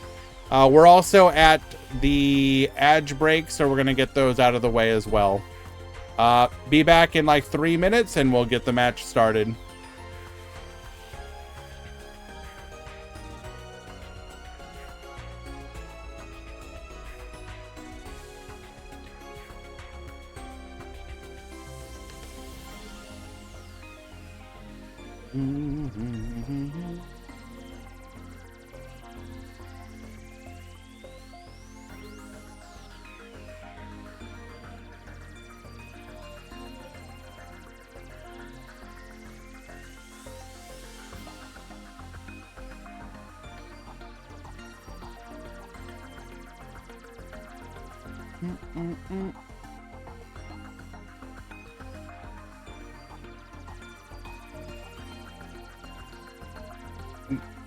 I understand, like, and again, I do understand if people do like FTKs. For me personally, though, I don't even find them fun to watch. I'm just like, okay. Can you just tell me if I get to play this game? Like, be honest. No? Okay, cool. You know what? I don't even want to see you finish this, the combo. You can have the game.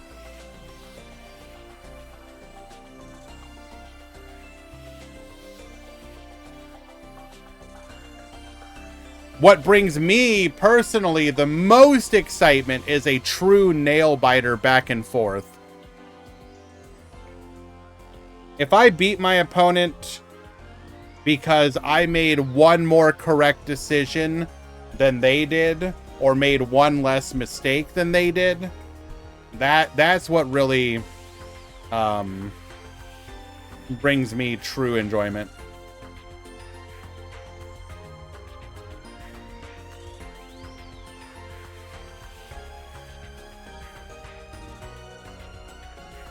Like, and it also technically, it like extends to all things, right? So like, a good example would be like when I would play competitive shooters. I was never the type of person that enjoyed like Call of Duty because the time to kill is way too fast. So like, you would just like, bruh, somebody's dead, right? I always much more enjoyed stuff like Halo, for example. Halo, sorry, for example. Because the Dance of Death in Halo is just long enough that you felt like, oh, if my opponent makes a mistake, I can actually win this. Thank you, Demoni. Appreciate you for the raid. We are approaching the grand finals of the Rush Duel, Go Rush Grand Prix number 5. In the finals, we've got Materian versus Joint Tech. Machine, good stuff. But yes, kindly appreciate the raid once again, my dude. You are very kind.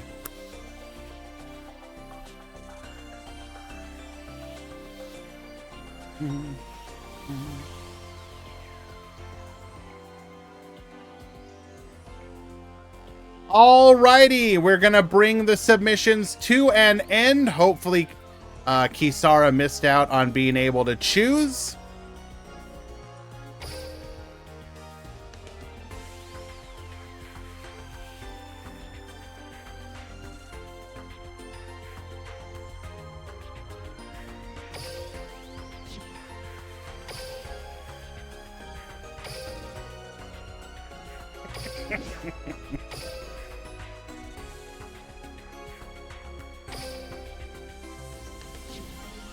Alrighty, game one.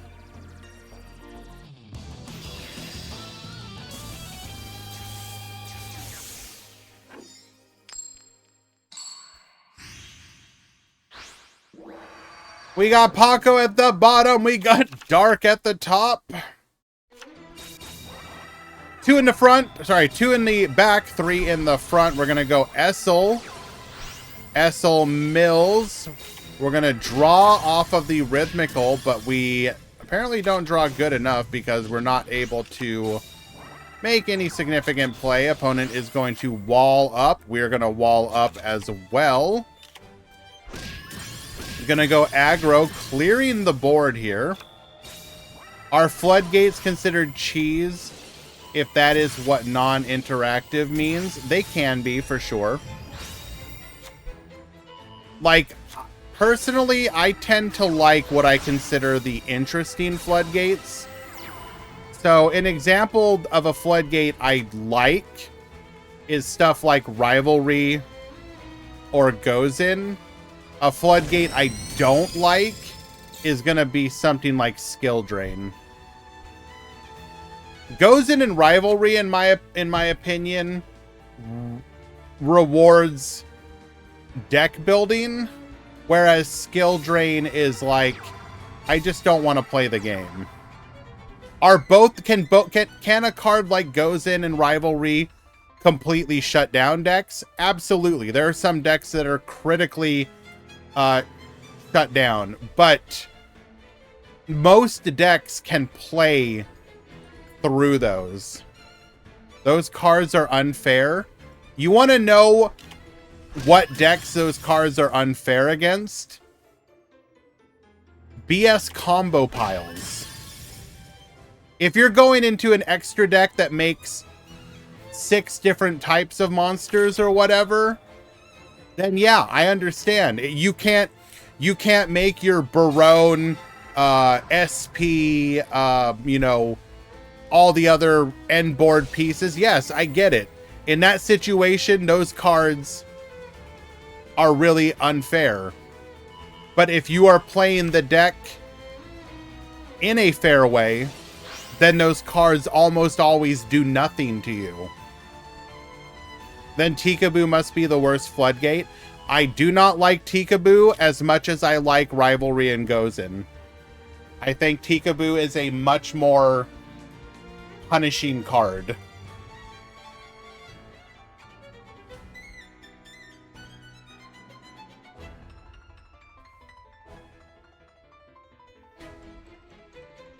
Like, don't get me wrong. I understand that there are some archetypes. Like, a good example of an archetype that would be punished by Gozen. Did we disconnect?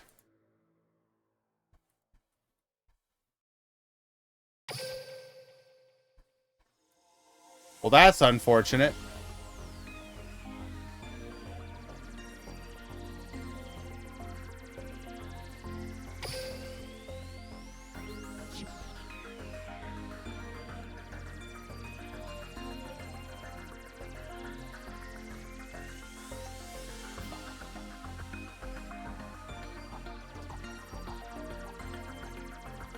I did 2 on ladder.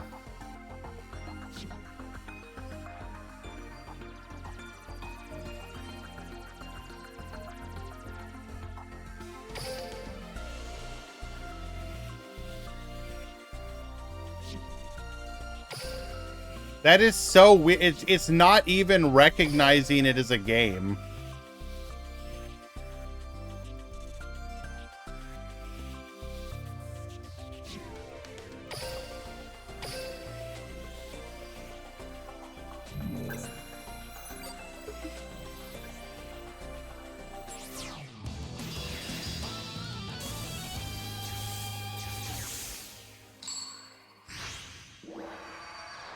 Why does it show Paco at the bottom?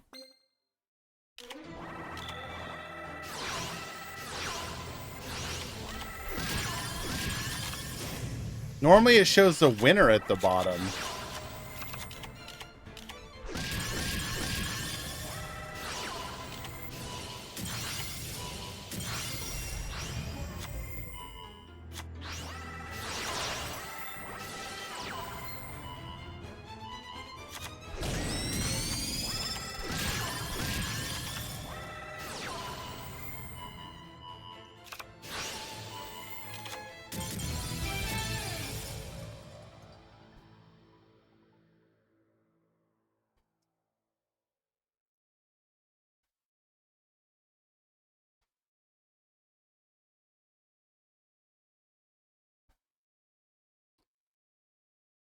What?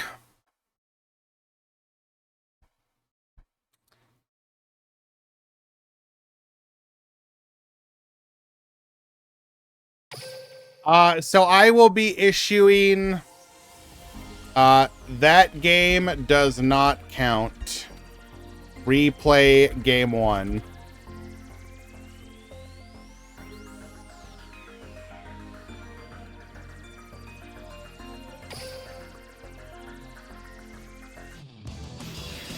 Hey, I'm just going off of what the game said. It said try once again. Okay.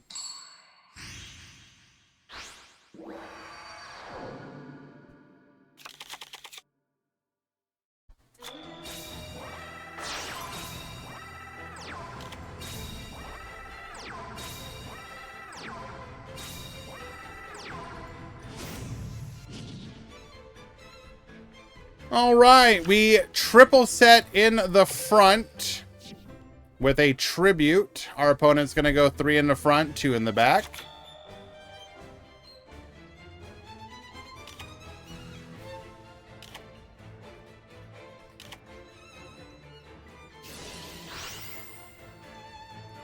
Milling the monster reincarnation, which means we have set up reactor.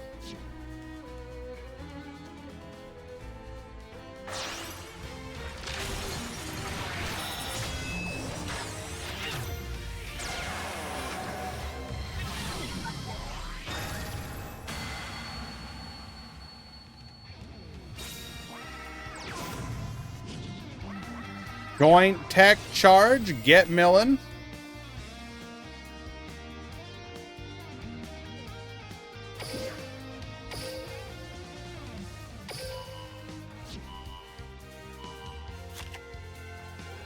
Get popping.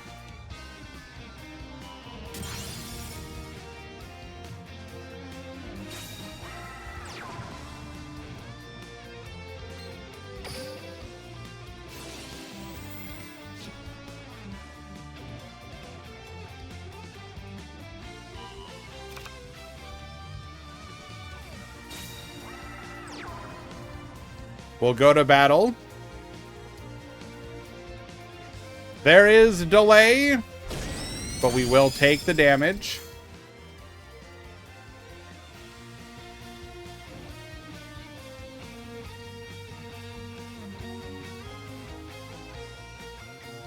I don't think reactor should go to 3 unless you also hit something in materia into 3.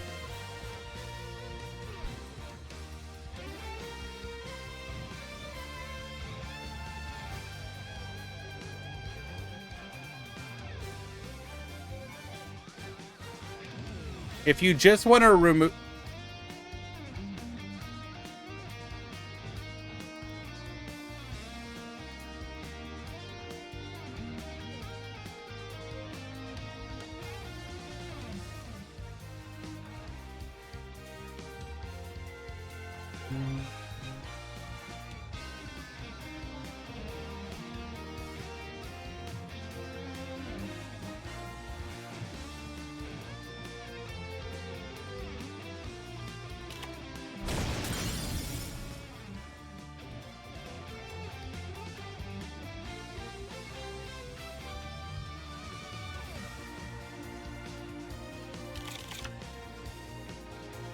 I don't want Materian to be nerfed. I think for the health of the game, you need to slap it slightly.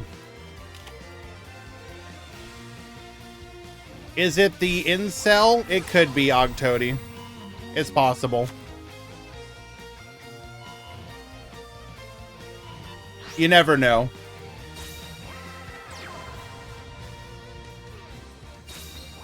Turning all the monsters into spellcasters, which is going to allow us to bounce them.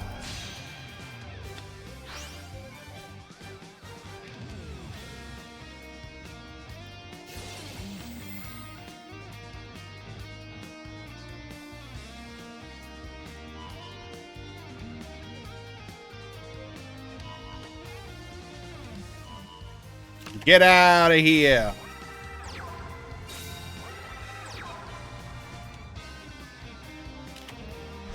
Desmume, if I was to do something like that, I would put Ashura and Reactor both to 3.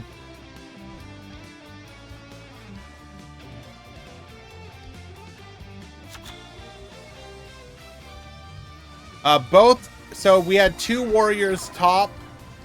They made top 16 through good tiebreakers. And then both lost in top 16.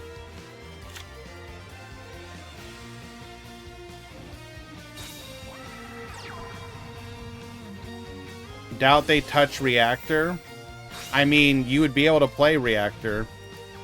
Nothing would stop you.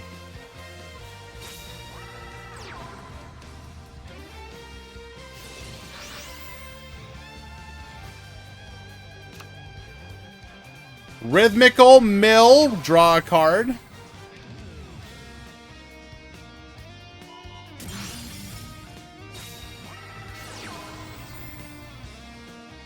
I think that the fact that it's an engine in other decks is the problem, though.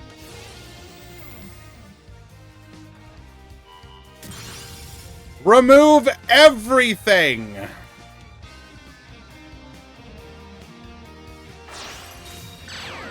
Ancient Gear Golem to the field.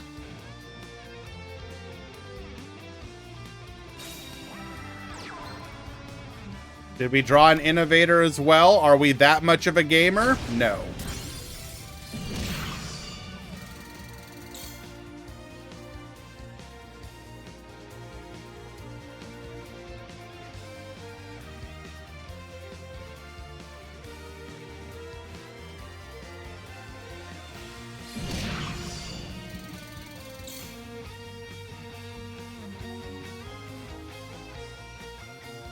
Like, we've already seen that they're willing to put boss monsters to 3, right?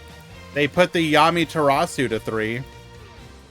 Why could they not put Ashura Star alongside Reactor to 3? Then you play 2 Reactor, 1 Ashura Star. Seems fair to me.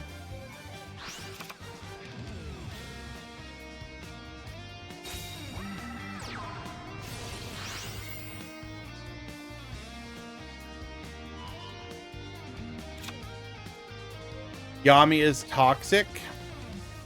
I mean, I would say that Ashura Star is also kind of toxic. Hello, Duel Links Team Wars. Thank you so much for the raid, my dudes. Who was casting this one today?